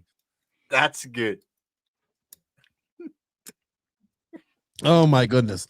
Predictions. Will AE and Mugen come out with a new buggy? I think AE, yes. And you think we're gonna get to the 9 finally of Mugen? I think so. It's a world year. After when was the last one? It's been a couple of years. I don't even know which iteration we're on now. The R? I don't know. Would they have something new, really? I don't know. I say no. New as in new name, but no, nothing new, really. New name is small changes. Yeah. Like they usually do. That's their MO, and their car works for them and works, and people like it. And when will you guys get to come up to the Pacific Northwest, maybe Die Hard in the summer? Die Hard looks nice. Hopefully it recovers. I have a question. What up? Can I finish my statement? Yeah, go on. I was saying that I hope that Die Hard recovers from the flood and dries out because it's beautiful up there. Go ahead. What was your question? I have to give a bit of background for this. Okay. Okay, so I failed at explaining what I meant with X-ray already. We're not going to go back there. Thank you. Probably going to fail with this too. But Infinity is a brand that is run by a backer that literally has enough money to do whatever he wants. Okay? So that means Infinity can do, at least in RC terms, whatever the hell they want. Okay, now we settled that. They have spent probably on restaurants and whining and dining more in 1 year than most RC brands spend in a year on anything, right? So my question is, in 2026, will Infinity show up and actually begin to fulfill their potential and do good things for RC in a big way? No. Because they didn't even go to the recent World Championships down in Chile here a month ago. So you say no? No. I think he has no, I think there's no real interest in the off-road market. I'm not talking about off-road, RC in general. Just period. I think, I know what you mean. I think obviously they have the money to do awesome things. Look at the 2023 World Championships they had, the 1/8 scale World Championships was awesome, right? Okay. And you can see in Nitro on-road, if Infinity isn't involved in it, it's really lackluster because the other companies don't have any money to put into it, right? I think they can do a lot, but I think maybe do they have to? Do they want to? That's the issue. Do they need to? They don't. They can continue doing what they want to do, right? Because they came into a market. They came into 8 scale and 10 scale on-road, Nitro on-road, right? And it was dying, right? They came into this market. They picked up all the fastest racers that they can, and they absolutely dominate this market. Okay, they didn't win a world championship this year because obviously they didn't go, but you can see like the difference in a 2023 world championship in Japan at their home facility versus we've been to the facility in Chile. It's beautiful, right? It's a shame that they only got 50 entries. But no, like they didn't send their team there. And that's that company sways that whole genre of RC. Yeah. But now they are in 10 scale electric touring car. They got Bruno. They got the current world champion. Yeah, but they have a car. Here's a chance for nice videos. Yeah, but here's a chance for them to step in a class where there's actual fucking competition. Yes. Are they going to step up and fulfill their potential in RC and actually do good things for RC? Well, let's see. That's up to them if they want to do it. And the owner if he wants to. But you said no. I was thinking more of I was in electric touring car. I saw a couple of nice videos. No. So I was thinking more off-road. I was thinking more off-road. Yeah, but think of everything. You were talking about Chile World Championships. That's on-road. Yeah, I know. But then are you sticking to your answer of no? Are you on the record of saying no? No. Hopefully, I'm proven wrong. But you said no. Yeah, but I was thinking of off-road. But yeah, but there's no everything. You just say something now. Like you pick one. No. Okay, so no. Pekko. I think no also.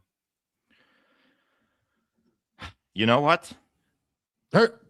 Actually, this is actually a good question. I'm just gonna mind fuck everyone, and I'm gonna say yes. Okay.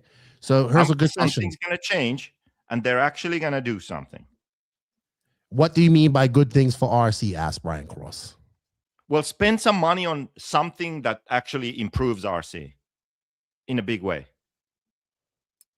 Like you have all that money, right?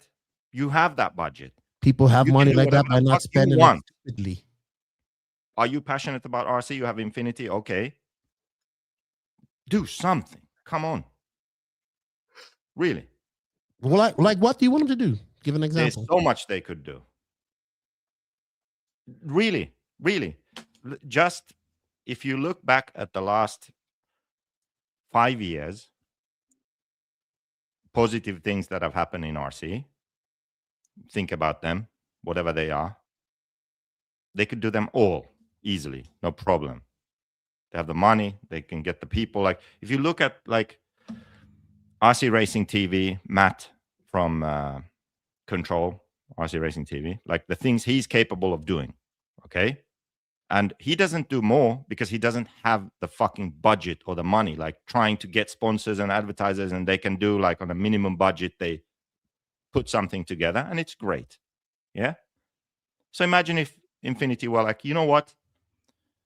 We have drivers in all these classes. Let's just elevate the game for coverage.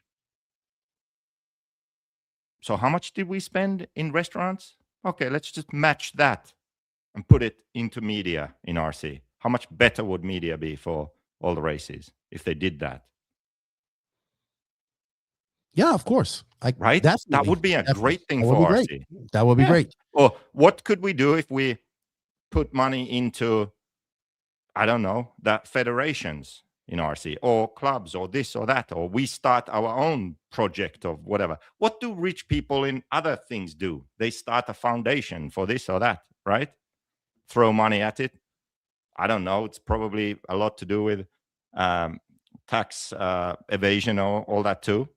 But it does something good in something in the world.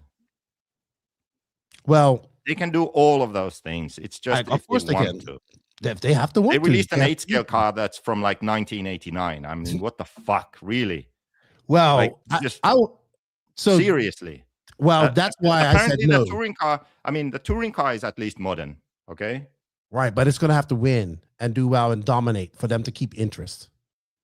Because I think the interest goes where he does well. It's like, okay, RC, every section of RC has the same issue. There are people who have the skills and the drive and the passion to do more, but they can't because they don't have the fucking money to do it. Okay.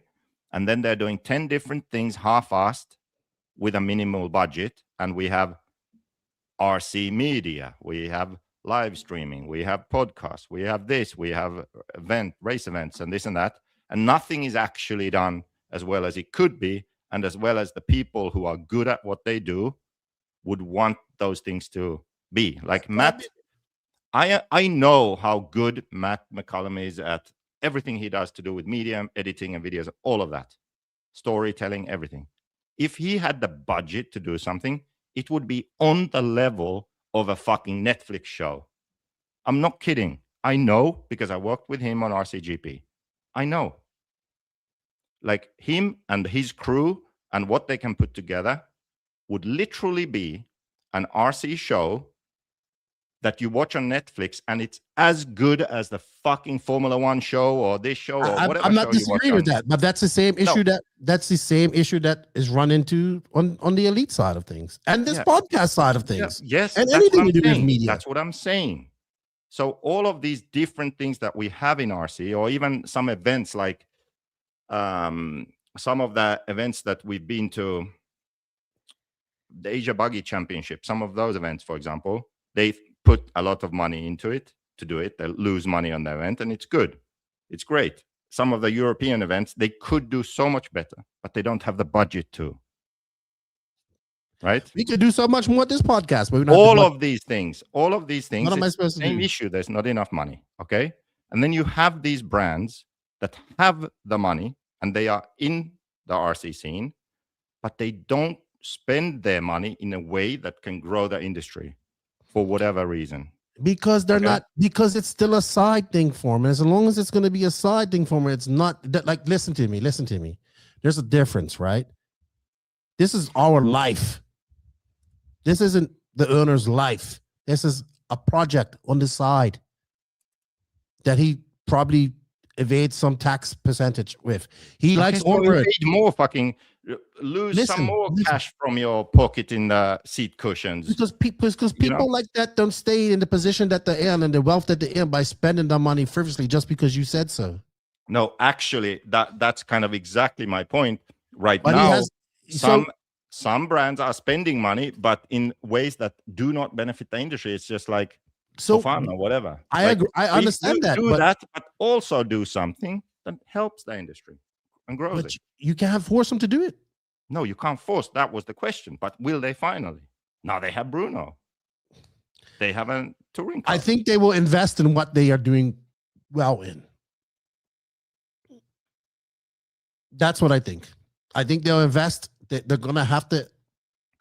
When I say they don't have no competition, but let's be realistic. 1/8 scale on-road and 1/8 and 1/10 scale Nitro on-road in the real big scheme of thing of RC racing is a very small niche class, right? Yes, it may be in Europe, it's bigger, and Asia, it's bigger than anywhere else, but it's still, when it's compared to like off-road racing, it's niche. Touring car, electric touring car is like, I guess, the two-wheel drive of on-road because people can do it. It's very popular, right? Now they're getting into that range, but now what they can't do is they haven't been able to come in her, sweep in her, and buy up all the fast racers like they did. So they see Infinity seems like to me like they kind of came in and saved that genre of racing to an extent, right? On road, Nitro on road, yes, and I would on say road, so. right? Yeah. Because they ran ENS for a long time, I would say. Basically, ran it because their team went there and they had the drivers. And, yes. Look at all the people that were at last year's 10 scale sedan race, mostly Infinity, right? Yeah. They came into a class that he was passionate about and was easy to see results and get world championships because let's be honest, you bought them because you're eliminating your competition at the end of the day. Because the other companies can look at GT racing, right? Infinity's not into that, but it's probably one of the more popular brands amongst just the regular people in racing and on-road racing. But imagine if Infinity did get into GT racing, how big it would be. So they gotta be willing to. Excuse me. I think it's about what he's passionate about. So that's what he's passionate about. They're able to. I mean, look what they did. They did a great job for the Worlds at their venue, right? 2 years ago. So, but in off-road, you can't do that, right? You can't just come in. He I don't know. I don't even know but why you they're also wearing need a car off-road. from this century, okay? That's another thing. You have one of the best drivers in the world, but let's face it. I'm sorry, I've been sick, so that's why I'm. Think yes. All right. Well, I hope they do, but I don't foresee it happening. But you said no, yeah, so we'll stick to it. Okay. Okay, I have another one. Okay, it's because I need water. Hey, I need water. Will X-Ray adjust their marketing in 2026? Okay, let's not get into that again. I don't. Fuck. We still got 126 people watching. Really? Well, why aren't they commenting with the questions, predictions for next year? Because they're listening. Look, we even sent this guy to sleep. Good night, JQ, Pekko Lefty. It's 1 p.m. and I'm good. 1 a.m. I assume because it's in South Africa. Enjoy clean your place. Point of the night: JQ must focus on RC related things and only. And Pekko win the big races. And Lefty, you keep doing what you do. There we go. See? Yeah, there was a comment from South Africa before about my experience there. It was good. So Some we're going? of the best RC trips I've done. I want to go there. So we're going? Badly. Okay, good. South Africa. Maybe we need to go back. It's been a we're going while back. since we were there. I need water. Hey guys, Let's have one more final question here. All right, you have the question. I'm gonna get a glass of water. I'll be back. We need a final prediction here. Let's make it a good one now. Something. What could it be about? Will the NNRC be around after 2026? No, it will. Oh, I know. Yeah, now I got it. Okay, so this spin-off podcast / YouTube podcast thing that is going to happen, which is going to be a sort of more technical oriented one. Will it overtake NNRC in viewership? Probably because you have made twice as many subscribers as I do. No, wait. What is that? What's that? We don't even have a name. Okay, so that. Are you going to put this with a name? Will it are you going to put it on the NNRC? Are you going to put it on the Invisible Speed platform on YouTube? Yeah. Yeah, on it. I think Invisible Speed on YouTube, but then when your shit for podcast or create a new one. Yeah, because if you put it on invisible speed, you're gonna get more views. You have 25,000. I don't know how many people But you have need to combine it, like podcast and YouTube and all that shit. I think the podcast is not gonna even happen. Fuck, Jesus. No, it's gonna happen. My prediction. That's my prediction. Stefan Comsey, here's a good question. No, come on. We need to answer this one first. We need to answer this one. Will it, if you combine the podcast downloads and listens and YouTube views and all this shit, you're gonna beat me. Will it pass NNRC? Yes, because you have more fucking subs on YouTube than me. So you think yes? I'm surprised. Yeah, you have more subs on YouTube than me. Of course, you're gonna get more sure views. About that. Huh? I think I wasn't as confident as you seem to be, but that's JQ. It's numbers. It's numbers. Well, Pekko, what do you think? Pekko said no because he thinks it won't even happen. Yes, and I'm gonna say yes. Well, if it depends, it might happen, but it might be one, and then 6 months later maybe another one. You said yes. Okay, stick to it. You said yes. Pekko said yeah, no. of course. But you got to understand that you're already ahead of the game with me than me. Okay. Because you have you go to you have 31,000, almost 32,000 subs, and I have 8,300. Okay. So by numbers, by math, you will do better than me. So that's okay. You know what this is? Money. This is a tiny, tiny violin playing just for you. And you're crying. I'm not crying. I'm just stating math. Okay. Will Hong Nor win any big races? I assume. Hong Nor. What's that? That is the brand that looks like Wally's driving and A-Man is pushing. Have you not been paying attention to the RC world lately? Jake, you know why Wally got kicked out from AE? You know the reason? Yeah. The reason? Yeah. Yeah, reason why. Yeah, because he got lapped 7 times by Degani. That is not true. That is Greg Degani saying that. That's funniest shit ever. Yeah. He messaged me Hong saying Nor that. is like, okay, my honest opinion about Hong Nor is they should have stayed with Hobao, dead and outside of racing. Come on. I think it's more than so let me ask you something. Same as Sparko, same as what was this thing I saw just recently? Sore Lux or whatever. Stay away. Let me ask you something. Waste of time, ruining it for everyone else. Let me ask you something, Hong Nor. Do they make bashing stuff and things like that as well? Yeah, I think so, yeah. So here's what I think's happening. I think that A-Man is actually either gonna partner with him or buy him, or I don't know what it is, because I thought it was gonna be AE. Well, why wouldn't they buy Mayaka? Fucking buy Mayaka and can you let me finish, please, Mr. I want to sell Mayaka off so fast now. It's not the racing that they're worried about. It's not the buggy. It's not the racing. They want that. They want the RTR and bashing stuff. They want to go. I think they're gonna go challenge Horizon and all these and Traxxas and all this stuff. That's where the money is. That's where the real money is. How many distributions do A-Man have now? I don't know, but I think they're gonna come up with the A-Man, or not A-Man branded, but A-Man backed, ready to run, bashing, crawling, all that stuff. Yeah, maybe. That's what I think is gonna happen.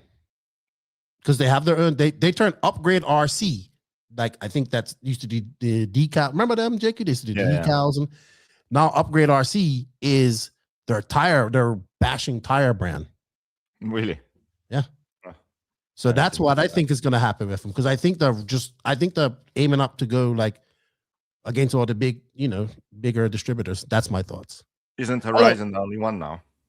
Horizon and Traxxas they're going for RTR stuff. Hello, Mike Winders. How are you, sir? Getting ready for the Clash this weekend coming up? You know what, JQ? It was good having you on, my friend. It was good. It was like old times, sir. It was like Rupert Pumpernickel times. Yeah. So, if A-Man would buy Mayako, they're afraid JQ as a negotiator will need 20 non-American lawyers to make it happen. No, because Mayako isn't me. And it would be fucking good if someone had Mayako that actually like put money in it and had people run it. Maybe they would keep me on as a designer. That would be cool if I could only design and not give a fuck about anything else. And then I'd do invisible speed. I'd sign a contract where I can't have a social media. That's how you get me off. Get a main to buy Mayako. Okay, here we go, Lefty. Get a main to buy Mayako and do whatever they want with it. Hire me as a designer for the racing stuff only. Like I'm the Kanai Kyosho, JQ, Mayako, okay. I'll sign a contract. I can't post shit.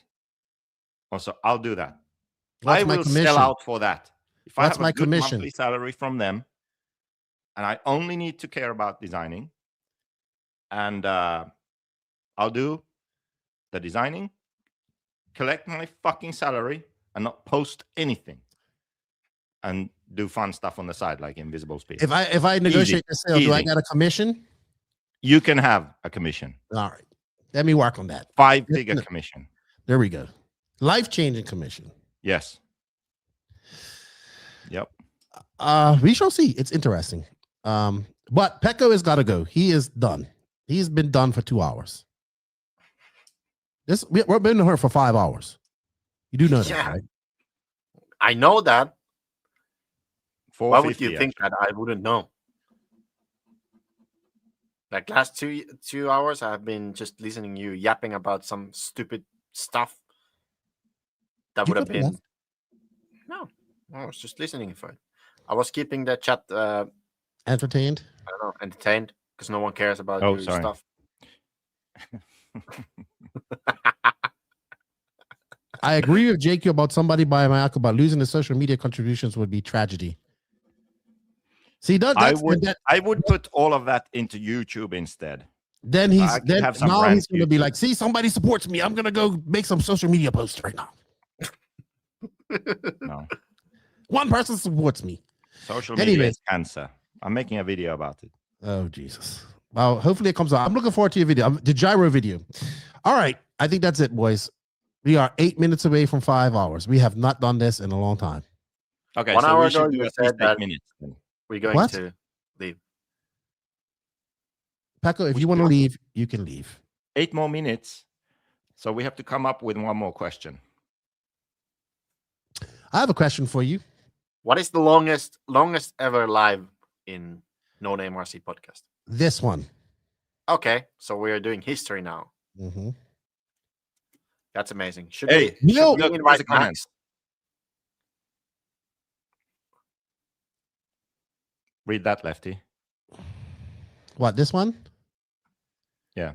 Dan Jones, welcome back, JQ. JQ/Mayako isn't where it could be, not because of what JQ says. It's because he quits the brand for 6 months out of the year after year. I would say so. Yeah. That's why I told you, pace yourself. It's not supposed to be this way because I was supposed to be just a designer. Okay. And we still have new designs, right? But unfortunately, it's kind of the same thing that we were talking about, where it's a struggle to have the financial backing to do all the things. Same here.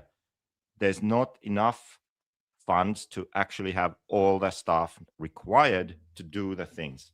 Okay. And then I have to do too much. And then if I disappear or go MIA, well, guess what? All those things that I did that I wasn't supposed to be doing don't get done. Yeah. I'm E-Buggy in this. 2026. There we go. E-Buggy. We have 6 more minutes, buddy. So let's find that question. You dumped your battery. E-Buggy. Battery's dumped. We need another question. Drop the cell. Prediction 2026. Hey, I have a prediction. Let's say if Cavalry continues with Mayako, is his battery going to be in the car all the time, or no? That prediction sucks. But I thought of a better one. Who is the next legend to retire? And is it going to happen 2026? So we have. Who do we have? Mayfield, Cavalieri. I heard someone saying that Mayfield would retire after the Worlds. Yeah, we have Mayfield, Drake, Lutz, Cavalieri. Fend, Robert.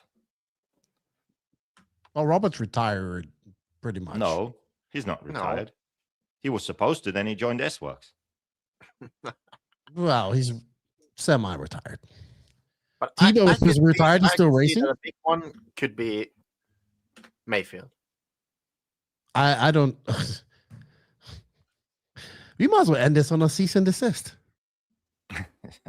Is HB Racing dead? No comment. Lefty will get a cease and desist lawsuit. I'll probably get a cease and desist, and you even said it, just like at the Worlds. I don't think Mayfield's going to retire. I don't think. I think I'll tell you what. I think Fenn goes out early than usual. He's what, 28, 29 now? I give him 5-6 years. When he gets about 36, 37, he might leave. Savoya. Nah, I think these guys I think Savoya's already working in the industry, with his business and stuff like that. So is someone going to retire next year? Do you mean willingly or forcingly? Either.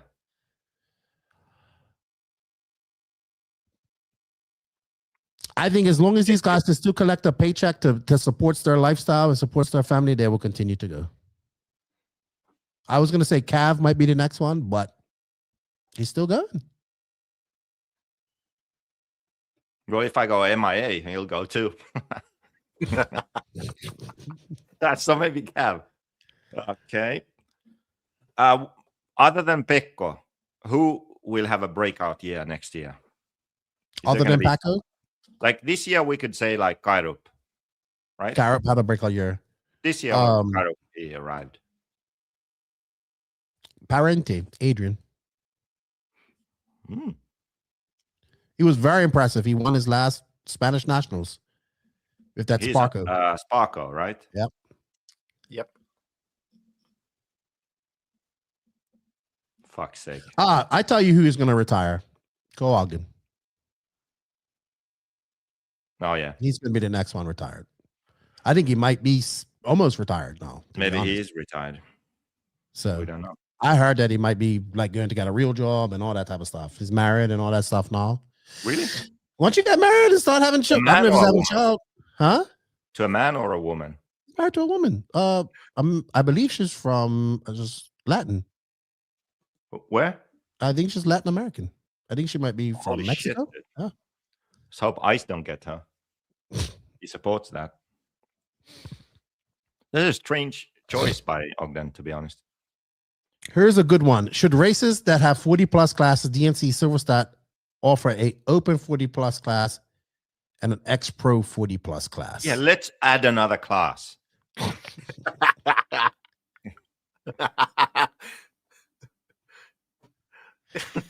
He does not have a career outside of the outside industry, Luke Eunice. He is, but I heard he is going to work like at a car dealership or something like that. I don't know how true that is.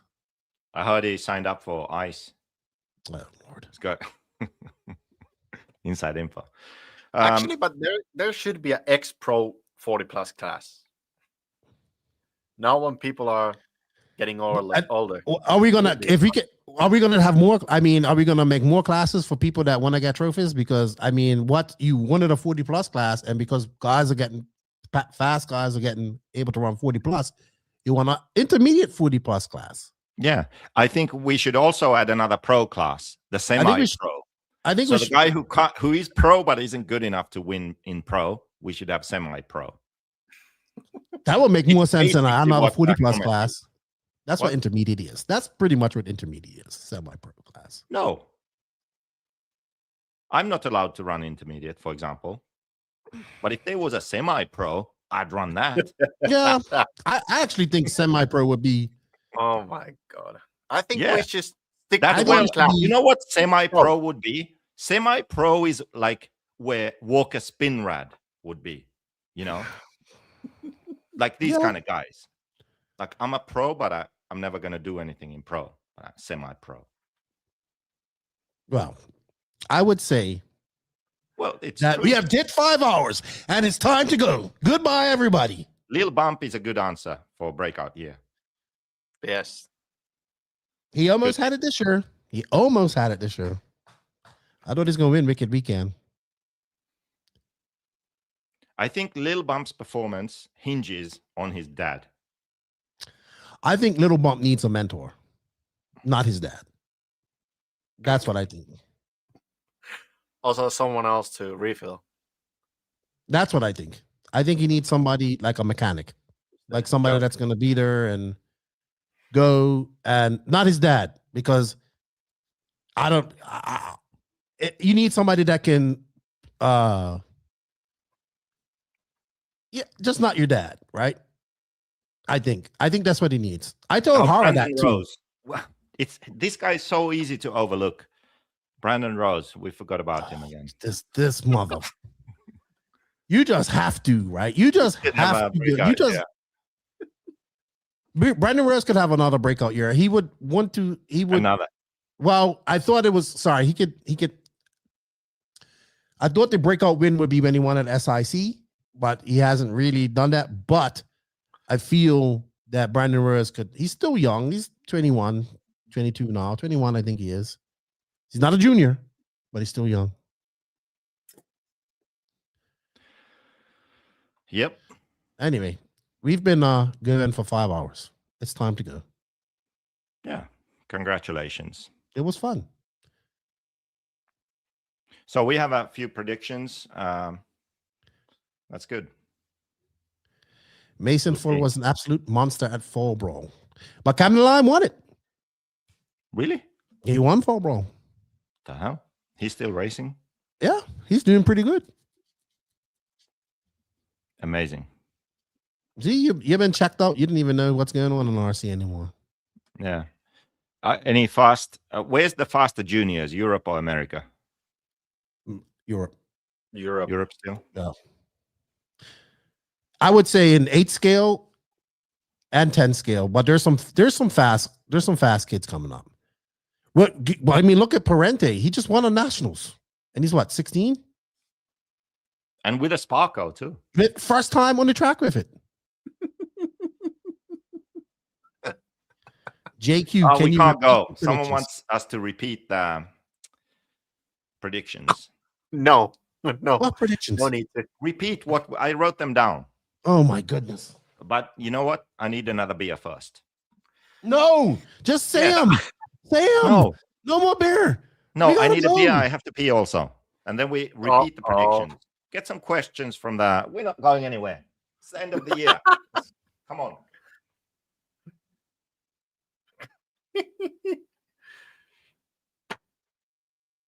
This guy. Dude, I said it was a mistake to take him to this live. This guy right here. One more. It takes him an hour to drink a beer.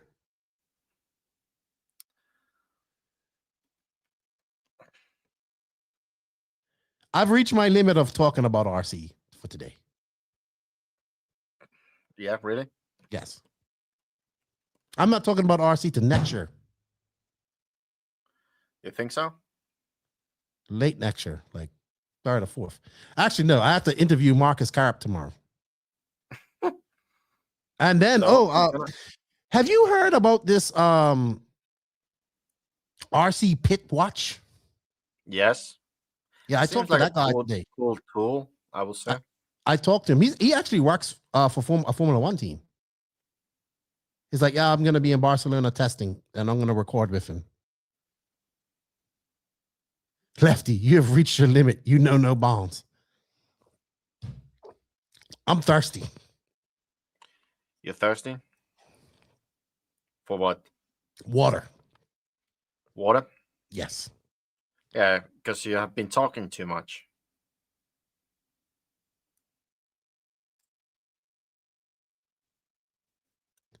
That's what I do for a living. I talk.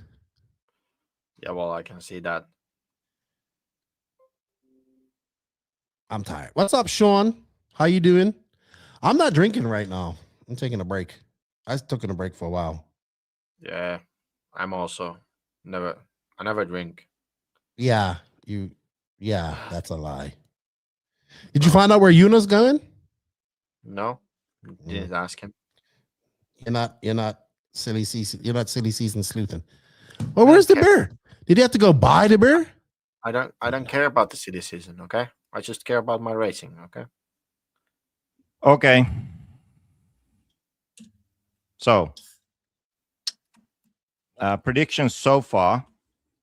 Did we get any new ones? No. No, just make say predictions. yours. Okay. Okay, so first wrap one, it up. JQ's comeback. How many months does it last? Pekko said all year. I said all year. Kinen said 6 months. Okay. Next one. Does Pekko win a big race? All of us said yes. Does Cavalieri make a big main? We said yes. Does Infinity finally do something valuable for the RC industry? Do they fulfill their potential? You guys said no. I said yes. The new podcast YouTube thing, which is more technical and has a name, will it surpass NNRC in viewership? Lefty said yes. I said yes. Pekko said no. I have a good one, actually, prediction. Mm-hmm. I have a good one. Will the new generation take over? Oh, good one. I was thinking about that too.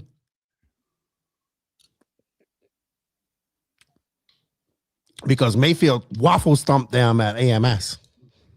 Besides, is this for America? Because I kind of think on a world level or European level, it's already happened. Yeah, I think more like American, because Europe, I think it's already done.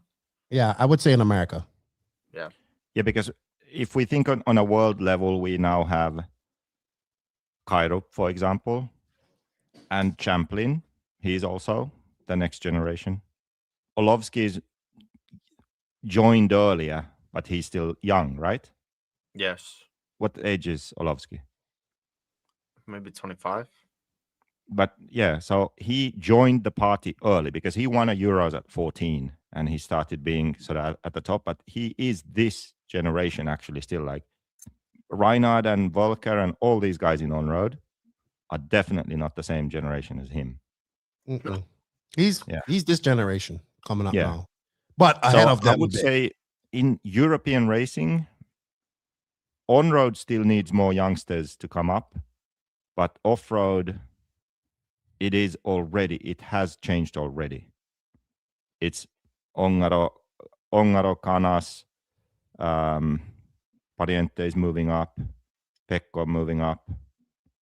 And there's guys behind them too that are still developing. Yeah, all these guys are new. And then the old guys like Robert Savoya, Ronne Falk even starting to be an older guy. But he also started so young. Like he became a guy so young. What is he now? How old is he now? 29. Yeah, 30. So it's more about America, because America is still kind of stuck on those old generation guys. Mayfield. Dude, Tebow is still out there making finals and top fives. Yeah. I mean, who has won races now recently? The only people that won races this year were Fend, Mayfield, big races. Big, when I say the top big races, and Fuller. When I say big races, DNC, Silver State, PNB, those races. Yeah. So we need Fuller, Lil Bump, Rose, Lime. Brandon Rose. Who? Lime, I would say. Yeah. They still have while Fuller's the only one that's beat these guys consecutively this year.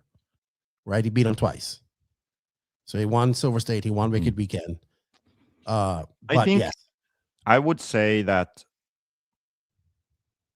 next year is the year that we really see the next generation move in. Okay. Like they really stamp it globally. Okay. Yeah. Cool. That's my I like that. I was thinking about that because my question was more like, are these guys going to finally dethrone Mayfield, right? What do you say? Yes or no? Next year?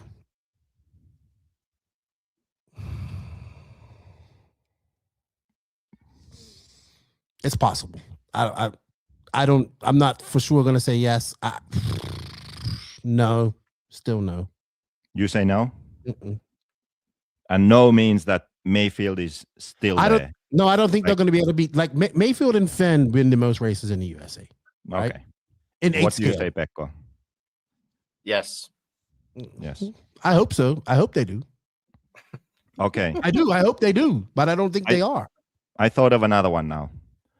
So it's now, what, 6 years ago? 5 years ago. 5 years ago since we had a series in RC. We had RCGP. Do we see a move towards a series in 2026? Because RC still needs a World Championship series.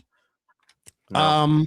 I think that the only way we see a series in RC right now is using existing races.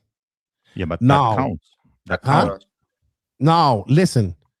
I think a key ingredient to a series. Now, do you mean a World Series? Like, so you mean a World Series, right? I think the key ingredient to a World Series right now is the success of Neoland. Because what? Neoland. Because Why? I believe that is the race that will get the Americans coming over to race in Europe because it is a one-off track, just like Neo was. Yeah. Now, it won't happen this year. It won't happen next year because it's the same weekend as PNB.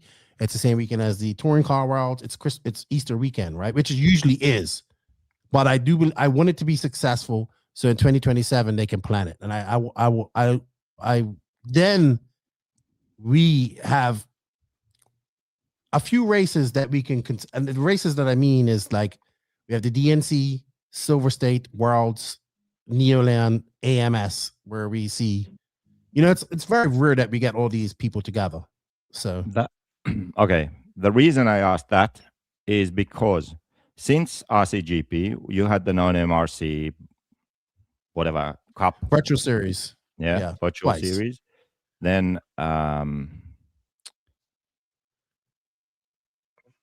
was there something else? Another podcast is doing a series. They did a series this year as well, Slow as Fast. Yeah. Oh, yeah. The Asia Buggy Championships. Yes. That's a series. That's a Yes. series in Asia. Yes. Then there is on Instagram, the MFX something.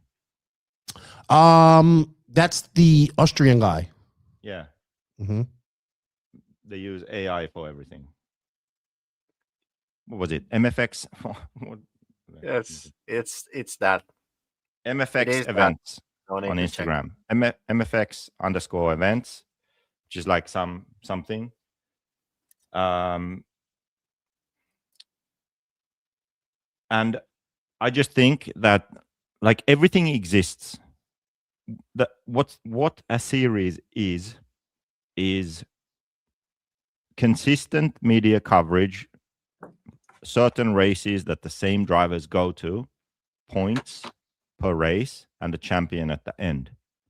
This is not rocket science. Every other sport has it, okay? And RC needs it.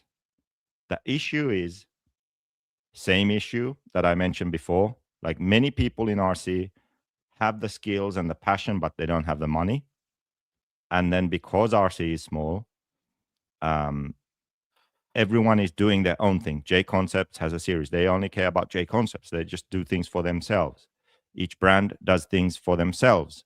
But someone needs to figure out a way where there is one series that benefits all. That's what RCGP was, okay? It didn't succeed, but that's what RC needs because everyone will benefit. Because if the top professional drivers in on-road, in off-road, in various different classes, they can still do the Euros, they can still do the Raw Nationals, they can do the Worlds, but there is one series where they attend all of the events. RC Racing TV, they have the RC Racing Awards, the thing that we filled in earlier. They have their news show. They do coverage. If there was a series that they also followed, if there was a series with consistent coverage, it's a no-brainer. It would bring value. Can I say something? will we move towards that next year?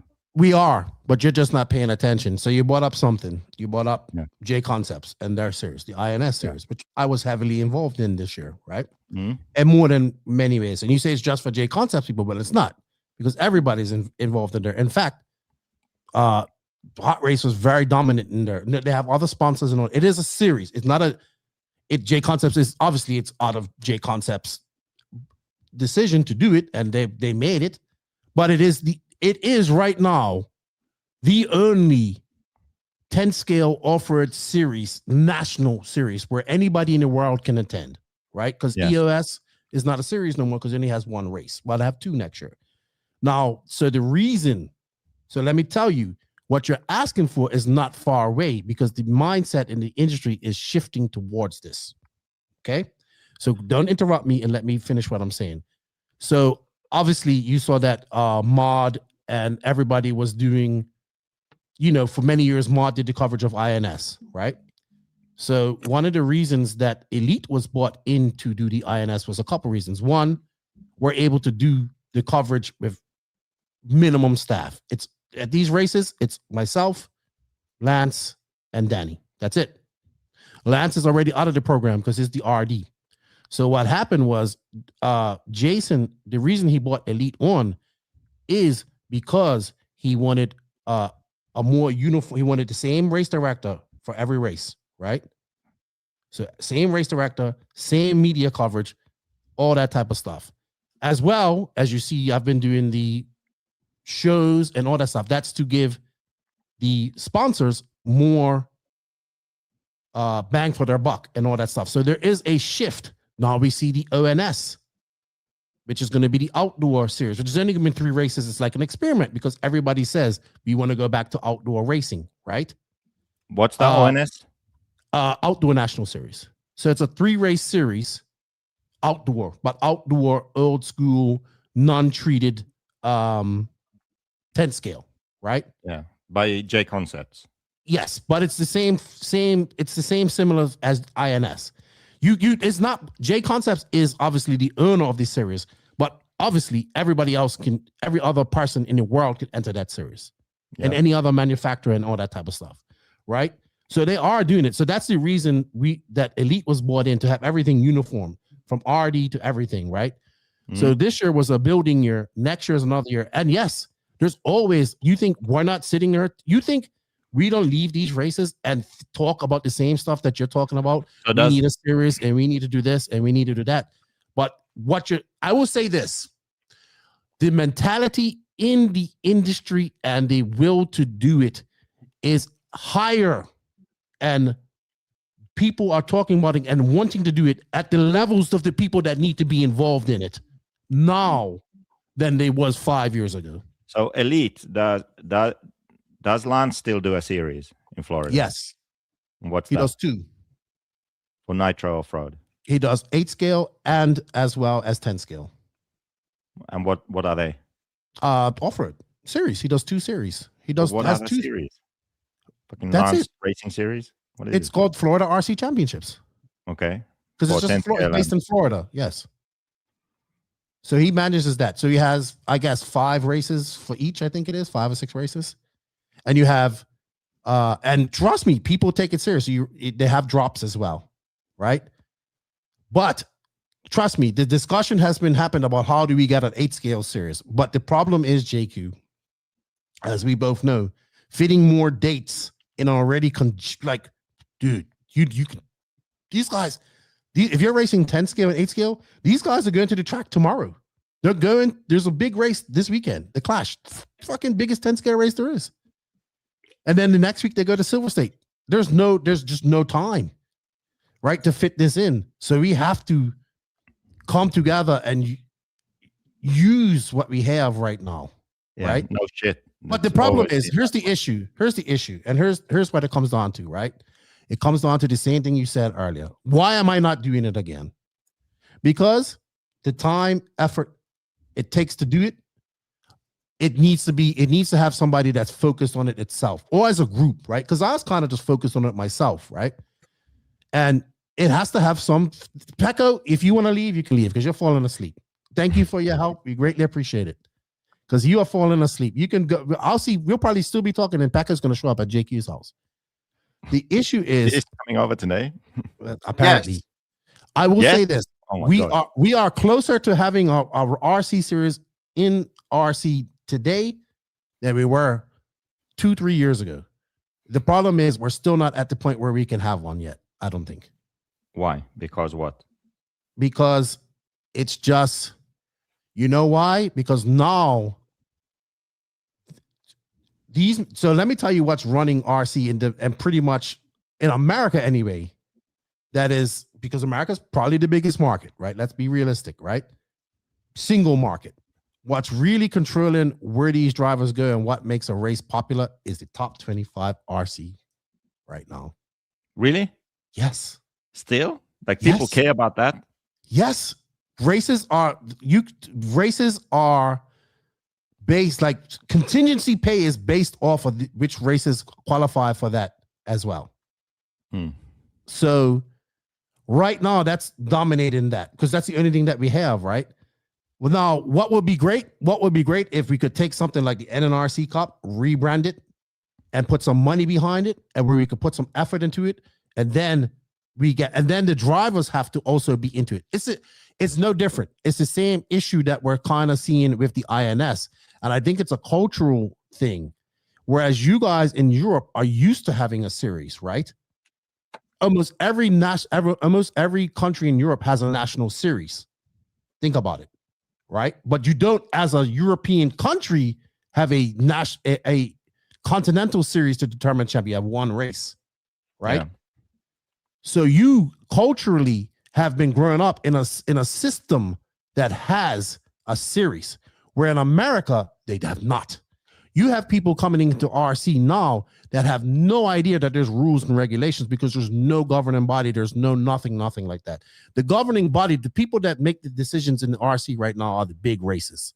Those are the things that people flock to, right? Those are the money makers. That's where people go in. That's where the pro side of things, that's where their contingency is based on. That's all these races. They're all about these races that you see. They're all for everybody makes money off them. They're all it's a traveling RC circus. Hobby shops make money because they make money prior to the thing. The shops that come there and set up, like you go at Wicked Weekend, there were 7 vendors, 7 big vendors, and everybody was making money.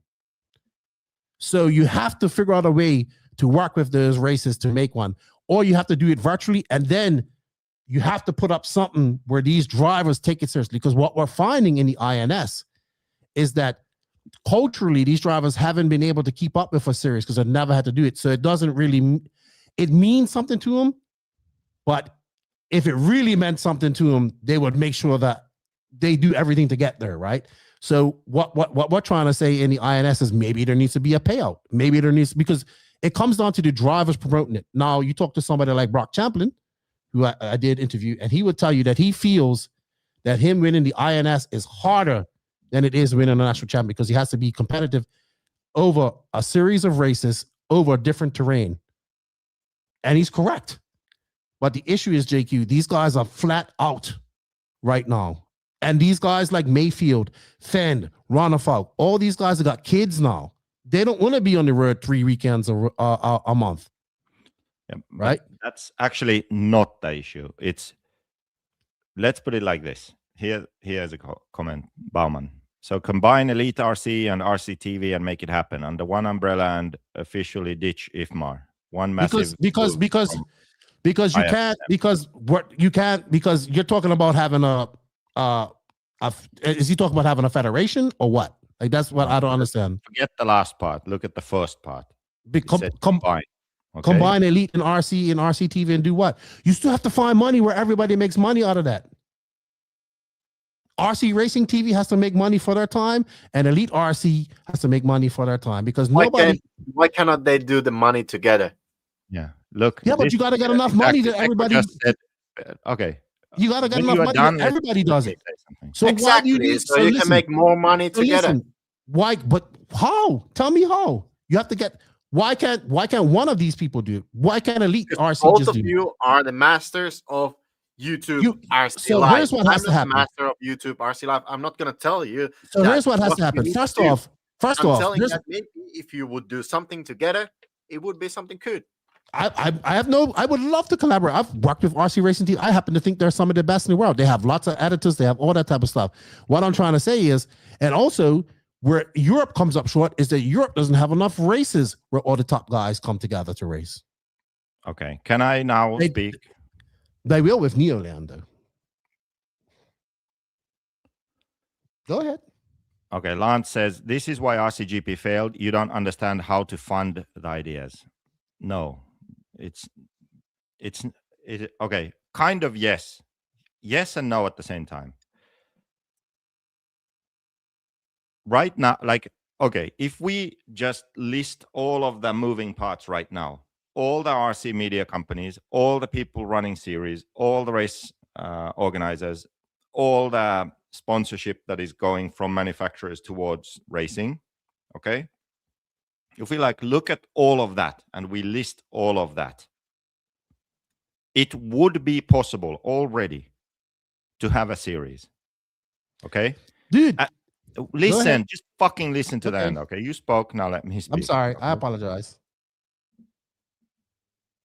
That it would be possible to have a series even using existing events.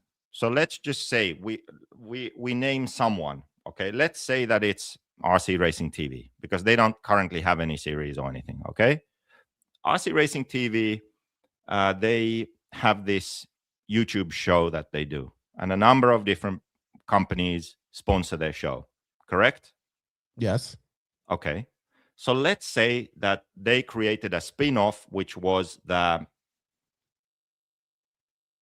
GRCS, Global RC Series. Okay. And they had a website and a simple format like different classes, touring car, 10 scale off-road, 8 scale off-road, whatever, right? They had that. And it was a world championship series for those classes. And they used events, let's say for touring car, it would be TITC, and it would be the World Championships, and it would be some snowbirds and whatever, right? Whatever existing events exist. And those are the races for the Touring Car World Championship, right? And then there would be for 10 scale off-road, a race from the J Concepts INS and ONS and EOS, and maybe there's a new one in China at that new facility, let's say, and that would be it. And that's their championship. And same for 8 scale off-road. So you are using existing events and all of these existing media companies and race organizers and tracks to create this thing, right? So everyone is still doing the same thing they are doing, but in addition to that, there is a World Championship Series, okay?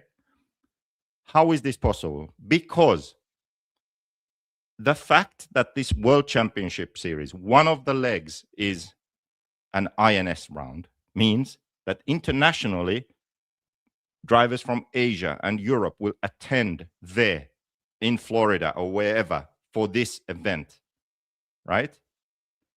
More eyes on that, more interest on that particular one race. Yes? But it's spread out over all of these different countries, regions, and organizers. Because it's a uniform series with uniform coverage, there's points, there's storylines, there's interest throughout the year on this series. RCTV, who has this global RC series, people also sponsor them direct. They also get sponsorship money to do what they do, right? If they do it right, this is where the professional drivers want to be. That is where the true professional racers are. They actually race less and they focus on few events and they have the majority of media coverage. That is where the value is. Over time, that is how it would become. Because that is where the value is. That is where the money is. So J Concepts still has their INS and ONS and whatever. And one of their rounds is part of this big series, right? Asia Buggy Championships, they still do their thing. But one of the Asia Buggy Championship rounds is part of this bigger series, right? So everyone is still doing the same thing. Everyone is making the same money from the same series, but there is something else that is bigger where everyone is taking part. That is how you can create something that can make that separation between professional and amateur, and where you can create something that is more attractive and spectacular than the INS, which if you go and ask someone in Italy who started racing RC, if they know about the INS, they probably don't. Well, they don't. But if there was a world championship series in 10 scale off-road and that's what they race, that's what they would know. Because that's the big thing. That's where the Italian driver is, who they follow. And then when they go to the INS, they would know about the INS. I understand all of that, Jake. What I mean. You've been beating that drum, and I agree with you, and I agree with you on all of those points. I agree with you on all of those points, right? But what you got to understand right now is that all of these drivers and all of these companies are just hanging on to make what they can right now. So these drivers have no... Listen. Oh, Jason Rona makes good money. A-Main makes good money. It comes down to the same thing. Just because they make good money doesn't mean they have to spend it on what you think that is better. Listen. What I'm just trying to have good money. But listen, why? So listen. You're missing the point. Listen to me. I understand the point. The problem is the attitude. The problem is the attitude and the fact that you want, like, you have what you have. You've been saying the same thing for fucking 10 years. Do not care about doing more. You have been saying the same thing for 10 years. The problem is it's the truth. No, because people ain't doing what you want to do. No, because it's the truth. That is the truth. Because you think everything's supposed to happen like that. No, this is the literal truth. I'm telling you right now. Do you have another? If you really cared about this, if you really wanted it to work, you would stop telling everybody that they're stupid for not doing it. And go out there and fucking learn to go play with people in the thing. That's what you don't understand. Okay, look at this comment here. I guess this is because I was talking right now. So has the answer for everything, but does nothing. Lol. That's untrue. That's absolutely untrue. We all know that. It's hilariously. No, you motherfucking Nick said. Go and look. Go back. That is not true what he said. Look up RCGP. Look up what RCGP did. Yes. Go look at the YouTube channel. Go and look at that. I did that. Okay. You did that with people. Know what I'm talking about here. You didn't do it alone because you did it with people. Yes, but listen. You did that. What I just explained you also helped destroy it. Me. It's not about me. Okay. The question was: Will next year we move towards a World Series? Okay? No. And you gave your explanation for why you actually said that we are moving towards that. Like we are, but not the way you want to. But you're like next year. But nobody wants to. This is the thing. Here's the thing, JQ. Nobody wants to be in. Like, no offense to you, and I mean this because you're my boy. But because of your fucking past, nobody wants to do nothing with you. And because when things don't go your way, it's not about me, you fucking idiot. Right, but it's you're not happy. Me. That's the problem. The series. I don't have to be doing it. But you're gonna complain about the series no matter what. I'm asking, how can we get a series in RC? I just gave you. Let me ask you something. Wait. I'm gonna mute you right now because this is important. You're missing the fucking point. You just said that we are moving towards a series, and we have 25 different series in the world, and all these media companies are doing this, and race organizers are doing that. J Concepts has 2 different series. Elite and J Concepts are working together, right? Yes, you said that. And then my explanation was, if you look at everything that is happening right now in RC, if you look at all the races we have, all the race coverage we have, all the media companies we have, if you look at all of that, we could have a series now, okay? We could have it. And I explained how it could be done, right? You've said this over and over 1,000 times. It has nothing to do with me. It can be fucking A-Main who decide, let's work with all these companies and make this happen, Okay. And I said, my opinion is that right now, the expertise, the amount of money, the amount of races, everything we have, it could happen right now. So I would like you to explain, like, respond to me without saying anything about me personally, because this is not about me. I'm fucking Mayako's designer and Invisible Speed. Respond to me and explain why that is impossible in your mind right now. What is impossible? You said we are moving towards a series, so I really want to hear a response. We are, but we're still far away from it. Because these races have to have a reason for these guys to go than it just being a series. That's what has to happen. Can you explain that a bit more? Okay. So why aren't people flocking over to drive the Philippine Masters last year, to race the Philippine Masters? Wait, why are they not? Or what? Why aren't Dakota Fan, Ryan Mayfield, Fuller, Canas, Elliott Boots, Ronna Falk, all the top drivers? Why are they not at the Philippine Masters racing? Why were they not at the Philippine Masters this year racing? I don't understand. Why have they never been to the Philippine? Philippine Masters had a good turnout. All right, so but listen. Yeah. Why didn't they have all the top drivers there? Because it's a beautiful place. It's a beautiful track. It's part of a series. It has coverage. It has everything you asked for. But why aren't people there? Because there are so many other races that they are going to. Silver State was the week before that race, for example. Something like that. Whatever. Exactly. Yeah, we went straight from Silver State there. Right. So why are people going to Silver State and not to Philippine Masters? Because Silver State is one of the legacy big races for right. HLF. Right. And they get paid for that, right? So they go there, they know they're going to get a big contingency, big contingency of money to get to race that, right? Okay. Yeah. All right. What is your point? Why would they go to the Philippine Masters if they're not going to make money?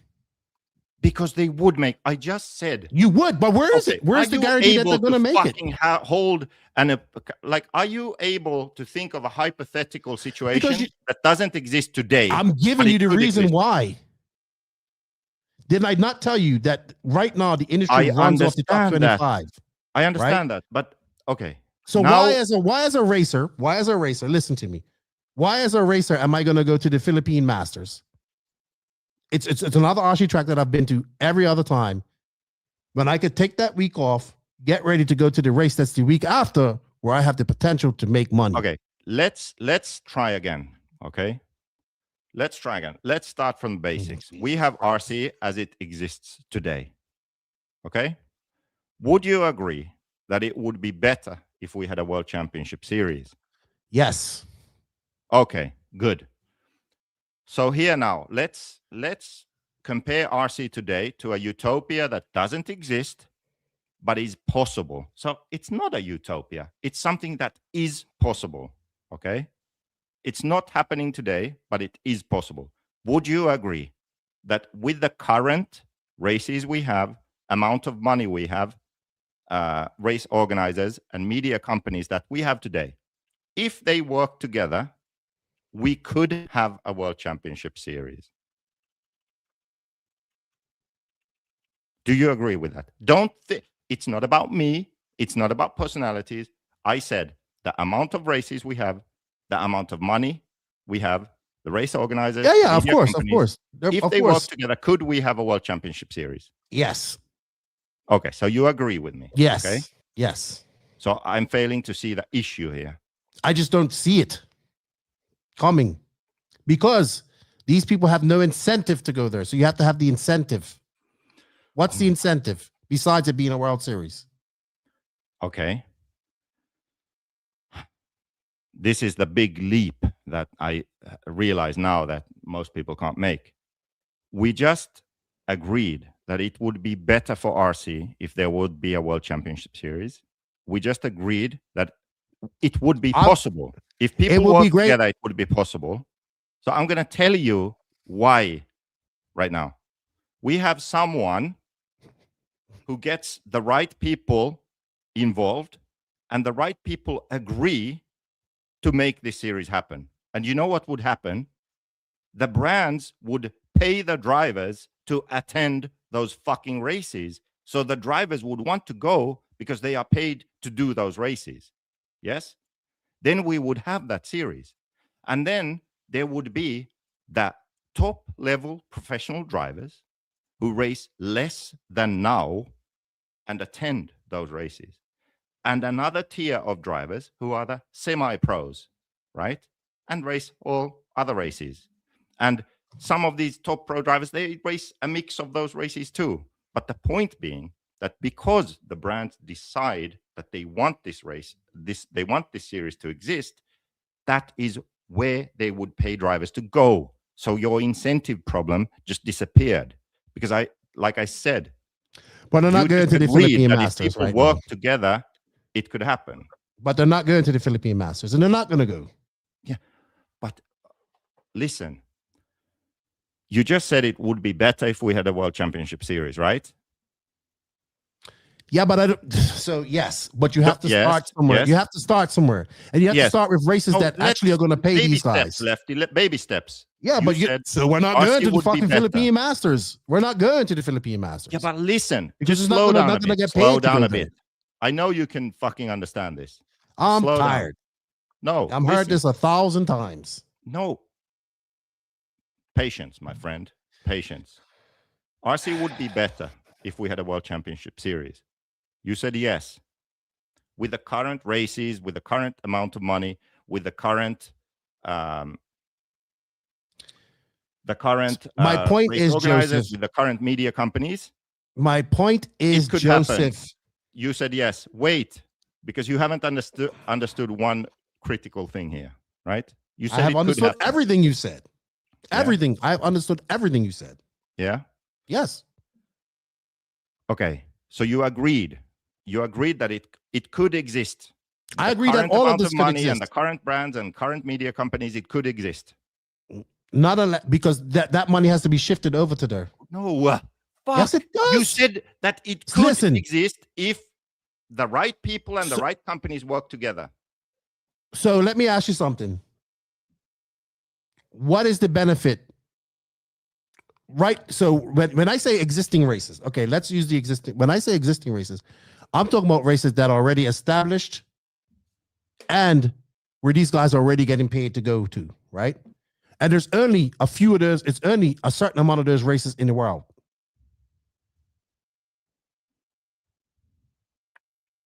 Right? Yeah. Let's be honest. Yes. There's only a certain amount of races in this world. Yes. And they all of them exist in America. Yes, they exist. All of them exist in America. There are none. What do you mean now? There is no other race in the world where everybody else comes together on a regular basis. There's no other race. There is hardly any races in the world. Well, that's only because Americans don't travel abroad. Listen, every single top American race, let's name them: SIC, Silver State, DNC, PMB, AMS, and Wicked Weekend, right? All of those races have almost every top US 8-scale driver plus European drivers, right? Well Wicked had only one, and it was me. That doesn't matter. They still had every top American driver there. He probably only had one, which is Robert. Well, you tell me what race outside of America has all these races from America going to it and the European guys? Nobody. No, that's what. Listen to me. That's what I'm trying to tell you. It's only going to work between Europe and America. What do you mean? Too much. There's not. Is in the early onset. You got to use the races that exist that these guys go to already that they get paid. Right. So these races only exist in America right now, because as much as you don't want to admit it, that's where the top drivers are. Because no other continent in the world has the amount of top drivers going to as many races as they do in the USA. Not in Europe either. The only races that you guys have that guarantee all the top races going every year is the Euros. And then I would say Montpellier and then maybe Buggyland. Because all the other ways, like Reg GP, but what's your point? Like, what are you arguing? That there's no incentive for the Americans to come over to Europe to race. right? Because there's no races over there that are going to pay them. Now, this is where this is where races like Neoland will. You get what I'm saying? Because Neoland will be the bridge that gaps that it always was. Think about how many US races did you go to Neo? This is a legit question. Just I'm curious, okay? I'm not being sarcastic. Seriously. This I am being fully honest. This is not a joke, okay? Are you able to understand where we are right now? Okay. I understand where the industry is more than you. I'm involved in it. You're just over there in Europe. You've been off the fucking in China for 7 weeks. I understand the industry. There's barely any money in this industry right now. Okay, I must have hit a nerve. Can you listen to my question to the end? No, because you're not understanding where I'm coming from. No, listen. Oh, Jesus Christ. Are you able to have a good idea and grasp of reality as it is? You have no grasp of reality. You know what, Lefty? Thank you. Okay. You have no grasp of reality. Listen to the end. Let me ask you something. Let me ask you something. Who do you think pays for the coverage of Elite RC Productions? Hey, now, just both. Shut up for a second. Because this Pekko has something to say. Yes. Now I have something clever to say. Okay. And Lefty needs to listen for this. Because you said there is no money involved in this hobby of RC racing. No, I didn't say that. In general.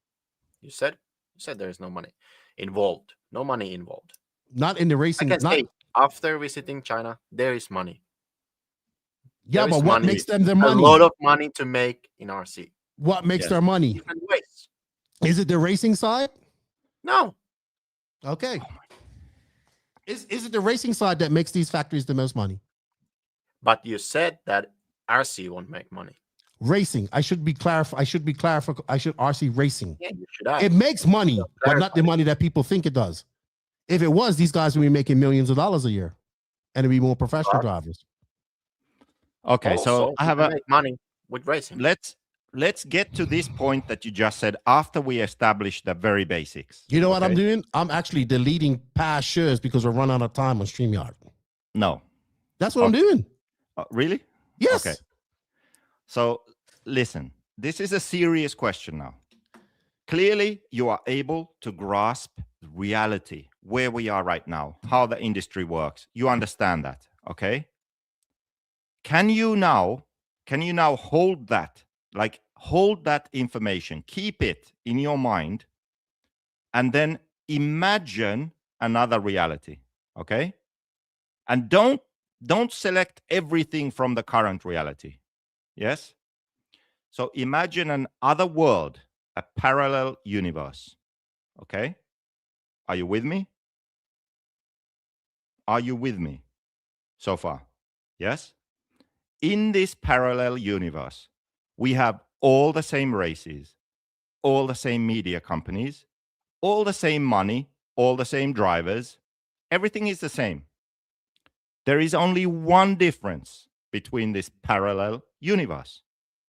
And you know what that is? That is the attitude and ideas and ways of thinking of the people who have the power to make decisions.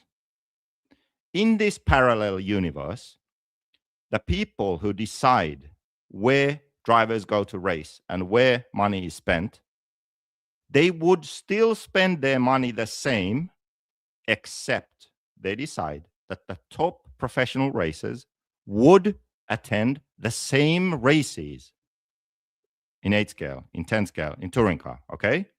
Keep this thought. Imagine. So Ryan Mayfield for 8 scale off-road, instead of doing 4 race time events and 2 Joe events, instead of that, I'm going to blow your mind here. I'm going to fucking blow your mind. He would do Silver State, DNC, PNB, AMS, Philippine Masters, and Buggyland. Okay? And then he would do like Arizona races and smaller races and whatever. So it's like the same as now, but they just decided that he would do Philippine Masters and Buggylander too, right? Are you with me? Are you with me? So they are still spending the same money, but he's not doing SIC and he's not doing Wicked Weekend, okay, that he normally would do. Instead, he's doing Philippine Masters and Buggyland. And then it's the same for all the, other American top pro drivers. And it's the same for a European driver. So now, instead of him doing Montpellier, he does Silver State. Okay, whatever. So it's like the same shit we have now. It's just that there's some collaboration, some coordination, and we have a series. Okay? Have you understood what I'm saying? Yes? Now, if that happened, we would be in a situation where we have top professional drivers in the different classes who are doing the same races. And you guess what? Here's the thing, like the thing that you are stuck on is, but Ryan Mayfield has no incentive to do Philippine Masters. He does. In this parallel universe, fucking Mr. Techno takes off his headphones, nobody listens to techno for a moment, and tells Mayfield, I am paying you to go to Philippine Masters and to, what was the other race I said? Buggyland, because it's part of the global RC series. And we are taking part in that. That is his fucking incentive to do it. And every other fucking sport on the planet benefits from having a uniform global world championship series. And RC would do the same. Because guess what?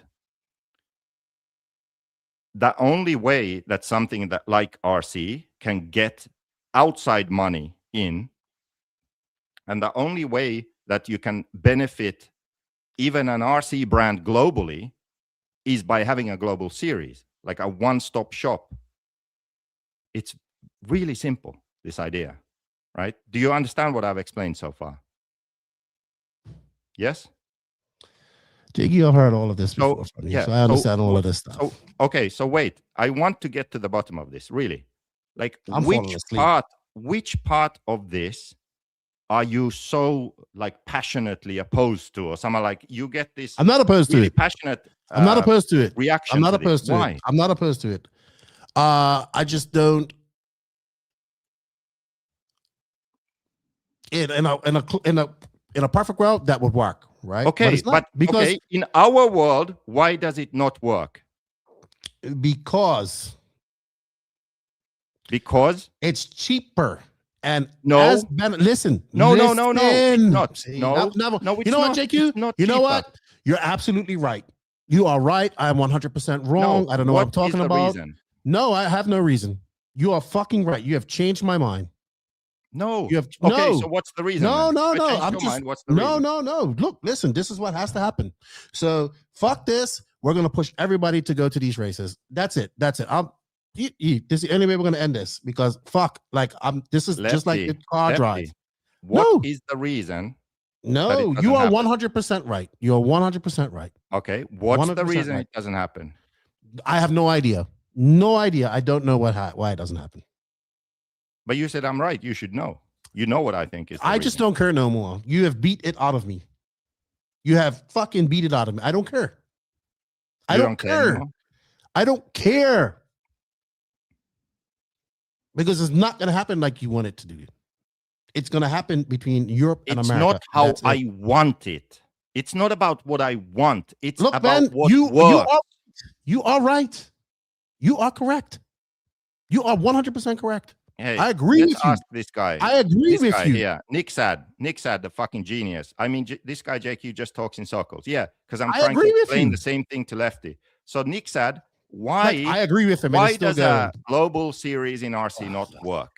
Why, Nick Sad? I gotta pee. I'll be back.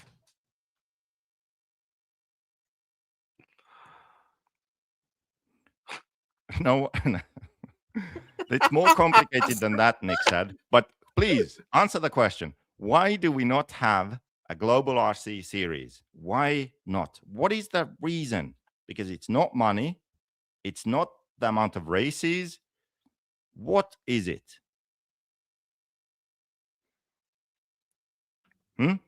He had a good comment before. Where is it? Where's that?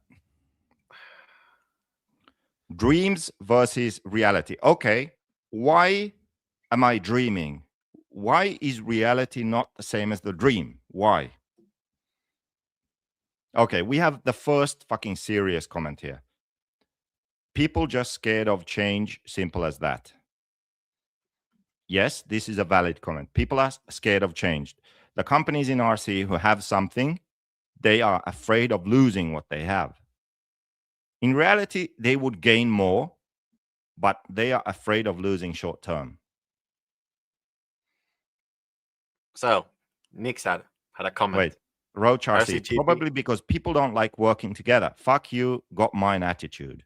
Exactly. We're on to it. The only reason is fear of losing power. See, it's not just me. It's not me. Look, people are fucking commenting. Everyone is selfish. So, now, Nick said, comment. RCGP did 2 seasons, question mark. Where? I know Show backyard it to everyone. series that run longer than that. Put it on the screen. I cannot. Where is it? Way up. Can I say thank you? Because we did have some super chats. So, and we got to wrap this up because it's fucking dark outside. When I started, it was bright and sunny. Dude, we have been doing it for 6 hours. Genius in the comment here. Jason Brawley, thank you for the super chat. We greatly appreciate it. And also, I saw earlier that Sam Carstars gave us a super chat. Can we fucking wrap this up now? Because I am. Comment.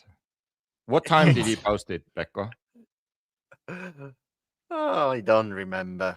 It was. You just read it. No, we don't remember it. Let's just move on. You are right, JQ. No, I know where it is. Listen, that's what dumb people do when they know they lost. 12:48 a.m. 12:48 a.m. 12:48.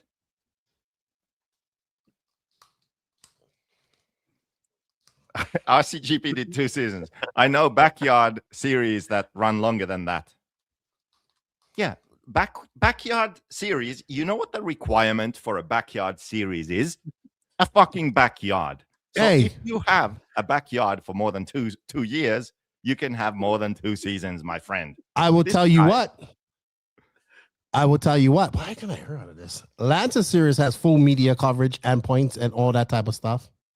You know what? Thank you for helping proving my point. But right now in RC, we have enough knowledge, skills. Tell me then. I'm done. All the people are not going to these races. What race? I'm done. What are you talking about? I'm lost. I'm fucking. I'm 6 hours. I'm done. You said we have fried. Now we know, like that. Like Lefty is a good judge of like the average. No, I'm just tired of because you're not going to see my point, and I can't voice it in a way that you see my point. I understand your point perfectly. I understand your point, and I get it, and rightfully, that's the best way to do it. In a good world, that would happen, but it has to start somewhere. And for me, it has to start with it has to start with the already established races. Yes, but it's before we go around the world. But anyway, you know what? Fuck it. It starts with the already established races. Yes, look, I'm going to shut this. And why doesn't it happen? Why hasn't it happened, Lefty? You are right, JQ. You are 100% right. Everything you say is right.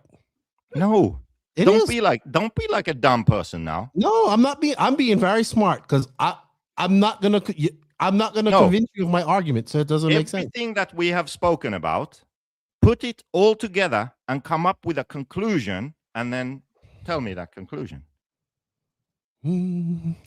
I like this. Payouts: 3,000, 2,000, 1,000. You pay for advertise. You and hang up a banner on a track, cost you 1,000. So on, so drivers will show up. We couldn't even get companies to pay $5,000 to be a part of RCGP, and it started. Dude, one more super chat. You know what? This is actually real passion. We're doing a fucking live about toy cars for 6 hours straight. Sam Carstars, thank you. Really, No. We're not I'm doing ordering another pizza hour. now. This is good. Jake Lesko, no. We've been here since I've been here since 1:30. Hey, I know how we can get. I need an answer from Lefty. Okay, please send super chats. I'm gonna send a fucking super chat. How do I send a super chat? I don't want your money. I am literally gonna send a fucking super chat. So, oh, what the hell? So I can get an answer from Lefty. Really, it's happening right now. How I'm do I not send doing a it for super another chat? hour. Wait. Yeah, I hear myself on YouTube. How do I do it? What? I gotta go here I've soon. never sent a super chat, I think. I gotta go soon anyway. Wait, chat. I have to. Okay, here we go. Well, I'm sorry. You've had 6 hours of my time. Okay. Super sticker, super chat. What? Guess what? My super chat is in Malaysian ringgit. What the fuck? Why is my super chat in Malaysian ringgit? What? What the hell? Oh my god. Okay. Thank you guys. How can I change the currency of my super chats? Hey, Roach sent me a message going, Lefty, blink twice if you're being held hostage. I'm like, hey, wait a minute. Can't I just do a custom amount? How do I do that? Lefty, you should know this shit. I've never sent a super chat. I can't send it. No, but I can send like $2.49, $5.99, $11.99, $23.99. What? Like, how do I? That's the prices you send. That's a different super chat you send. Have you set the prices or what? Yes. What, you stupid? You said more. I think anybody can send it. I think anybody can send what they want. I think the minimum you can send is $1.99. Is this you? No. What is that money? I have no idea, but thank you, 007 GG. Sending some random money. I think Lance paid us 99 to shut up. That's amazing. Thank you, Lance. I'll take that as a be quiet. Well, I'll fucking beat that. That was worth. That's dollars. Wait. That was worth for the 6-hour shift. Wait. Is it working or what? Rupees. That was rupees. Nice. Can you pick like what? It's loading. Wait. Come on.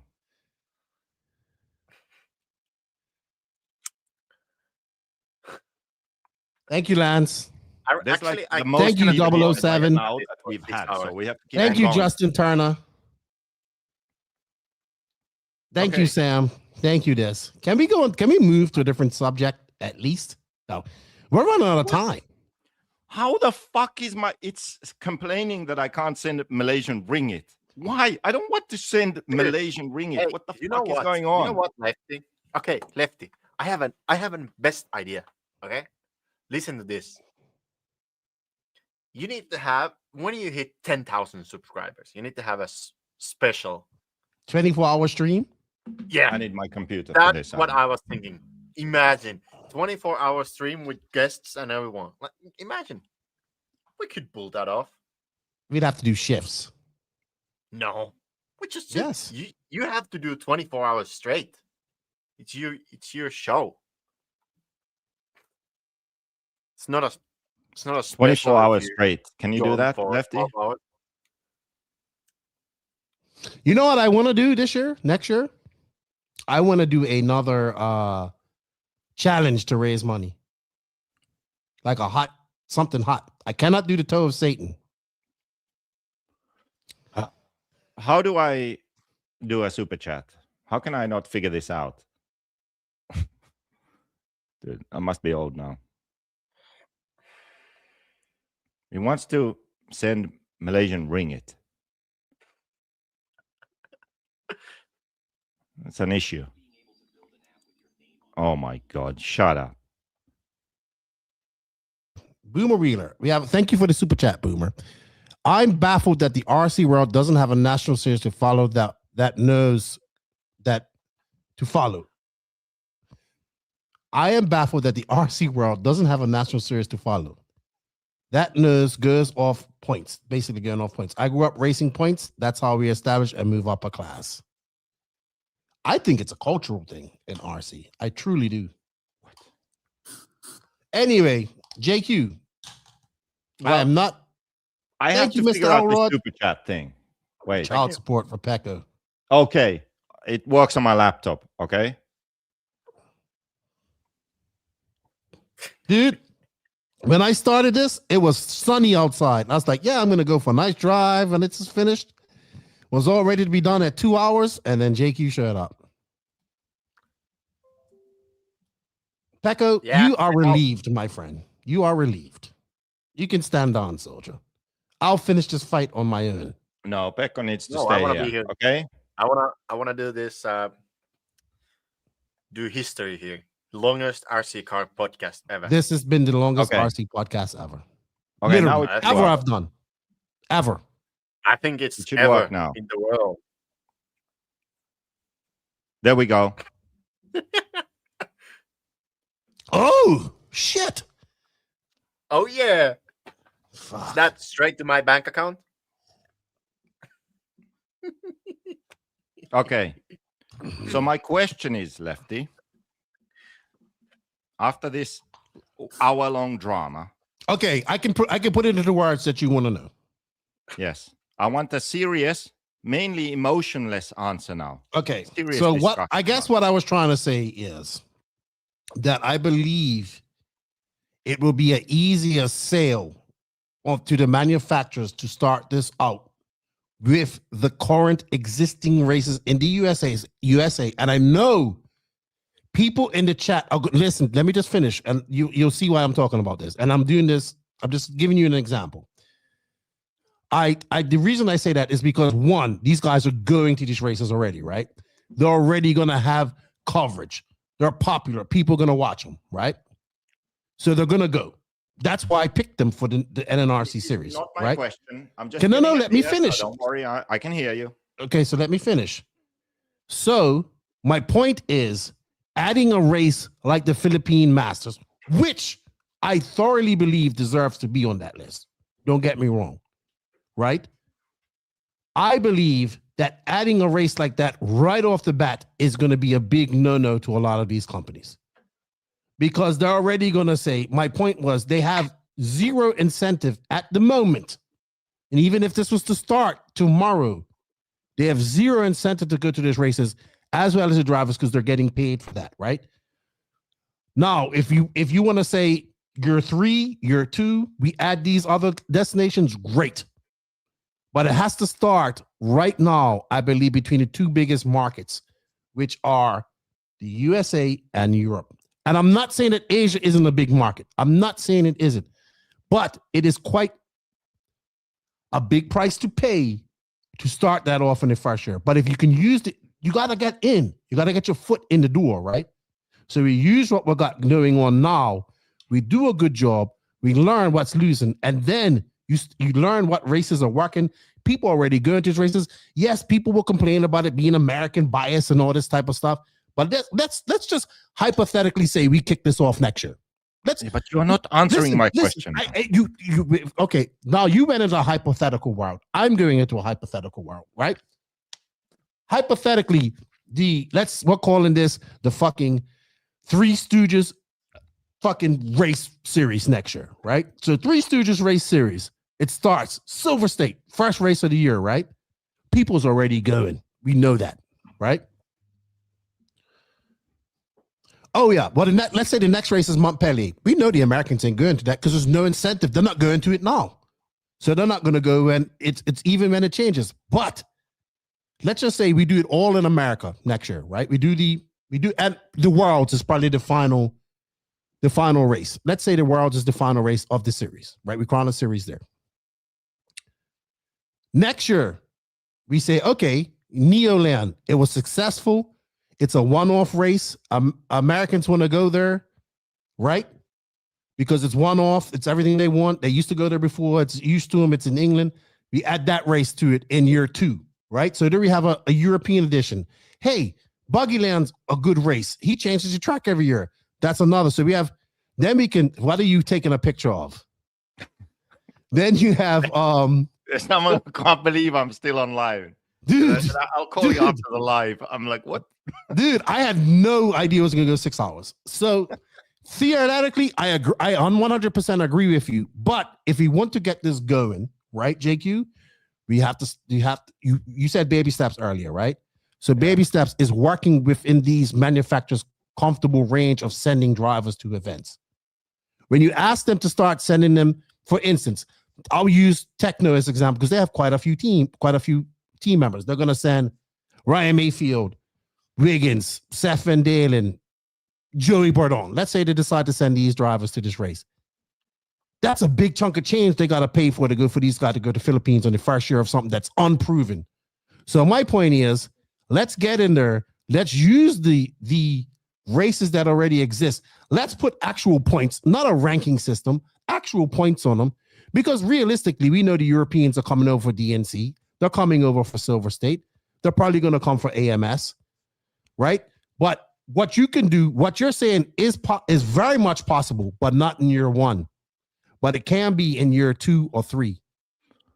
Okay, so I fucking forgot my question. Then I remembered it again. Jesus Christ. The question was, you see, the thing that annoys me is that I state my case, and then as a response, I get that, oh, if it's not done your way, then JQ's always right, blah, blah, all this fucking bullshit, right? That's what I get, always. And I never get someone with an actual serious response to what I say, an argument against what I say, or an agreement, okay? So now focus. My question is, what is the reason that we do not have a series now? And what is the reason that you say that we will not have one in 2026 either? Okay. And you cannot say that they have no incentive of going on. No, because we have established in the parallel universe, with everything being the same, just changing the attitudes, people working together, it could exist. Yes. So, yeah. So what is stopping us right now? Okay. Because it's a parallel universe. So far is like people hate you. It's not about me, Lefty. It could be someone else doing this. The reasons I've got, there's not enough money. No, it's not about money. The reasons that I've got is what else? I can't even fucking remember what else I've got. But there is, in my opinion, one thing that you can say, which is the reason. And if you have another reason that I haven't thought of, that would be amazing. Then I would be like, oh, I didn't think of I think we're working in a parallel world. I think my world is more realistic. Yeah, but in your world that you live in, what is the reason, like really the fundamental reason why we cannot have a global RC series in 2026? What is it? Break it down to the really, like the base, the foundation of it. What is it? That 2006 is in 2 days. Yeah, but then it's a year long. And look here. This is proving my point. Money. No, it is not money. Money is not stopping this from happening. It is not money. Well, you have already spoke about that. Lefty, figure this out. I know you can do it. I told you how it starts. You don't want to listen to what I have to say. No, I do not want to know how it starts. We haven't got that far. Let's figure out why it can't happen now. What is it?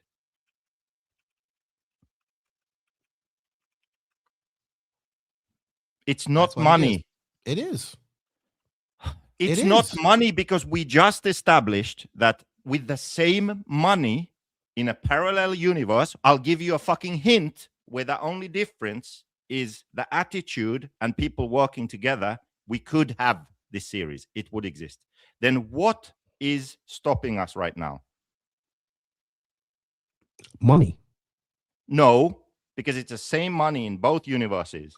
We had two different parallel universes. One, there was a global series. The other, there wasn't.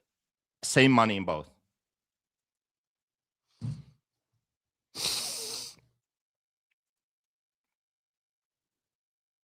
It had to be 5 years from now. That's not the question. But the question is, what is it?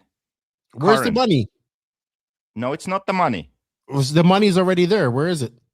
Yeah, the money exists. Okay, so the money is the problem in the parallel world. Yeah, it's not the issue. What is that? What is stopping us right now? Then the mindset. Hallelujah. The mindset, the attitude. That is the only fucking thing stopping us. Thank you. It's not me. It's not money. It's not that we don't have something. It's the fucking mindset. I would agree with you there. But that's changing. How fucking hard. Okay, now I want to know how can I, clearly my mind does not work like a normal human being's mind, because this to me is like having the fucking, like when children have a toy. Okay. There we go. Children have a fucking toy. And there's a shape on it, and you have a block, and it's like you put it in the fucking thing, like this, like to get this fucking answer from you.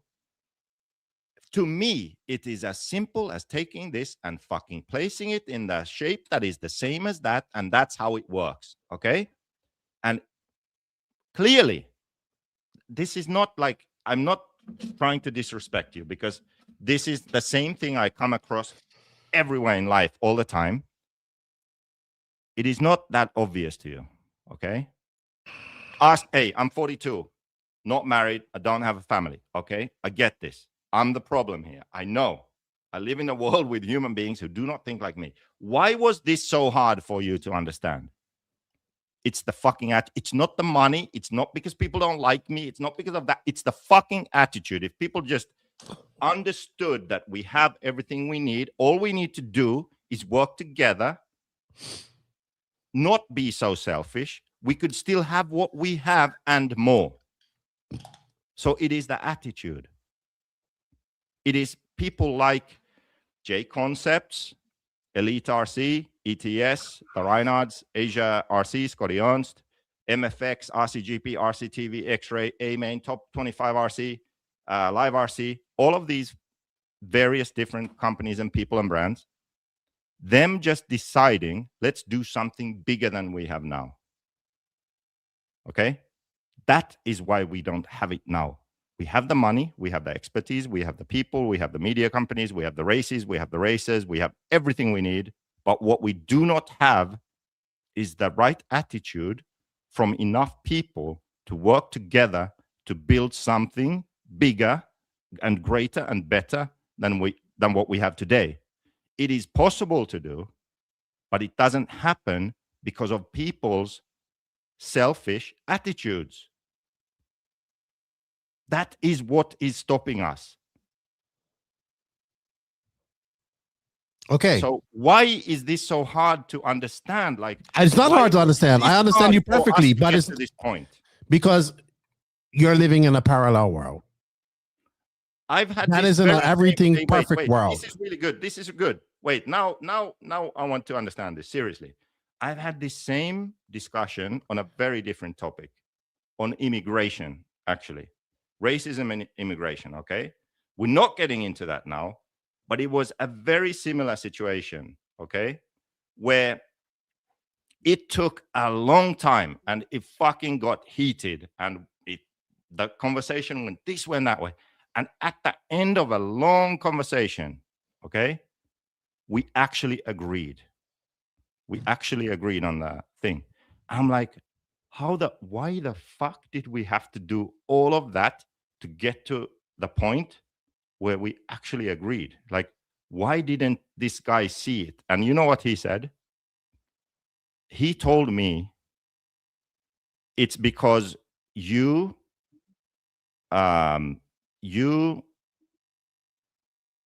said, like, you live in a utopia and I live in the real world. And you kind of are hinting at the same thing. right? Because you always go back to like, you live in the real world where we are now, and that's not possible. Like what you are saying, JQ, is not possible in the real world. No, I'm saying it's possible. I'm not saying it's not possible. What I'm saying is that what you want right away is not possible. I never said we have to have it right away. I'm saying, and can we have this? And you are saying no. We can, but it not right away. It has to start with how I told you. That's how I feel it does. That's where it starts. And then you go from there. So imagine this. Imagine this. If, let's be realistic. As good as RCGP was, it failed in the end. I tell you all the time that, okay, fuck, man. I'm trying to get away from her. I tell you all the time that RCGP was 15 years too late. I don't even think as an industry, we are ready for what you want yet. We're getting there, but we aren't. Now, what RCGP did was help us get, because you have to admit, the media coverage and things going on in the industry right now are way, think about it. Think about 6 years ago when RCGP started, right? And think about now. Maybe I see it a little bit different because I'm working more hand in hand in the industry behind the scenes and stuff like that. But we're going to these races. We have media coverage at these races, all this type of stuff and whatnot. And this is a good point here. No, okay. I saw this. This is what we discussed before. This is like the dumb point. Okay, but it's true. It doesn't matter. You can't go around insulting people and expect them to work with you. Wait, this is the good point. Wait. This is the good point. Actually, RCGP had a lot to do with media coverage, Lance, because it was a media company that put on a race. Yeah. That's what I'm trying to say. The point, what I mean by RCGP is RCGP, this way they did things and they allowed drivers to be themselves and express themselves. That opened doors, because 6 years ago, guys would never tell you, like Carson in a interview and all that stuff. If we didn't have RCGP, we wouldn't have the freedom that we see now. And when I mean by freedom, these drivers that are being allowed to be themselves, right? No, because remember, everything had to be swept under the carpet. My car's down, nothing happened, everything's good, great race. Now, when these guys are pissed off, they say something. That didn't happen pre RCGP. If it did, it was like, ooh. Okay, let's get back to the original point. Lefty, look, you said this is a good comment. Okay, because that's what people think of you, dude. Okay, but listen now. Try to fucking understand what I'm trying to say, because we've been going on this for so long. Aren't you the guy always attacking other brands and drivers on social media? If you want better attitudes, then conversations needs to be constructive, not aggressive and obnoxious. Okay. That's what you're dealing with people. Covered this. Let's not get back into this. But listen, this is like irrelevant, okay? Because we are not talking about me. We are talking about something bigger than me. This is something that other people can do and completely ignore that I exist, okay? This guy, instead of understanding the ideas that we are talking about, he is focusing on an individual, which is fucking irrelevant. This is a dumb comment that is irrelevant to what we are talking about. No, okay? Because it's very relevant. No, because it's not. This is what people think of you when you talk. But it's irrelevant because I am irrelevant to this conversation. This guy had a very good comment here. Wait. Anyway, can we move on? Wait. This is a good comment here. Can we close up? This comment here. People won't be on the same page if you can't see a realistic goal. This is it. Okay? Made by the same person. Is it? Yes. Okay, there we go. Amazing. The same person posted a dumb comment first and then a fucking really good one. People won't be on the same page if you can't see a realistic goal. Okay, we get back to this thing again. Okay, square piece, where does it go on the fucking board? Okay, do you remember when you said that the problem with me is that I assume that other people can connect all the dots and see where we're going, like see the big picture, but they can't. Lefty, do you remember? I'm kind of just. I'm done. Oh my God! Focus. Do I need to send another super chat? No. I've already got enough money out of you. I don't need any more of your money right now. No, we need to wrap this up. Listen, we're actually getting somewhere now. This is why I didn't want this. This. Look, I actually have to go pick up my daughter. No, like it's Lefty, fucking almost 8 o'clock in the evening. There, I started at 1. Lefty, we're actually getting somewhere now. Do you remember when you said that one of my issues is that I assume that you can connect all the dots and understand what I'm saying, but you can't, and I need to fucking break it down for you. I'm done. I'm fine. I'm cool. No. I understand. JQ, I understand everything. I've heard you say this a million times. Do you remember this conversation? I've heard you say this a million. I am done. I just don't. I'm fucking been beating this dead horse for 2 hours. I'm done. No. This guy just fucking gave the answer. You are right. You are 100% right. I agree with you. No, stop saying stupid shit. I agree with you. I agree with you. People won't be on the same page if you can't see a realistic goal. To me, the way I see the world, or RC, the way I see it is we have everything that's needed to have a global series. So in my mind, I can see the steps to make it happen. Okay? I can see what it can do to RC when it exists. I can see all of that. It's like putting this fucking square piece in the right place. Yes? You would call me delusional, or like I live in a utopia. That's not the real world. That can never happen. And that's where the disconnect is. Because all those small steps to get there, I know them, I can see them, but I don't see them as a fucking obstacle because I know where we're going. And you focus on that fucking first step, and that's where you stop. There's no incentive to go. Absolutely right. You are 100% later, right. there is the incentive because it's fucking obvious. Like you're that's 100% right. 100%. Would you agree with that? I agree with you 100%. No, you're just being dumb because you don't want to think. I agree with you. No, I think I fucking understood something that I really like overestimate like other people, or really underestimate myself. And probably underestimate myself. Like this is not that fucking complicated. I agree with you. Like I don't know, maybe I don't know which it is, but that's the thing. Clearly, I agree with you. You're 100%. Yeah, whatever. You are 100% right. If everything was great, no one is 100% right. I'm not 100% right, but in this thing, we agreed. We agreed it's possible. Yeah, I agree with you. And you finally, after a very long time, managed to say that it's because of people's attitudes. We agreed with that too. Mm-hmm. And now I think I understand why it's so fucking hard to get to something like that. Mm-hmm. It's been productive. Mm-hmm.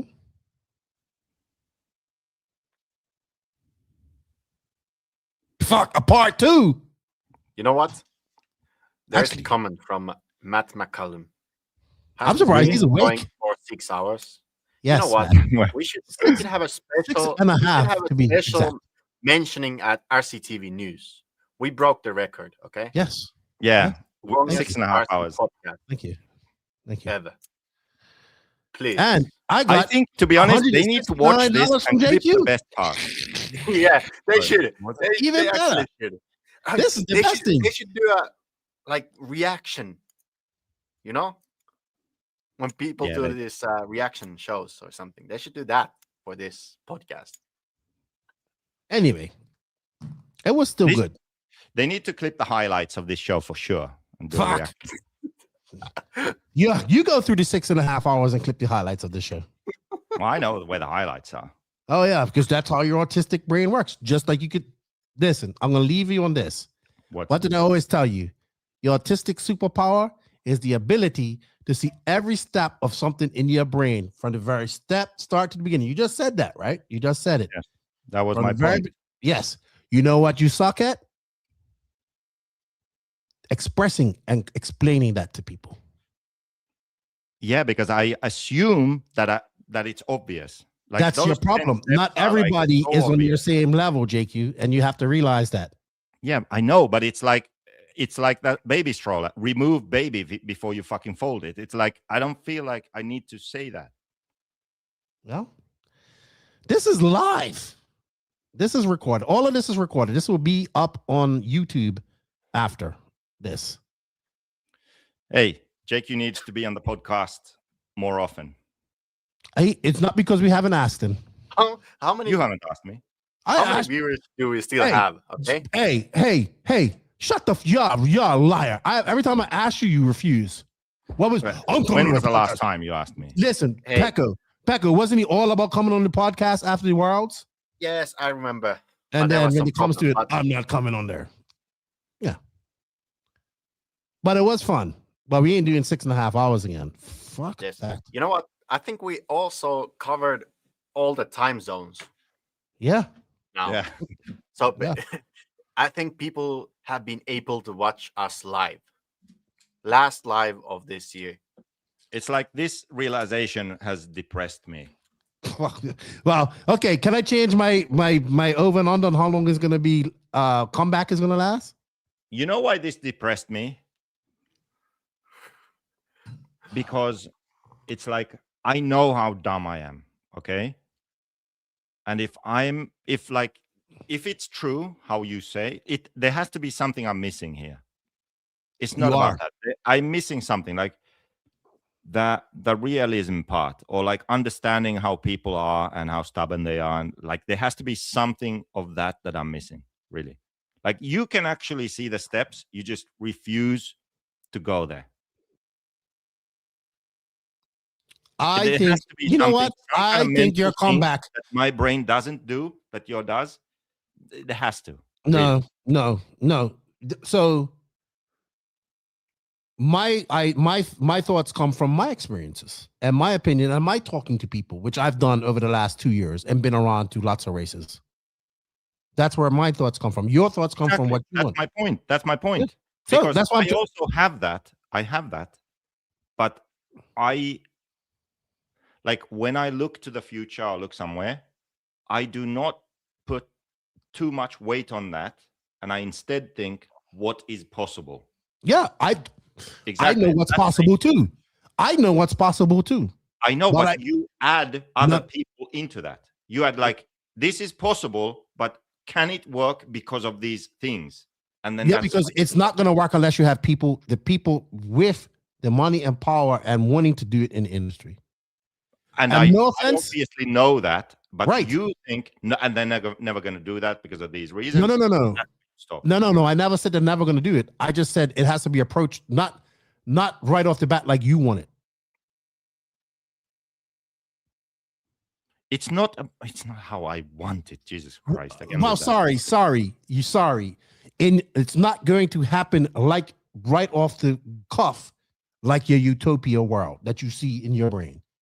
Yeah, it can be there, but it has to start somewhere. Right. So you have to listen. So my opinion, my advice to you would be you're going to have to accept less and be willing to work with people for less. So how does that? So already you're off to a bad start. You're not going to Silver State. No, right? No, listen. No, but I'm saying, we're talking past each other now. No. At the point when you are talking about something as a fucking theory, as an idea. Wait, when you're talking about something that doesn't exist, and you're talking about the idea of like, what could it be? Like, how should it work? What the fuck does the first step matter?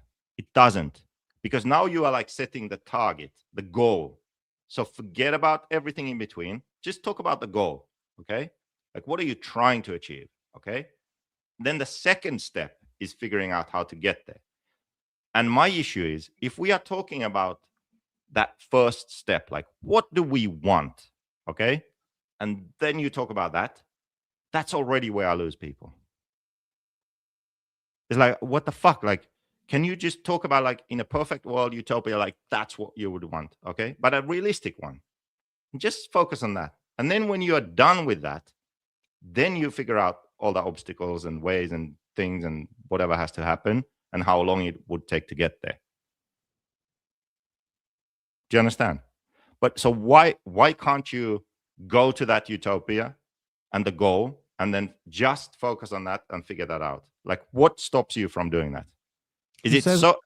Who says I'm not there? Strong to think like it's not possible. Who says I'm not there?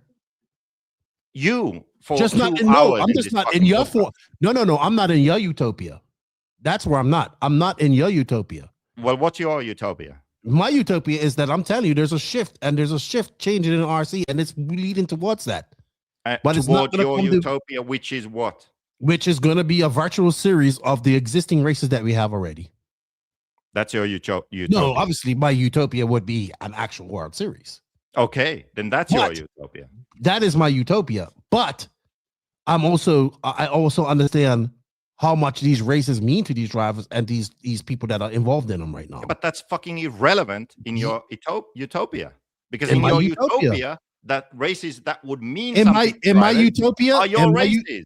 You know what, JQ? In my utopia, I would have had a great Christmas and my kids would have got everything that they wanted for Christmas. But I happened to work in fucking RC and I was broke. So there's my utopia. Basically, what I have learned today, like confirmed today, is the ability to imagine something that does not exist and forget about the current state of affairs is hard for people to do. No, you want it to be a certain way. No, I fucking think that's really it. No, like many things have come together. This has been because I bet you think that these race promoters are all paying for Elite RC Productions to be there, and this is going on, and that's happening, and they're putting out all this money and doing this. I will tell you not, because if it wasn't for Elite RC Productions, these races wouldn't have coverage. How you like that?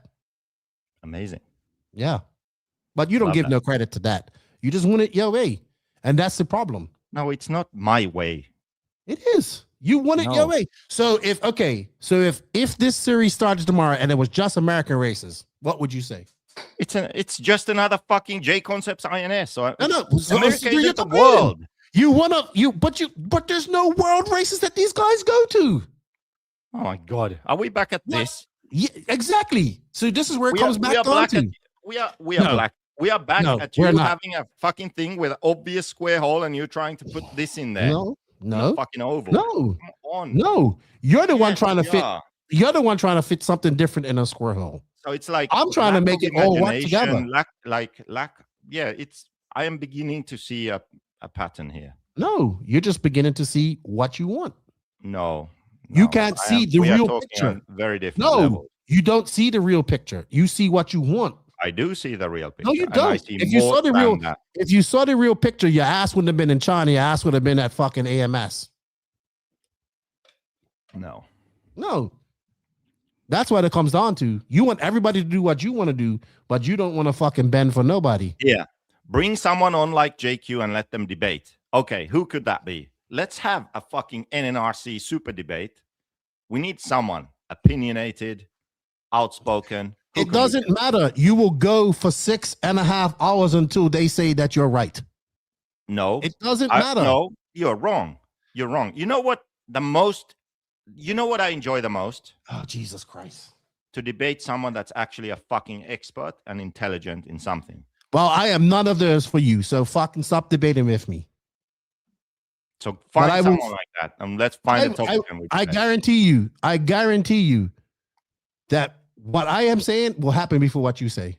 It will happen. What I am talking about will happen before what you I haven't said anything that will happen. What I say will happen, what I said will happen before you, but you're not going to like it because that's you're going to say. What are those things? Define those things. You can't. See, you want everybody to get together, but yet you're quick to talk shit about everybody. This is just going to be It's not about me, you fucking idiot. Nobody wants to do Fox with you. That's the problem. It's not with me. It's not me. It doesn't matter. Designer of Mayako. It doesn't matter. You're gonna criticize everything that everybody else does that isn't up to. This is unfortunately not our car because it's a touring car. We do buggies, but that's what I do. Okay, I am somebody not like doing me. a fucking series. It's not about me. I am talking about something that would help RC. It would help the cars that I make, it would help RC in general. That's what I'm talking about. It's not about me. Forget about me. Don't talk about me. Because the first time when somebody does it and they don't do it, if they don't include the races that you want, you are going to be the biggest critic. It's not about the races I want. You will. I just told you, what if this happens and it's just the American races for the first year? You already said it just be some J concept bullshit. You're already going off on a rant about other brands. Yes, because America isn't the world. Unless I don't know if you have noticed, but let me tell you something. And Asia stop fucking hating on every other brand. And if you put more focus on your brand, you would be like that. But no, you always want to hate on everybody. I'm not hating. I'm stating a fucking fact. Because if this happened tomorrow and somebody else did it, you would fucking complain. And you'd be all over Facebook complaining and fucking talking shit. And then you know why I would complain? Because you ain't good enough for you. But then nobody wants to work with you because you're the most fucking difficult person in the world to work with. Because they don't need to work with me because it's not about me. Yes, but you'll fucking complain about everything. If there was a world championship series that was only in America, it would be like baseball World Series. That's only Americans care. It's not a fucking World Series. It's just the only place in the fucking world where the best come to race all the time. You fucking dumbass. You know why? Because Americans do not travel. Because most of them don't own a fucking passport. And people can travel to America easy, you dumb motherfucker. And Americans can travel elsewhere also easy. It's expensive and it's no benefit. It's just as expensive for Europeans to travel to America or and Asians why aren't they? If there was a benefit to travel to these races that you're talking about, they'd be going already. Guess what? Guess what? Now, when brown people travel to America, they have the added benefit of a risk of being deported by ICE. How about that? Good thing you ain't got to worry about that because you ain't fucking brown. Travel to America these days. You ain't got to worry about that because you ain't brown. I'm not. It's not about me, you motherfucker. There's more people. I am able to talk about other people than myself. Why did I start back up again? Things that do not revolve around me, but everyone seems to want it. Everyone seems to want to make it about me. No, it's not about me. You would be so. If this started right, if let's say if this started and there was a fucking NNRC Cup fully back next year, right? You would complain because I only used American races, but that's the only races that I could use. You get it? You will complain. You wouldn't fucking push. You wouldn't support it. You're pissing, man. You'll talk about how RCGP did it better, and then it wouldn't go nowhere. If there was a world championship series that only had races from America, I would say, you know what? That is a national series. That is just like your baseball World Series. Only Americans care. Do you understand? It doesn't work. A World Series has to include the rest of the fucking world. If we brought Max in here right now, then we would go 24 hours. Anyway, I'm hungry now. I'm arguing too. I'm hungry. Live off your supply. You can do it.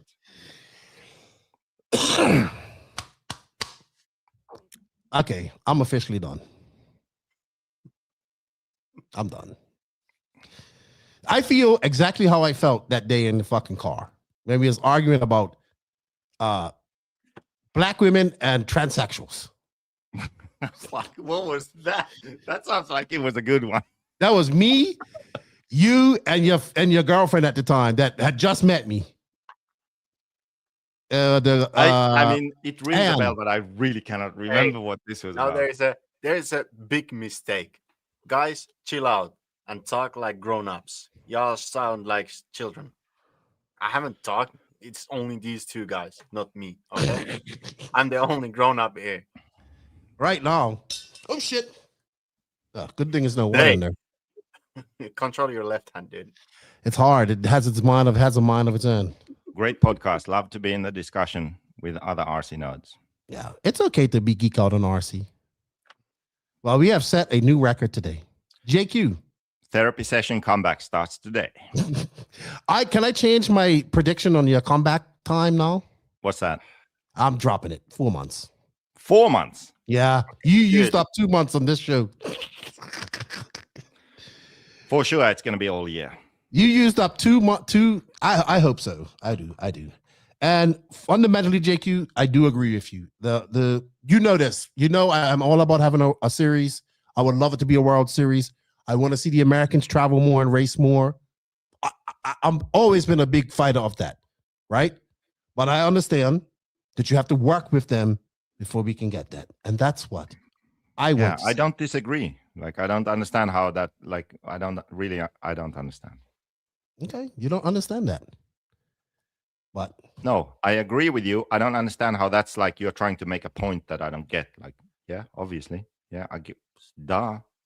Like, that's how I feel. I don't know. My brain's fried. You know what? My brain isn't even turned on all the way. That's how I feel. It's like, fuck. Dude, I'm here hanging out with the master debater and the guy. Okay, I know. Master. And it's all fucked up. I didn't hear what you said. I'm the who? I'm the okay, what? I just had an idea. Well, because you guys, because I'm gonna be honest with you guys. You want to be straight up? Because you and Pekko think I'm some island stupid. You, Pekko, Matt, JQ, you think I'm some island guy who doesn't know what he's doing. I'm an idiot. But you know what? You know what this idiot done? This idiot got 170 euros from JQ today. So thank you very much. I'm not the idiot. $169.99. So it's like $200, probably like $180. Yeah. Probably like $150 by the time fucking YouTube takes their cut. But anyway, listen, as the master debater, masturbator, I just had an idea. Like, I just had an idea for this like spin-off YouTube show podcast, the more technical one. There needs to be like a monthly thing, which is the debate. The debate, okay? And what you do is, I don't know, am I still an advertiser on NNRC? Yeah, you are. Okay, so the invisible speed promotion in NNRC, we are looking for a person who wants to debate me. And we pick a topic that they fucking know and are really good at, and we debate that. Okay? Actually, that's a good thing. Yeah, that's a good. Hey, dude, in 4 months, in 4 months, you're gonna be messaging me and be like, "I'm over it," and I'll be like, "See, that almost there's 4.5 hours you spent debating with me. You know what was the 2 months? What? We should have JQ and Degani. No, JQ and Barry Baker. that could be the first. JQ and Degani. because Degani would go a long way. JQ versus Degani debating.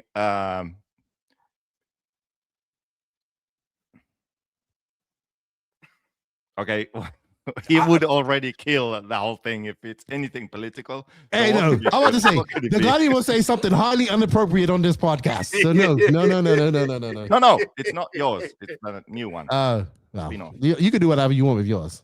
Yeah. But it has to be something that I care about. Otherwise, I don't care. 1/5 scale debate. Oh, no. Yeah. Barry Baker would be good. He was in here earlier, too. It's been fun. I had fun with you. Well, it was good to have you on her, JQ. Like, what? 5 hours ago? Yeah. About 5 hours ago. Literally. This is about the layover time that I'm going to have to wait on my next trip in the airport. Well, you can watch this again. Fuck. And maybe learn something. I'm not watching this. There was a guy on my YouTube who we had a long argument. I think it's on the Invisible Speed RC anti-roll bar video. Go in the comments. There's a fucking guy there. Okay. We need to find that guy and we have a debate. We get only about anti-roll bars and how they work and do they transfer load or not? Hey, all I want to know is I just want one thing. I want I would like to have my retirement plan set in her. I want to be the Mayako team manager for the next 3 years at a good salary. And I want every time you comment, what do you mean? Define every time you comment on Facebook, I will get $25. In 3 years' time, I will have enough money to retire off of that. Just off the $25 fines. We don't have a team for you to manage. Anyway. Hey, anything? Where is Jeff? He popped in her the other day too. Jeff Keaton. Yep. Okay. He said, I'm not rewatching this. I am not. JQ, well, welcome back. It's good to have you back. Hopefully you'll be back on her a few times in 2026. And yeah, we can hopefully talk some by more. then more people have fixed their attitudes, and then we can have a World Series. Unlike the American Baseball World Series, an actual global. Hey, should we RC just series. stretch 10 minutes so we can get 7 hours? Yeah, okay, let's do that. I'm gonna go pee. Do not leave. Let's get 7 hours. We can get 7 hours. Okay, 7 hours. I have to go pee though. I'll see you. Pekko, what the fuck? What? Dude, we cannot leave it hanging anymore. It's 6:50. Dude, we still have people watching. That's the craziest thing. Hey, there's Joey Showers. How you doing, sir? JQ is number one. I'm putting that right there. I want JQ to see that when he comes back, because that is JQ's good friend. I still need to visit him. Who would JQ? It's what, 1 o'clock there, right? 2 o'clock. What? I'm sorry, Pekko. It doesn't matter. It's funny. It's fun. I'm on a holiday, so it doesn't matter. You know? He says, when this ends, it just sets the record to beat on a later podcast. Is that guy for real? Who? That the guy has been watching for 7 hours? Yeah. There's this guy, there's a couple of guys that's been here from the very beginning. That's Bro Akil, I'm still here. He's traveled on says, I just got her. Start over. Jesus Christmas. Oh my gosh. Oh, Tim Perez. Pekko. Tim Perez wants to know, Pekko, did you drive the MI-19 prototype or the prototype? Oh, I drove a Schumacher car. Ooh. Spectra has been here since we started. Thank you, Spectra. Really? Tyler Bronze, I've been listening on and off while at work. We need some. I need to get some stickers made too. Actually, we need to make stickers that fucking Guinness World Record on RC Podcast. Longest RC. Justin Turner's been here all this time. Truggener, don't look. You got to read one of his manifestos. He sends me manifestos. You know what we should do? We should bring Max over. It would go another 3 hours. No. James Bartley, this has been the best podcast of 2025. Hey, that's good. It definitely feels old school NNRC. Anytime JQ is happy when it's complaining. I'm happy when I'm fucking off JQ. Okay, I have an idea. Really? That's what I've come to. I have missed fucking you off. I have 3 potential topic ideas. One is something that you can complain about, mainly like something to do with me, so you can really tell me off. 2, a funny story that I can tell. 3, I forgot. See, that's how my brain works. There was 3. We're going to finish on a funny story. Funny story or the next topic to debate, I guess. Maybe we're going to finish on a funny story. Okay. Right?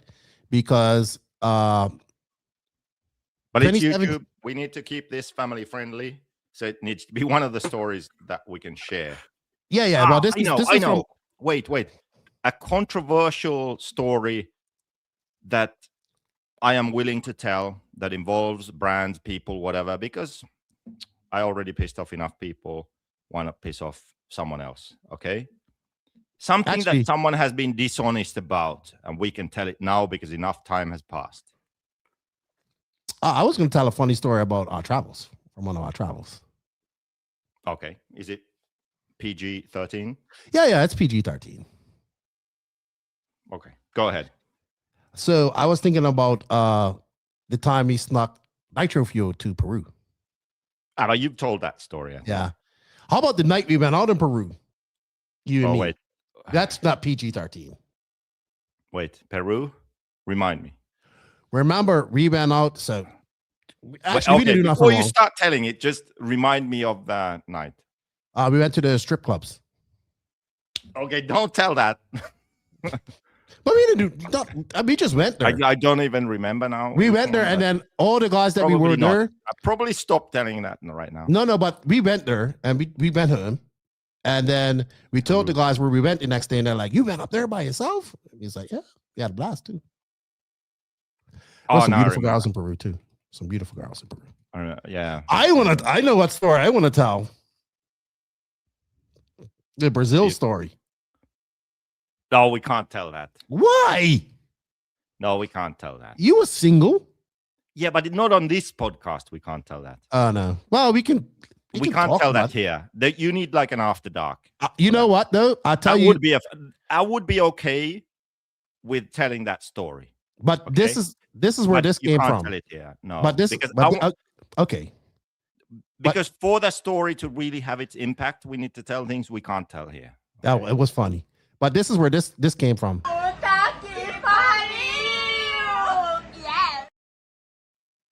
Yes, it was. But we can't tell that story. Okay. Oh my goodness.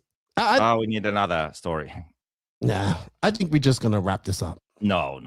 Yes. It's 7 hours soon. We can think of something. Maybe another topic then. No, because then another topic's gonna take us to 7 hours and 15 minutes. Come on. No, it is dark now. It's literally dark. What do you have to do? It's Christmas in. Hey, look who's your good friend Joey Showers. He said to give you your number one. Showers. Yeah, remember Joey Showers? Are they still in RC? No, unfortunately not. Okay, I remember Joey Showers and Corbin Showers. Yeah, we went to their race there in El Paso. He's a better driver than you. Who? One stick radio for everything. Oh, Corbin was good with that. Remember you tried to race his car as well? Oh, did you see that? Did you see Stephen Bass passed away? Unfortunately. Yeah, I saw. That's sad. Very sad. Of what? Like some illness? He just passed away. I don't know what he passed away from, but passed away all of a sudden. Hey, look, a positive comment. After that negativity, we have to turn it around. Yeah, people have to understand. We would argue like this in person. Hey, and by the way, they were not hookers. Yeah. Well, look, when you have a personality like mine, you just attract. So that's where we met those girls. He was pissed off at me because I didn't go out with him that night. What do you mean? You're a traitor. You're a traitor, Lefty. You ain't going out with me. I was like, yeah, because I want to go sleep and I want to be functional tomorrow. And then he sent me that message. It was 2:00 in the morning. And then he came. I don't even know what time he came home in the morning. You know what happened in China? Joey said you drove better than anyone who's ever tried Corbin's radio. Nice. Thank you. What is the controversial story Jackie was going to tell? I mean, there are so many, but I would need to locate one in my brain. Something. Maybe some scoop. Can we say something? Oh, come on. Let's think. There has to be something. Maybe someone messaged me on WhatsApp. Well, we have 1 minute and 45 seconds. Who's a shit? Degani knows. Let's ask Degani. He knows. Degani will for sure know. I'm just gonna ask Degani. What's a controversial thing I know that I can tell?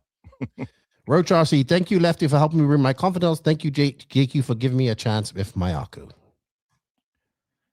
Was that Roach RC? Yes, it is. Okay, well, Roach RC, listen. Oh boy. You have a chance, but you need to fucking pull up your pants and fulfill your potential and make it happen. Okay? I'm going to sugarcoat this. There is a chance. You need to make it happen. I'm going to give you a compliment before we leave her, JQ. What's a controversial story I know that I can tell live right now? Well, you got 45 seconds because we're done at 7. We're done at 7. We're done at 7. You're done. I'm going to keep on going. I'm cutting this off. I wanted to say something to you, and I probably never told you this. And I just wanted to say thank you. It's for something that you did. What? Well, when I remember when I first started working with you. Sorry, when you said I have a job that I can't pay you. Yeah. And I was getting some commission off the sales that I made. And I remember you said, I was like, well, how am I supposed to sell a car? And I don't have it. I didn't have a JQ, and I'm heard selling the cars. I never even had one. And you said something you did, and you said, I'm not going to send you a car. You're going to pay for your car out of what you make. So you gave me, so basically I got a car after I made sales and built, started building the brand in Latin America. And I finally got a car about a month and a bit out of the commission that I did. I got a brand new car. You sent me a brand new car.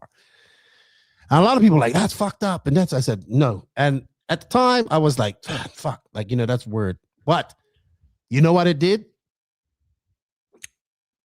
When somebody I remember when somebody, you have to work for it, right? I had to earn it, right?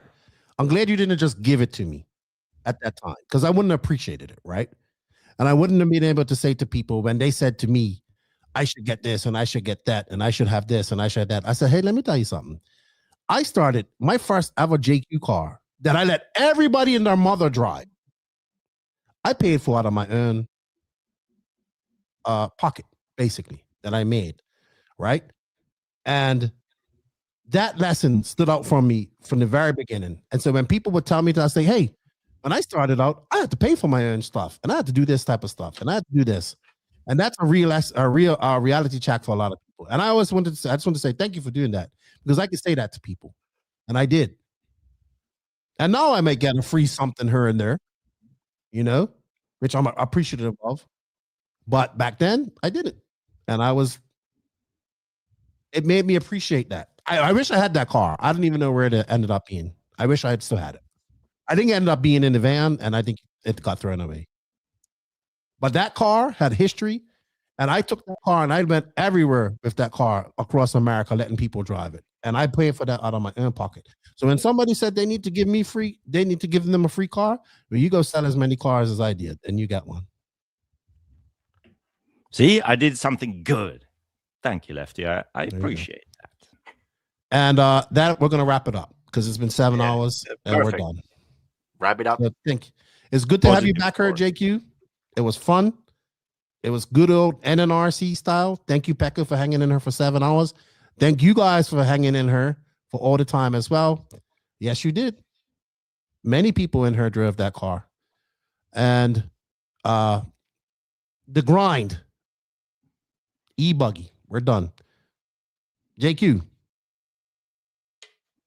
Cheers. Good luck. See you next year. Thanks for admitting I was right. Excuse me? See you next year. I didn't hear what you said.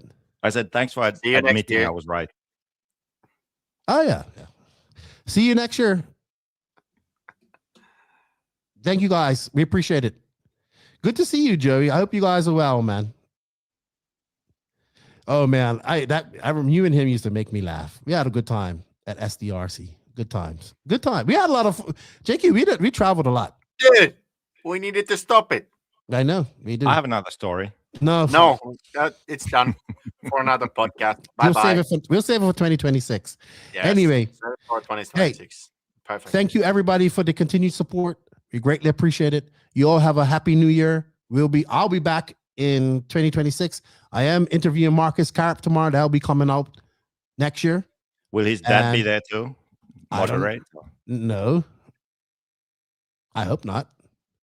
Well, we got a beef brewing between him and Brock right now. I think that went right over my head. You have to tell me after. You'll find out. Yeah, we will. All right. You all have a happy new year. Be safe. Thank you for all the support. We'll see you in 2026. And we can't do this without you. So thank you, everybody. And I'm too tired to call out everybody right now. Okay. Let's end this and then record that after dark. Oh, no. No. No. But you know what I'm going to end it on?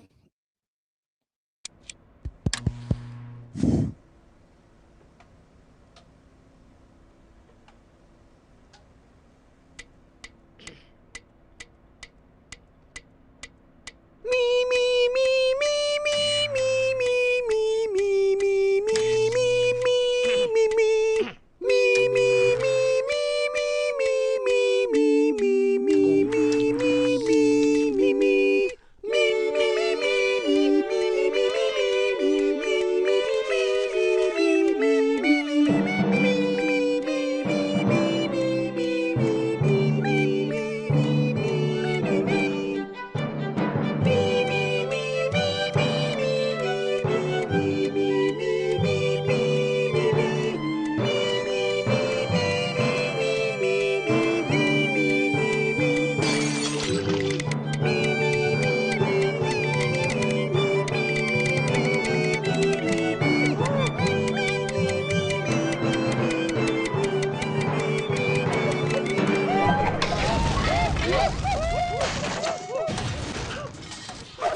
I've never seen anything like that before. And with any luck, I'll never see anything like it again. Play it again. Oh, right. That's your spirit animal, Beaker. Anyway, JQ, Pekko, everybody have a good New Year's. Be safe. Nitro's glory. E-Buggy pays the bills. And after 7 hours and 6 minutes, we are done. See you all later. Thank you, JQ. I know I'm number one. Thank you so much.